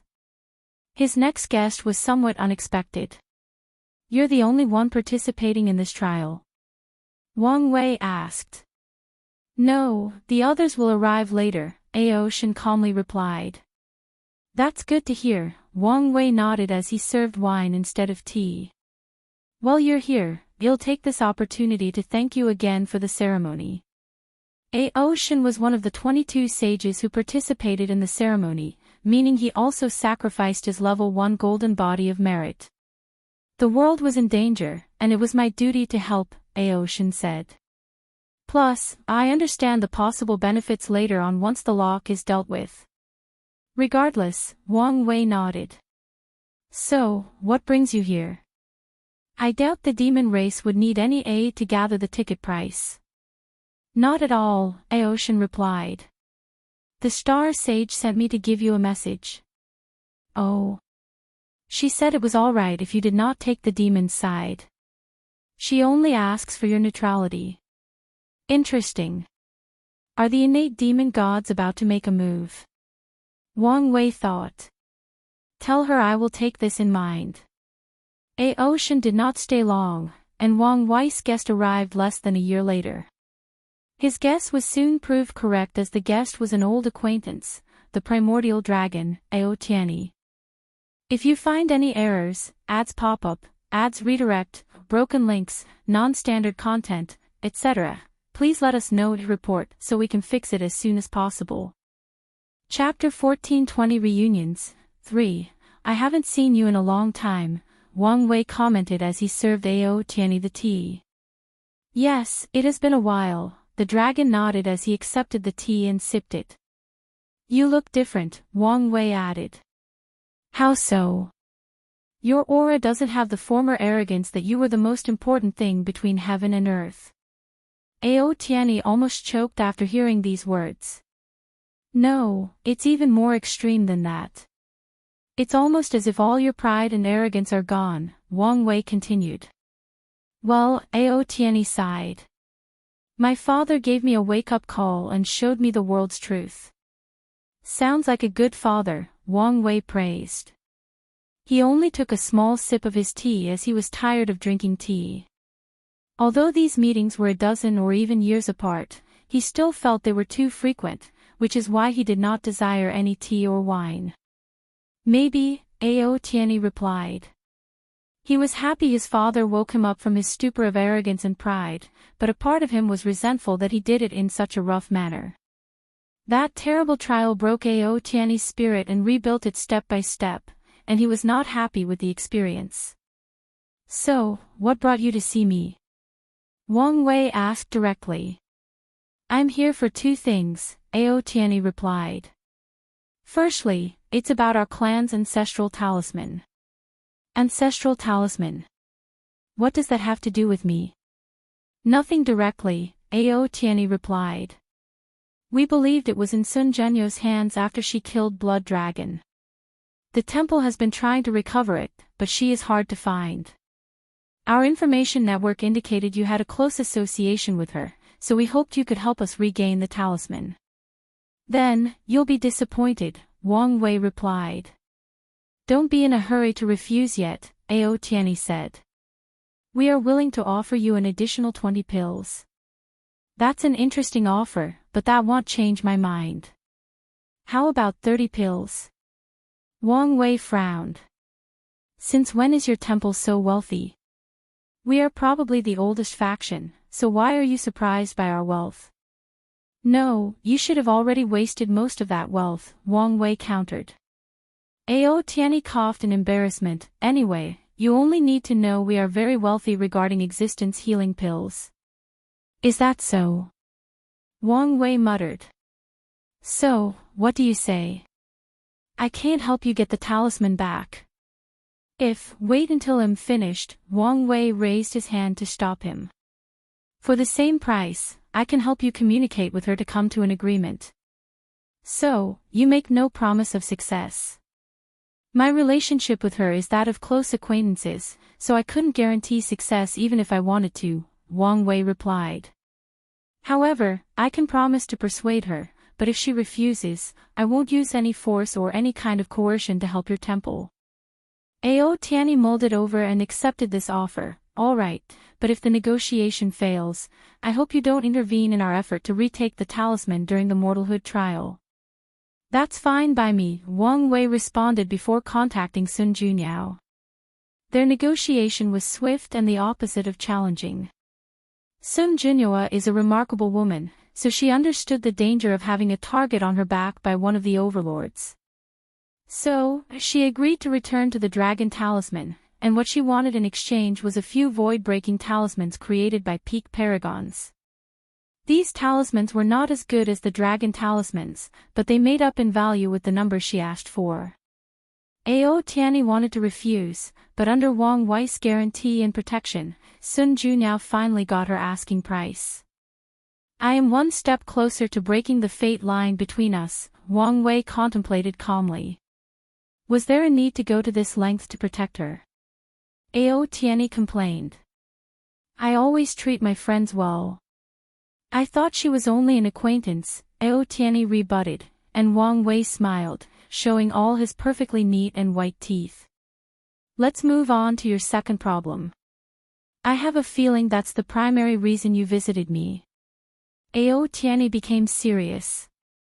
Our temple has predicted that your sect did ask for these pills simply to limit the number of people participating. There is a high chance you were in grave demand for some reason. Wang Wei frowned. So what? He knew he wouldn't be able to hide the truth once the mortalhood trial started, and he started using these pills. Additionally, his tactic was an open one, meaning it was useless even if someone guessed his objective. Here, take a look at this. Wang Wei took the gourd and opened it. An intense medicinal smell enveloped the room, and he immediately felt his injury improving. So potent? He asked before swallowing one drop. Is that holy dragon water? That's right, Ao Tianyi said proudly. The holy medicine of curing, existence, injuries. We can provide you with an entire pool. Holy dragon water can only be created in the tombs of Tier 12 dragons and other innate demon gods, so it was understandable why the Premarch Origin Temple has such a vast quantity. It also explained why they had so many healing pills, since the diluted water can also be used to make existence healing pills. And what do you want in exchange? Wang Wei asked, even though he already had an idea. We only ask that you ban the demon race from participating in the mortalhood trial, Ao Tianyi said seriously. Wang Wei muttered, taking a moment to think it over. I can't do that. Why not? Ao Tian asked with a frown. I believe our offer is more than satisfactory. There are many reasons, but the primary one is that my desire for this holy water is personal, and I cannot use it to interfere in the matter between the demon and innate demon gods. Ao Tianyi understood his meaning. The battle between these two factions was a political event that all overlords must be careful about. The Dao opening sect has always remained neutral, at least openly, regarding this conflict, and if Wang Wei accepted their deal, that would change their sect's entire public stance on the matter. How about we double the price, and in return, you only need to limit the number of demon participants, Ao Tianyi stated. You can find an excuse that can keep your public neutral stance. The answer is still no. Many publicly neutral overlords have done secret deals with us and the demon race, so why can't you do it? Ao Tianyi argued. Don't tell it's about principles. You have overestimated the power I have, Wang Wei replied truthfully. What do you mean? Such a decision with such repercussions is something that the four ancestors must decide, Wang Wei revealed. I may have a lot of power, but if I try to decide on this matter, I guarantee that all the other clans and factions would stop me. I forgot about this, Ao Tianyi grunted, and Wang Wei shrugged. He was telling the truth. This is not something he could decide with his current political power in the sect. I heard you were great at convincing people. Can't you just convince them? Let's say I convince them. What will happen afterward? Wang Wei asked. What do you mean? Do you think the ancestors will be happy I made such a major decision without them? Wang Wei continued. How will they see me? Wang Wei was not talking nonsense. Qiyuan and his brothers might not say anything to support him, but it was something else for the desolate emperor. From what Wang Wei knows about the latter, he was extremely vocal and not afraid to contradict the other three. There is no point in ruining my future potential for this deal, Wang Wei said. Anyway, there is no point in trying to stop the demon race. With this holy water, you can buy twice, no, thrice their number of spots. And your sect would allow that? Ao Tianyi asked. I can make an exception to get the holy dragon water, Wang Wei nodded. However, don't forget the contract you signed that said we are not responsible for what happened to your people inside the trial. Ao Tianyi looked at him, wondering what game he was playing. Additionally, we can buy the water from you with different resources, Wang Wei continued. It's not for sale, Ao Tianyi said directly, obviously showing his dissatisfaction with the failed agreement. Are you sure about that? I am. One of our supreme elders has this unknown relationship with the demon race's star sage, meaning he has been biased regarding all decisions the sect made regarding your two factions, Wang Wei said with a strange look. Now is your chance to cultivate a better relationship with me and balance his bias, and you're refusing. Aotiani's lips twitched due to how speechless he was. Not to mention your temple owes me karma for bringing back the innate demon gods in the lower dimension, Wang Wei continued. Are you sure you want to refuse? I'll contact my father before making a decision, Aotiani finally relented. If you find any errors, ads pop up, ads redirect, broken links, non-standard content, etc., please let us know to report so we can fix it as soon as possible. Chapter 1421 Reunions, 4. Are you sure about this? Yu Kai asked. They are asking for more than 25 spots, even more than us. The Dao opening sect planned to send 11 candidates, Wang Wei and 1 member from the 9 clans and 1 from the sectarian faction. Wang Wei calmly looked at the projection before him. It's okay. These people from the temple haven't realized that a large number means they will have a target on their backs. The demon race probably won't stay and watch as their enemies cultivate 25 new paragons, Yu Kai nodded. Not just the demon race, the other overlords won't stand for it too, Wang Wei added. We have the second largest number and are responsible for the ceremony, so we will also be a target. Be prepared. Won't you be there? I'll do my best to protect everyone, but I have my own plans, and something tells me this trial will not be simple, Wang Wei acknowledged. In that case, we should prepare ways to protect our investment, Yu Kai nodded. All the people chosen are talents, meaning it's one thing to lose them if they fail the Paragon tribulation, but something else if they die before even having a chance at the tribulation. By the way, how much of the holy dragon water do you want me to buy? Buy as much as possible until the temple tries to take advantage of us, Wang Wei replied before further elaborating. Take things slow in the initial discussion to avoid appearing too desperate. Then, after we've bought a large quantity, they'll try to raise the price to an absurd level. You can stop then. Alright, I understand. Wang Wei nodded. I know you're wise, and I shouldn't have to tell you, but I decided to do so just in case. Don't get involved in the dispute between the demons and the innate demon gods. No, you don't have to worry about me, Yu Kai replied. This kind of decision is a hot dragon lung, he would not touch it with a foot-long pole. His greatest desire is to do a good enough job as sect master, then he can use the sect's luck to become a paragon. That's good to hear. Oh, I forgot to ask you, are you entering the trial? No, my foundation is not deep enough, so I'll wait until the lock is gone and I'm more prepared before attacking the Paragon realm, Yu Kai replied. It's a good choice to be cautious. If the situation didn't call for it, I would also like to take more time, Wang Wei admitted.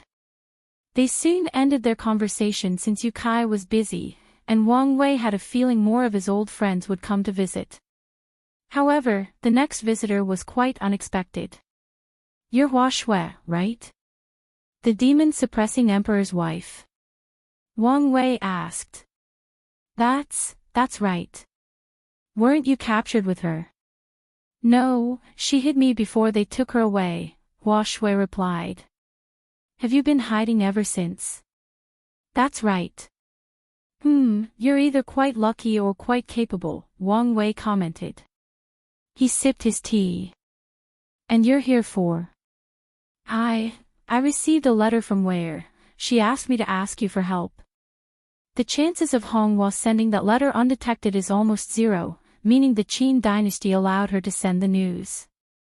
Are they trying to lure me into saving her, turning the incident into a contradiction between the two overlords? Wang Wei calmly analyzed. You don't need to worry about her, Wang Wei said. In the future, the Qin dynasty will have no choice but to negotiate with me, and they'll ask for her return as part of the deal. She'll probably lose her human and heavenly emperor position by then, but she'll be alive. Hua Shui opened her mouth and closed it as she did not know what to say. Before then, you can stay in this sect and wait for her return. Hua Shui mustered the courage. How long will that take? This is a waiting game, so we're talking thousands of yuan epochs, if not more. But what if something happens to her beforehand? Then that's her fate, Wang Wei replied calmly but coldly. The fact I'm even willing to help is a testament to my good nature, Wang Wei said. Most people would not even offer you asylum. But, you're a smart woman, Wang Wei cut her off. So you should understand the complexity of confrontation between two overlords. Do you think my friendship with your wife is enough to fight the Qin dynasty for her? Hua Shui was silent. The fact I'm even willing to help is a testament to my good nature, Wang Wei said. Most people would not even offer you asylum. I understand. Wang Wei summoned Wang Qi to settle this woman while he was left to his thoughts. If she were an emperor, I would have given her a chance at the trial, and in the unlikely chance she could become a paragon, she could have attacked the Qin dynasty and caused them trouble. Without their ancestors, Qin would have suffered from the attack of a paragon. Sadly, Hua Shui was just a Dao ancestor. After losing her human and heavenly emperor position, Hongwa's potential will be drastically reduced and probably not worth any investment, Wang Wei analyzed. However, isn't this an interesting story? After having her talent forcefully taken, she grew rapidly and avenged the people who made her suffer. Wang Wei smirked. Normally, a faction such as the Qin dynasty is too powerful for such a story to occur, but the upcoming catastrophe will reshuffle the board, and Great Qin is not immune to this reshuffling. So, maybe there is a chance for Honghua after all. All Wang Wei needs to do is save Honghua and invest a little in her startup, and she may contribute enormously to the downfall of one of his competitors. She is still worth investing in. Wang Wei waved his hand to summon someone, the sealed wrath. He looked her in the eyes. I have an opportunity for you to save your master's descendants. Do you want to hear it? What opportunity? Wang Wei explained the mortalhood trial to her, along with the danger. I'll take it, Wrath said without hesitation. Although she was only an emperor and her chances of becoming a paragon on that trial were slim, she still wanted to try. After all, she was close to the Empyrean realm, hence, it was not completely impossible. Excellent choice, Wang Wei nodded before calling someone to situate her. After dealing with Wrath and Hua Shui, he had the urge to recruit some talents from the lower dimension. So, he used his talisman to contact two people, Xiao Songxi and Yang Guowei. You look terrible, Wang Wei said as he looked at the disheveled Yang Guowei. And you look tired, he added to Xiao Songxi. Did you contact us just to mock us? Yang Guowei asked. I'm not that bored, Wang Wei replied. I came with an offer. You want to recruit us? Xiao Songxi asked. That's why I like talking to smart people, Wang Wei said. For you, Yang Guowei, I offer you two choices, be somewhat free and become a guest elder of the Dao opening sect, or offer your service to me and become an official member with all the perks. Can you save my mother? Yang Guowei asked immediately. What's wrong with her? She handed her soul to the undead phoenix, and once he died, the backlash almost killed her. I tried my best to save her, but her soul was severely damaged, and only Paragon tier resources can save her. I would have to see her to save for sure, but it doesn't appear to be something that a few pills cannot heal, Wang Wei nodded. So, you'll help me? Depends, Wang Wei replied. If you choose the first option, it'll provide you with a platform to get the pills you need. If you choose to serve me, I can get the pills from my resource reserve and lend them to you. I choose the second one, Yang Guowei said. Although his pride hurt to serve as someone who was once his equal and competitor, none of that mattered in the face of saving his mother. Additionally, Wang Wei has long become a legend that has far outpaced everyone in his generation. Good, come to the sect, and we will sign the contract, Wang Wei nodded. Whether it is Yang Guowei or Xiao Songxi, both have the potential to become peak paragons if cultivated correctly, so it was worth investing in them. Wang Wei ended the conversation with Yang Guowei and focused on the former ruler of the Baishi clan. Something tells me you have something else in mind for me, Xiao Songshi said. Why didn't you join the sea or demon race? Wang Wei asked. The sea race is divided into one top lineage, with one primal and the rest who choose to join the demon or the innate demon gods. I've had close experience with how the sea race sees foreigners like myself, Xiao Songshi sneered. His former experience is why he would rather suffer as a loose immortal than cozy up to either of these factions. Understandable, Wang Wei nodded. Do you remember how you asked if you could get a second chance at becoming an eternal if you made a big enough sacrifice? Xiao Songxi's eyes squinted. I do. Well, I have a way to test this out, and I want your cooperation for this experiment, Wang Wei revealed. He wanted to know if he could use his new mastery of the existence blueprint to give people a second chance at walking the eternal path, and his experiment would start with Xiao Songshi. You told me this process would require the sacrifice of a paragon, Xiao Songshi replied. Yes, and am prepared to pay all the costs for the experiment, Wang Wei nodded. I can agree, but I have a few requirements, Xiao Songshi replied after a brief contemplation. I'm all ears.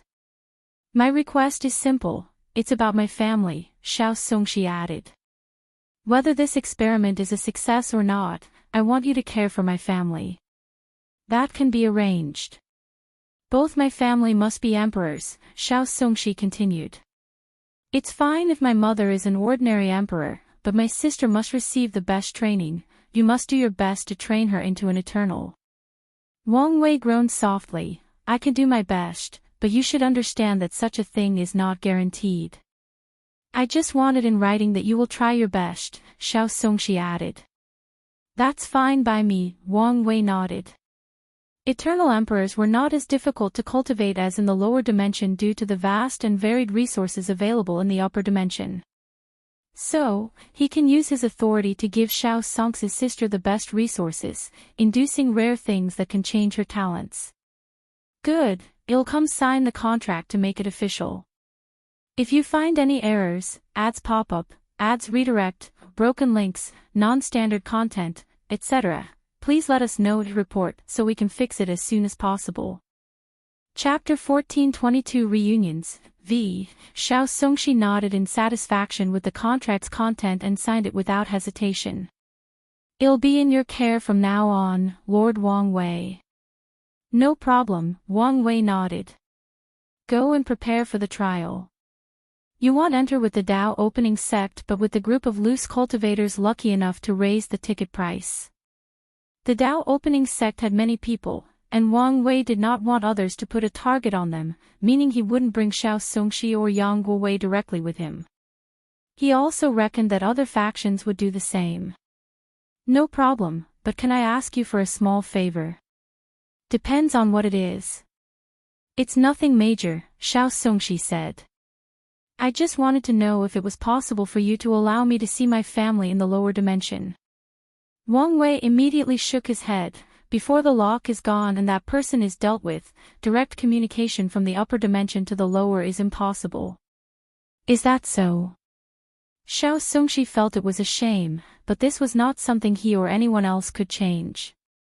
Wang Wei had someone take care of him while he waited for his next guest, which was Monk, Dulgun, and 3 other barbarians. You don't look too good. Is the injury still an issue? Wang Wei asked. I may have gone a little overboard during that fight, Monk smiled wryly, and Dulgun snorted coldly at him. I may be able to help, Wang Wei said. Hold on. He pinched a few hundred acupoints in Monk's body, and suddenly, all the healing pills he previously took started to take effect, and his aura grew at a steady pace. This. Everyone was shocked except for Wang Wei. He did not just hit random acupoints but directly affected Monk's existence, to enhance the effect of all the existence healing pills he previously took. Such divine application was made easy with his newfound ability to see people's blueprints. There is still time, Wang Wei said. If you use the best time acceleration array, you may be able to return to your peak before the trial. Monk sighed deeply. I guess I'll add this to the list of the things I owe you. Wang Wei just smiled. Let's get back on topic, Monk continued. I came for the trial, especially to know whether it will be effective for pure body refiners like myself. The records we have said it works for body refiners, but it's not the primary target. I guess whatever resources this trial has are mostly for cheap practitioners, and a tiny percentage are for body refiners. So, it won't be a waste of my time. Probably not, and even if there are no resources, it is still a place where you can cultivate normally. That's true, Monk nodded. He was on the fence about this trial, primarily due to his injuries. Now, he only saw the benefits with no disadvantages. The barbarian clan paid in full without using their connection with Wang Wei to ask for a discount. Monk quickly returned to the clan to heal before promising Wang Wei they would reunite at the trial. The next person who visited Wang Wei was Hong Meiling, or his future wife's future disciple.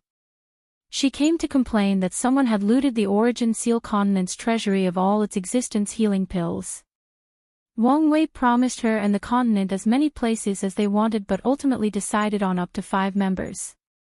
Wang Wei had a few decades of peace before his next guest, allowing him to improve his injury. What a strange combination, Wang Wei thought when he saw Tong Ruobing, Mu Lei, and Yin Zhen together. However, a quick reminder of their factions, and he knew why they were together. Wang Wei was about to welcome them with a smile when he noticed something. Don't you have to explain yourself? I knew I couldn't hide it from you, Tong Ruobing sighed before raising her hand to release a golden light. She had a first-level golden body of merit.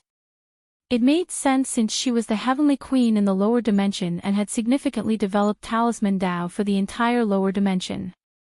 So, it was only a matter of time before she could condense this body, and with the help of her faction, this time could be accelerated. I didn't know, Tong Ruobing explained. I was enthralled by a project, and the association purposely did not tell me about the ceremony. Wang Wei looked her in the eyes, and it seemed she was telling the truth. Regardless, he still said, even if I am the chosen one, the responsibility of saving the world falls on everyone's shoulders. I will not sacrifice my life or happiness while you lot sit and watch. Understand? I understand, Tong Ruobing nodded, feeling uncomfortable that she was spoken to like a child who had made a mistake. Regardless, she understood the situation and kept quiet. Good, now that you are, there is a way for you to do your part, Wang Wei continued. Where is the blood from that abyss creature? Is something wrong? I've handed it to the association, Tong Ruobing responded. Wang Wei looked at her, having figured out a few things with this brief exchange. That blood is one of the keys to our liberation, so tell your association to prepare to sacrifice it. Don't worry, we understand when to consider the overall situation. That's good. Well, for what purpose do I owe this visit? I'll tell you in advance that I will not be giving any discounts. I know very well how cheap you are, Tong Ruobing sneered. I'm here about our Dao Path tablet. Is it in your hands? If you're talking about the copy I got from Blood Dragon, then yes, it's in my hands, Wang Wei nodded. The copy. That's right.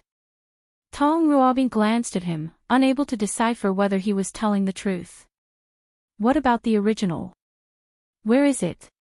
Probably in the hands of the Southern Chu dynasty, Wang Wei responded. By the time the barbarian race and I raided Shu Ren's treasury, they had already plundered a lot. And you expect me to believe that you, of all people, allowed them to take your treasure without fighting back? Tong Ruobing asked. I didn't have a choice, did I? Wang Wei countered. They have the new Paragon, Jimin, as their backers, and more importantly, these bastards seem to have some connection with Great Qin. I was planning to deal with them later, but they were not exactly at the top of my priority list. Tong Ruobing frowned at this news. It revealed much but could also be a trap since it came from this unreliable bastard. Well, thank you for telling us this news. She decided the association needed more extreme means to locate their treasure. Ultimately, it would not matter whether it was in the hands of the Tao opening sect or the Great Qin Saint Court, their association was prepared to wage war to get it back.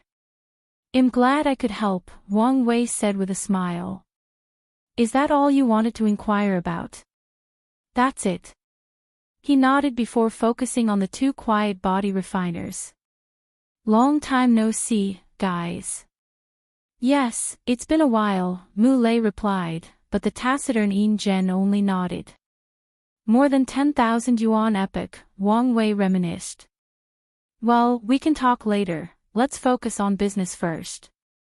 Are you guys representing the True Essence lineage? That's right. Wang Wei muttered. The True Essence lineage was created by the body ancestor from the Myriad Emperor world. During the Golden Year, they were on track to become one of the overlords, but they made a powerful enemy on the verge of annihilating them. The body ancestor, a peak paragon at the time, made the ultimate sacrifice to protect his lineage by allowing them to turn his potent fleshly body into a primal tier puppet. With the puppet, the lineage survived their catastrophe.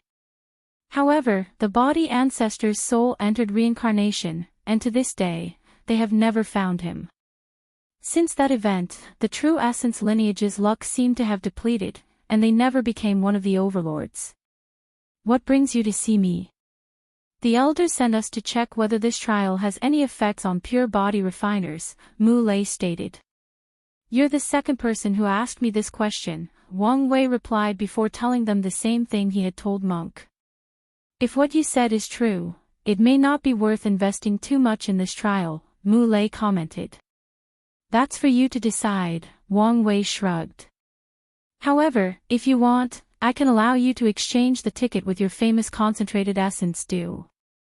Mu Lei glanced at him. Concentrated essence dew was the best resource to help body refiners open the gate of flesh, so he understood why Wang Wei would want access to it. I can relay this news to the elders and let them decide, Mu Lei said. If you find any errors, ads pop up, ads redirect, broken links, non-standard content, etc. Please let us know and report so we can fix it as soon as possible. Chapter 1423 Reunions, 6, Is the True Essence lineage about to rise? Wang Wei contemplated. With two talents like Mu Lei and Yin Zhen, it's not out of the ordinary to say their faction is about to flourish. It seems that Grand Tao has curved the development of pure body refiners after the second true Transcendent, so it's not guaranteed they will rise. Hopefully, Grand Tao will be less strict with them, otherwise, their fate will be the same. If Grand Tao doesn't relent, the best that will happen to the True Essence lineage is that their faction will come close to a Transcendent faction but fail to reach that level truly, just like they did in the Golden Era. If I want to understand enough about Essence to build the fourth gate, the knowledge of the sect might not be enough. So, I should start investing in the True Essence lineage, Wang Wei planned. The most direct way to what I want would be to find out where the body ancestor's soul was reincarnated. His disappearance could be an accident during the reincarnation process or the secret machination of the Yama King or someone else. Once I become a true Earth Emperor, I may be able to find out and exchange that information for all their knowledge. Wang Wei nodded in satisfaction. He knew how to treat their lineage in the upcoming catastrophe. He waved his hand to send a talisman to Yu Kai about acquiring the concentrated essence dew. This thing could be essential for his next plan. I'm tired of drinking tea and wine, so let's change the meeting location, Wang Wei thought before walking out of his room. There was a small pond in his backyard, and he decided to fish. The pond only looked small on the surface but had an entire dimension full of different creatures. In just a few hours, Wang Wei caught a few rare sea and demon races. This is too easy and not as fun as I thought, Wang Wei complained. In that case, let's make it interesting. He pointed at the pond, and his Tao of fate and luck enveloped it. With a grin on his face, Wang Wei threw his fishing rod into the pond. The thin line disappeared from the pond and appeared in the blue dress universe in the limitless exchange hall's territory. No one saw this thin rod line as it penetrated the defense of the best Empyrean lineage of that area and hooked itself into a scroll. Caught something. Wang Wei yanked the rod to pull out the scroll. A sword technique. It's quite decent for an Empyrean technique. Although this thing was useless to him, it was better than nothing. Wang Wei cast his rod a second time, but his luck was not so good, and he only caught a bottle of Emperor pills. Now, this is how fishing should be done, Wang Wei nodded. He deactivated his luck to ensure his catch would indeed be random. Time passed, and soon, his next guest arrived. The famous Infinite Sword Emperor, Jian Wuxuang, Wang Wei said without looking back. No, Sword Empyrean, I'm surprised. Jian Wuxuang did not acquire much merit in the lower dimension and only proved the Tao by working for the rebellion. So, the fact he could become an Empyrean in just 10,000 yuan epoch was somewhat of an anomaly. Who dare call themselves famous before you? Jian Wuxuang said with a smile before sitting beside him. Wang Wei glanced at him and knew why his cultivation was so fast, the destiny of the ultimate sword path. Even though his father was the chosen one, this bastard has been doing his best to tap into that destiny, trying to become the chosen one. Although he failed, he still benefited immensely in the process. Who is this beautiful lady? Wang Wei asked, glancing at the woman accompanying him. That's Lady Suli, she's the most talented descendant of the seven-strike sword sage, Jian Wuxuang introduced. It's an honor, Wang Wei saluted. I've heard countless praises about the sword sage from my ancestor. I very much doubt that, Suli replied rudely. The Sword Path League has 3 primals, also known as the 3 Sword Sages, but the entire league has a bad relationship with the Tao opening sect because Yan Hai holds the title of the greatest swordsman in the world and the Sword Grand Tao source position. I can see you're not very good at political speech, Wang Wei commented, and Jia Wuxuang smiled wryly. I'm just direct, Suli replied. I guess there is nothing wrong with that. Here, check your luck, Wang Wei handed them each a rod. Although they were confused, they accepted his offer. Wang Wei caught a healing paste that worked only in Tier 3 and below. However, his 2 guests were quite lucky. Jian Wuxuang caught a sword talisman with a strike close to a paragon, while Suli caught an Empyrean artifact that was once a paragon artifact. Compared to me, you're quite lucky, Wang Wei nodded. This is? Jian Wuxuang asked, trying to control the shock in his voice. Think of it as a meeting gift, Wang Wei smiled. Let's get to business. Did you guys just come here to say hello? No, we have official business, Jian Wuxuang said. However, he did not follow up with his words. In fact, his expression became subtler, as if he was trying to tiptoe around whatever subject he was about to bring up. Well? Wang Wei asked. It's like this, our league noticed the destiny for the ultimate sword path changed owner. A hint of worry and anger flashed in Wang Wei's eyes but disappeared at the same speed they appeared. That's right. Jian Wuxuang noticed the brief change in his atmosphere and chose his words carefully. The Sword Emperor is now the holder, correct? Get to the point, Wang Wei said. Our league is wondering how much is she attached to that destiny. Wang Wei stopped handling the rod and looked at him. You want to exchange that destiny with the Sword Emperor? That's right, Jian Wuxuang admitted. Why would you want to do that? Isn't that obvious? Suli butted in. The destiny of the ultimate sword path could be the key that raises our league to the next level, Jian Wuxuang added. You have a point, Wang Wei nodded. However, his intuition told him something fishy was going on. The Sword Path League did not want that destiny only for the sake of their faction's rise.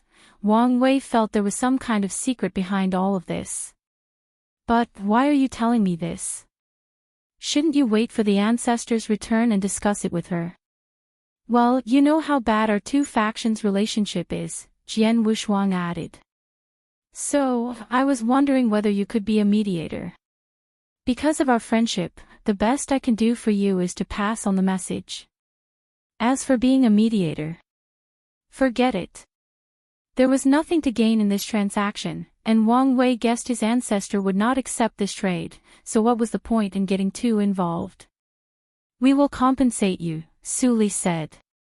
I'm not a swordsman, so I doubt most of the things you can offer will entice me. Su Li was about to say something, but Jian Wushuang raised his hand to stop her. If I may ask, is your father alive? Wang Wei's eyes suddenly turned dangerous. What's it to you? If he's alive, we may be able to track him down, Jian Wushuang quickly replied. Oh. Our league holds the destiny of Sword Dao. With the right price, we can track anyone who has ever called themselves a swordsman and is a citizen of the Eternal Ascension world. A twinkle flashed in Wang Wei's eyes. How effective is your search? We may need your help, but as long as he is alive, we can track him down even in other chaos worlds. That is quite the effect, Wang Wei muttered. This was an offer worth thinking over. As much as I want to find my father, I also don't want to appear as if I have sold my ancestor for my own benefit. So, you need to come up with something truly exceptional for me to become your mediator. This is what we are prepared to exchange for that destiny, Jian Wushuang replied before transmitting the information directly into Wang Wei's mind. That is an offer that could tempt her, Wang Wei nodded. I agree to your conditions, but beware that I do not guarantee success. We understand this, Jian Wushuang nodded. The League knows of their terrible relationship with Yan Hai, so they were more than satisfied with someone of this level of influence and power acting as the mediator. Otherwise, their only option would be to fight the Dao opening sect to get what they want. Good. The next step was to sign a binding contract to finalize this deal. Wang Wei then arranged accommodations for those two and the other swordsmen from the League that were coming at a later date. If you find any errors, ads pop up, ads redirect, broken links, non-standard content, etc., please let us know to report so we can fix it as soon as possible. Chapter 1424 Reunions, 7, Wang Wei glanced at the departed swordsman. Interesting, Wang Wei thought. Who would have thought this little trial would have become the key for the members of my generation to reach the top of the Eternal Ascension world and take power? This trial will create countless paragons from his generation. Once they have the power, it's only a matter of time before they start leading their respective faction, especially since the upcoming catastrophe will force them to grow at an exponential rate. However, this is not necessarily a good thing, Wang Wei thought. The people in his generation are too young, meaning their foundations are not deep enough. Wang Wei could foresee a few of them dying in the upcoming Paragon tribulation. This trial has become a destiny tipping point of this world, Wang Wei thought as he looked at the sky. This is a sign that Heavenly Dao has recuperated enough power and is preparing for the catastrophe. However, isn't celebrating a little too early? Supreme Unity has just lost a great deal of power, meaning they had time to plan their next move. But Wang Wei did not believe for a second he would give up after planning for so long. I may not have as much time as I anticipated, Wang Wei concluded before returning to his fishing. Sword Path League's accommodating mountain, Jian Wushuang thanked the elder who brought him here and immediately stepped up his own formation. He contacted the League and reported the situation. All these negotiations and planning are too tedious, Su Li commented. We are swordsmen. If we want something, we should use our swords to take it. Are you suggesting we fight the Dao opening sect? Jian Wushuang asked speechlessly. Why not? Su Li rebutted. We have already designated them as the greatest threat in the upcoming calamity, so why not ally with others to eliminate them? Jian Wushuang looked at her incredulously. This is why the League Master didn't pass the position to you. He's just afraid of my direct and efficient operating mode, Su Li countered. Jian Wushuang shook his head. Did I say something wrong? The Destiny Sword Monarch sacrificed his life to peek at the future, and this is the plan you could devise based on the information he provided. What's wrong with my plan? According to him, Wang Wei's former actions will turn into the power of destiny that will protect the Tao opening sect in the upcoming catastrophe, meaning, of all of us, they are indeed the most significant threat, but they are also the ones most likely to survive. Hence, why must we eliminate them? Do you remember what the prophecies said about the origin seal continent? Jian Wushuang asked instead of explaining. Without Empress Wu, the origin seal continent will be the first to be destroyed, Su Li replied. What else? There is a 90% chance that the Empress will be the next Transcendent of the world, Su Li said with a frown. What does this have to do with the Tao opening sect? Damn it, are swords and killing the only thing in this woman's head? Jian Wushuang complained. What else? The origin seal continent has a deep karmic bond with the Tao opening sect. There is a 70% chance that the bond is a marriage bond. However, this should be nonsense since everyone knows the Empress will not fancy anyone. Jian Wushuang's lips twitched. Had you paid attention in the meeting, you would have remembered someone mentioned Empress Wu had a love fate line. Adding the fact that Wang Wei's wife is a perfect copy of her, it's not easy to put two and two together. Su Li was silent. The origin seal continent is weak, but as long as the Tao opening sect or Buddhism protects them, it should be enough for Empress Wu to grow to her full potential and return the favor.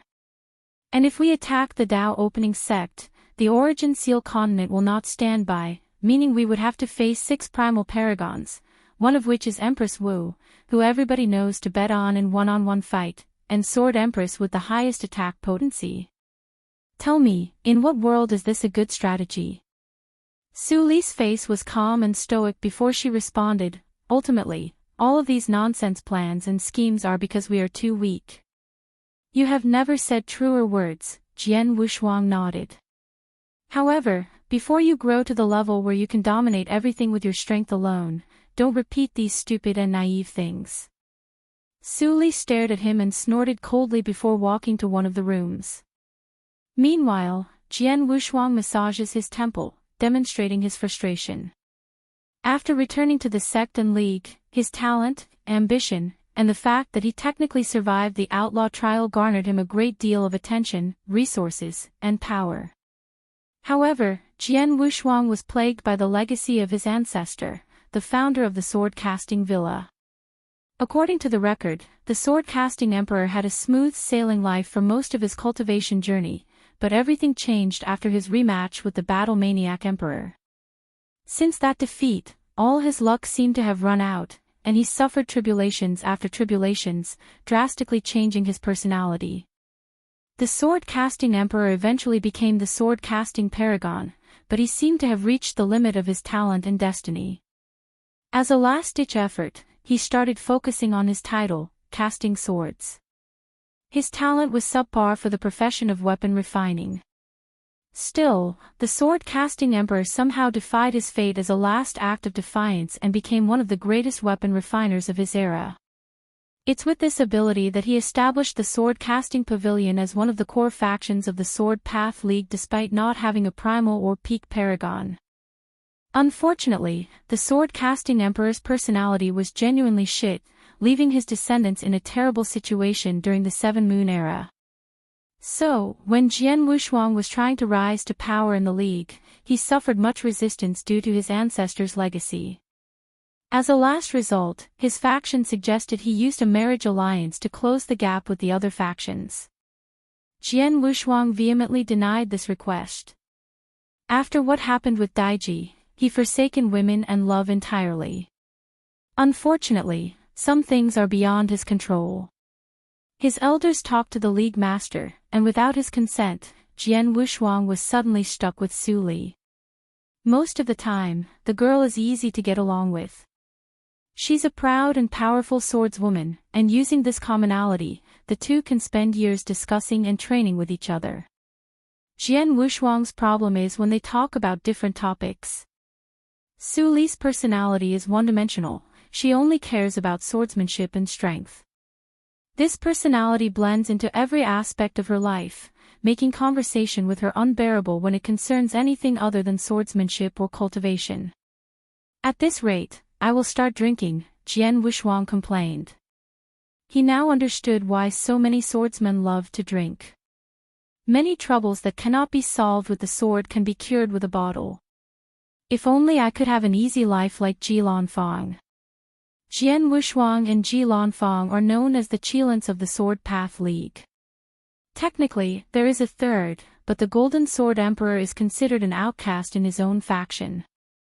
Back to the topic, while Jian Wuxuang pursued political power and was more ambitious, Ji Lanfang was more of a pure swordsman, focusing more on his skills and pursuit of the Dao. So, when the League suggested marrying him to a more powerful faction or something along these lines, Ji Lanfang directly rejected them. No point in complaining since this is the path they've chosen, Jian Wuxuang sighed. He really didn't know what to do with Su Li. On one hand, he truly needed her help to establish himself, but on the other hand, he could not stand her unless they were talking about swordsmanship. Would things be different after I became a paragon? Jian Wuxuang contemplated.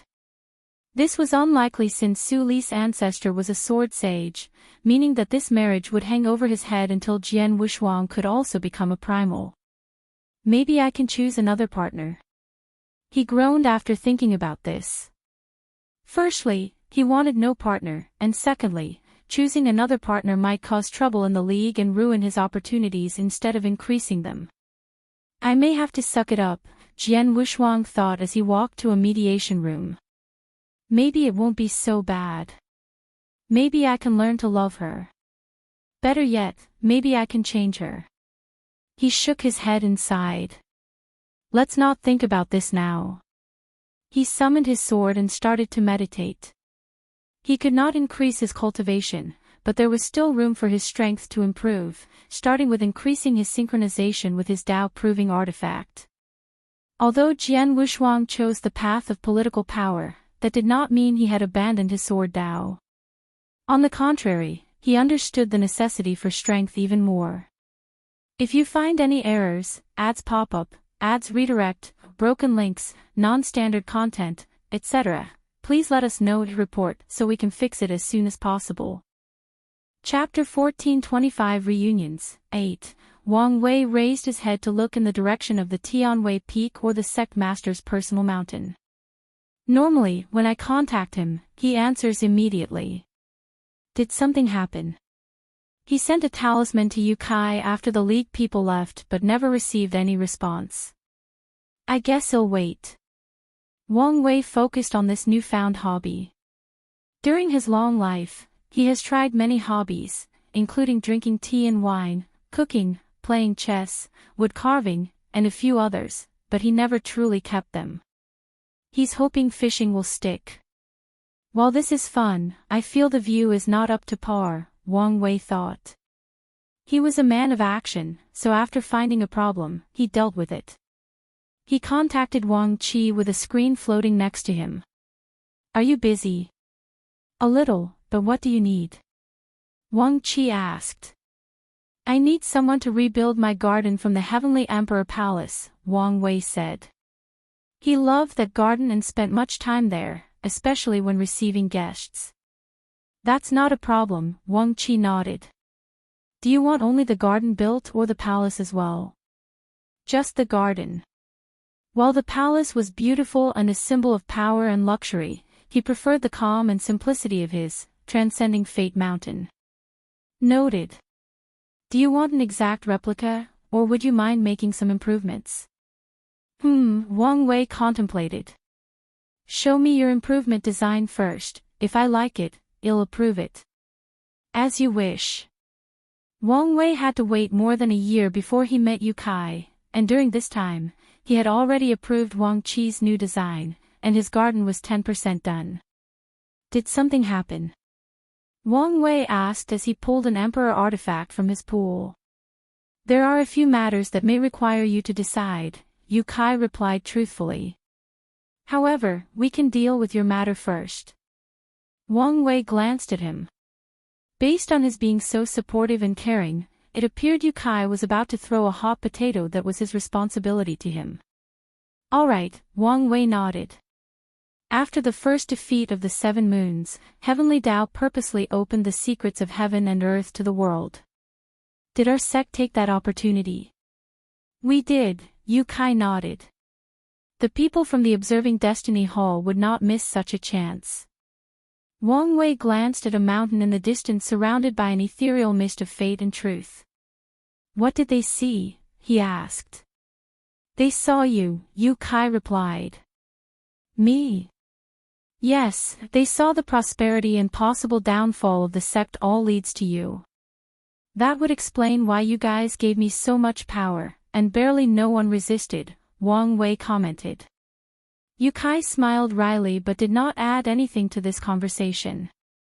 If the other factions were not stupid, they should have taken that opportunity, Wang Wei continued. Is there a way for us to find what they detected? That's a tricky question, Yu Kai replied. We have a few key spies in their midst, and if we sacrifice them, we might be able to get some information. The question is whether it's worth sacrificing them for this news. That is indeed the question, Wang Wei agreed. He was interested in whatever secrets the Sword Path League hid but hesitated whether it was worth sacrificing such key assets. These spies might serve a better role later in the catastrophe, so sacrificing them now might not be worth it. Let's take things slowly for now, Wang Wei decided. The League's secret might be useful, or it might be something only significant to them. So, Wang Wei chose to wait, and maybe, there will be a better chance to discover the truth later on. Alright, what trouble have you encountered? Wang Wei asked. As you know, all the clans have a main branch and countless side branches, Yu Kai said. Unfortunately, I've encountered some trouble with the Yen clan. I don't know if you know this, but one of their branches, the Sword Branch, has enormous power in the clan because they have inherited part of the ancestors' sword talent and were even trained by them. The only reason they haven't become the main branch is their lack of numbers.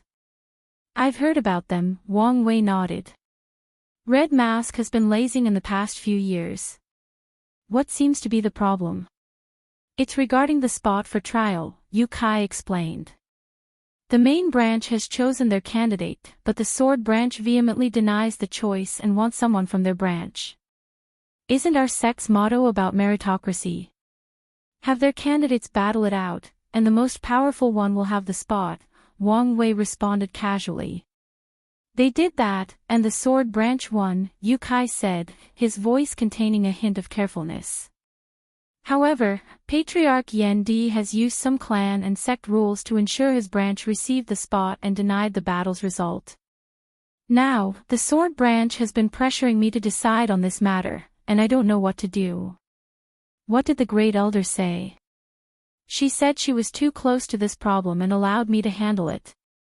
She probably knew you would come to me and wanted to see how I would deal with this situation. Yu Kai smiled wryly after hearing this.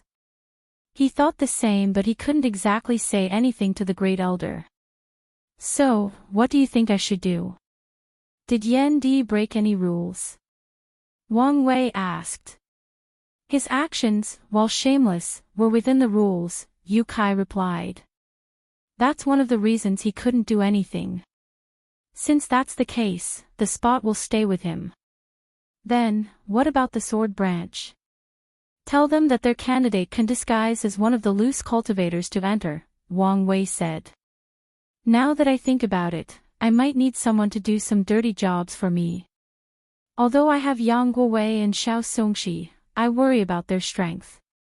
Tell the sword branch that if their candidate agrees to work for me, I'll compensate them. I'll relay the message, Yu Kai said excitedly. This issue was resolved, and even the sword branch disagreed with this decision. The trouble was no longer his to bear.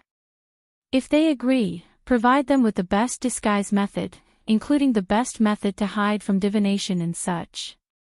I'll need you to provide the same for my 2 men. No problem, Yu Kai said without hesitation. As the sect master, his greatest power was controlling the sect's resources, so it was easy for him to achieve. Not to mention, the laws said that primal seeds have almost unlimited access to the sex resources. You said you had issues you wanted me to deal with. What are the others? Wang Wei asked. It's about the divine faith heaven, Yu Kai said. They are not happy that we banned them from the trial, and they have sent a delegate to discuss this matter. Oh. Well, do you want to see them? Yes, send them in, Wang Wei nodded calmly, and Yu Kai basically ran away to notify the guests.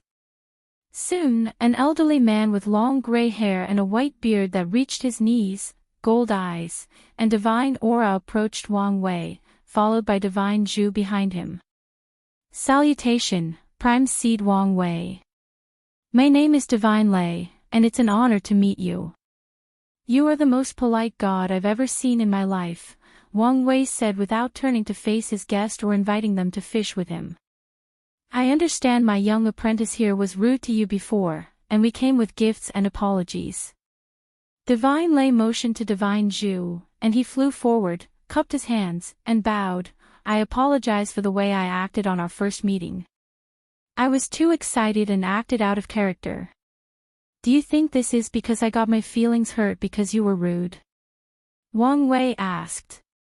You're a god, and I expect some level of arrogance and rudeness when dealing with you lots. The tension immediately intensified. The issue is you stole from me, Wang Wei added. Young Primal, there is no need to deny it, I know you did it, Wang Wei said calmly, and Divine Lei sighed. We understand how you feel, but you should also understand what that civilization means for us gods, Divine Lei said softly. Then why not build your own? Wang Wei argued.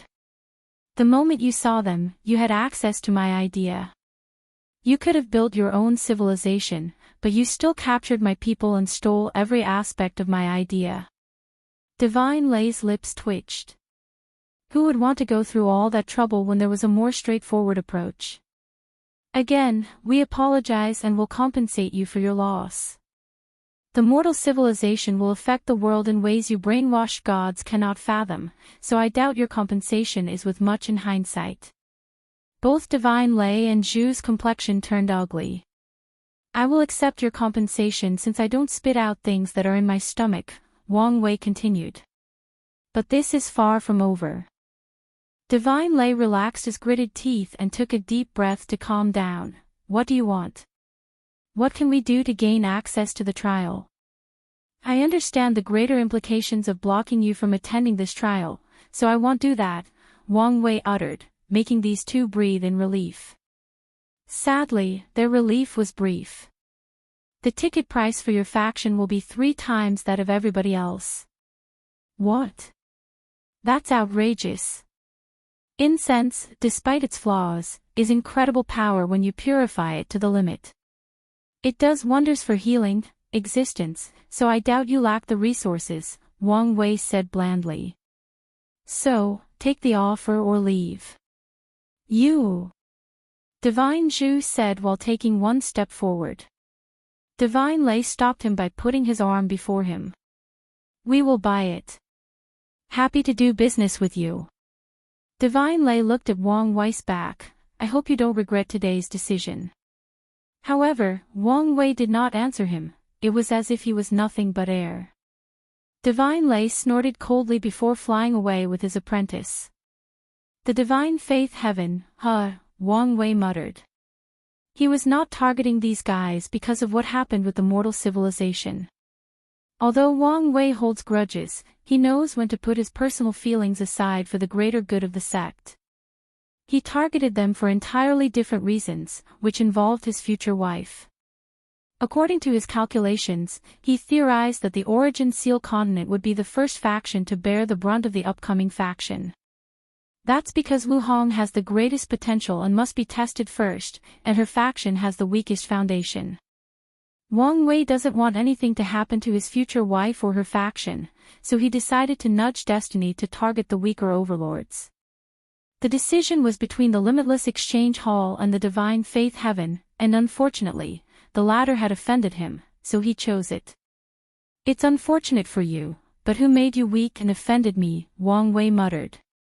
He was already thinking about how he would feed on the carcass of the divine faith heaven and how he should share the spoils with his future wife to increase her faction's foundation. "I should control myself," Wang Wei warned himself. No matter what, the divine faith heaven is an overlord, meaning their destruction will not be a simple thing. In other words, celebrating prematurely was not a wise move. Wang Wei looked in the distance. "Most of the overlords have contacted me, leaving Buddhism, Taoism, the Myriad Clan Union, and the Limitless Exchange Hall. I don't have any connection to the hall, so I wonder whether they will try to contact me. If you find any errors, ads pop up, ads redirect, broken links, non-standard content, etc., please let us know to report so we can fix it as soon as possible."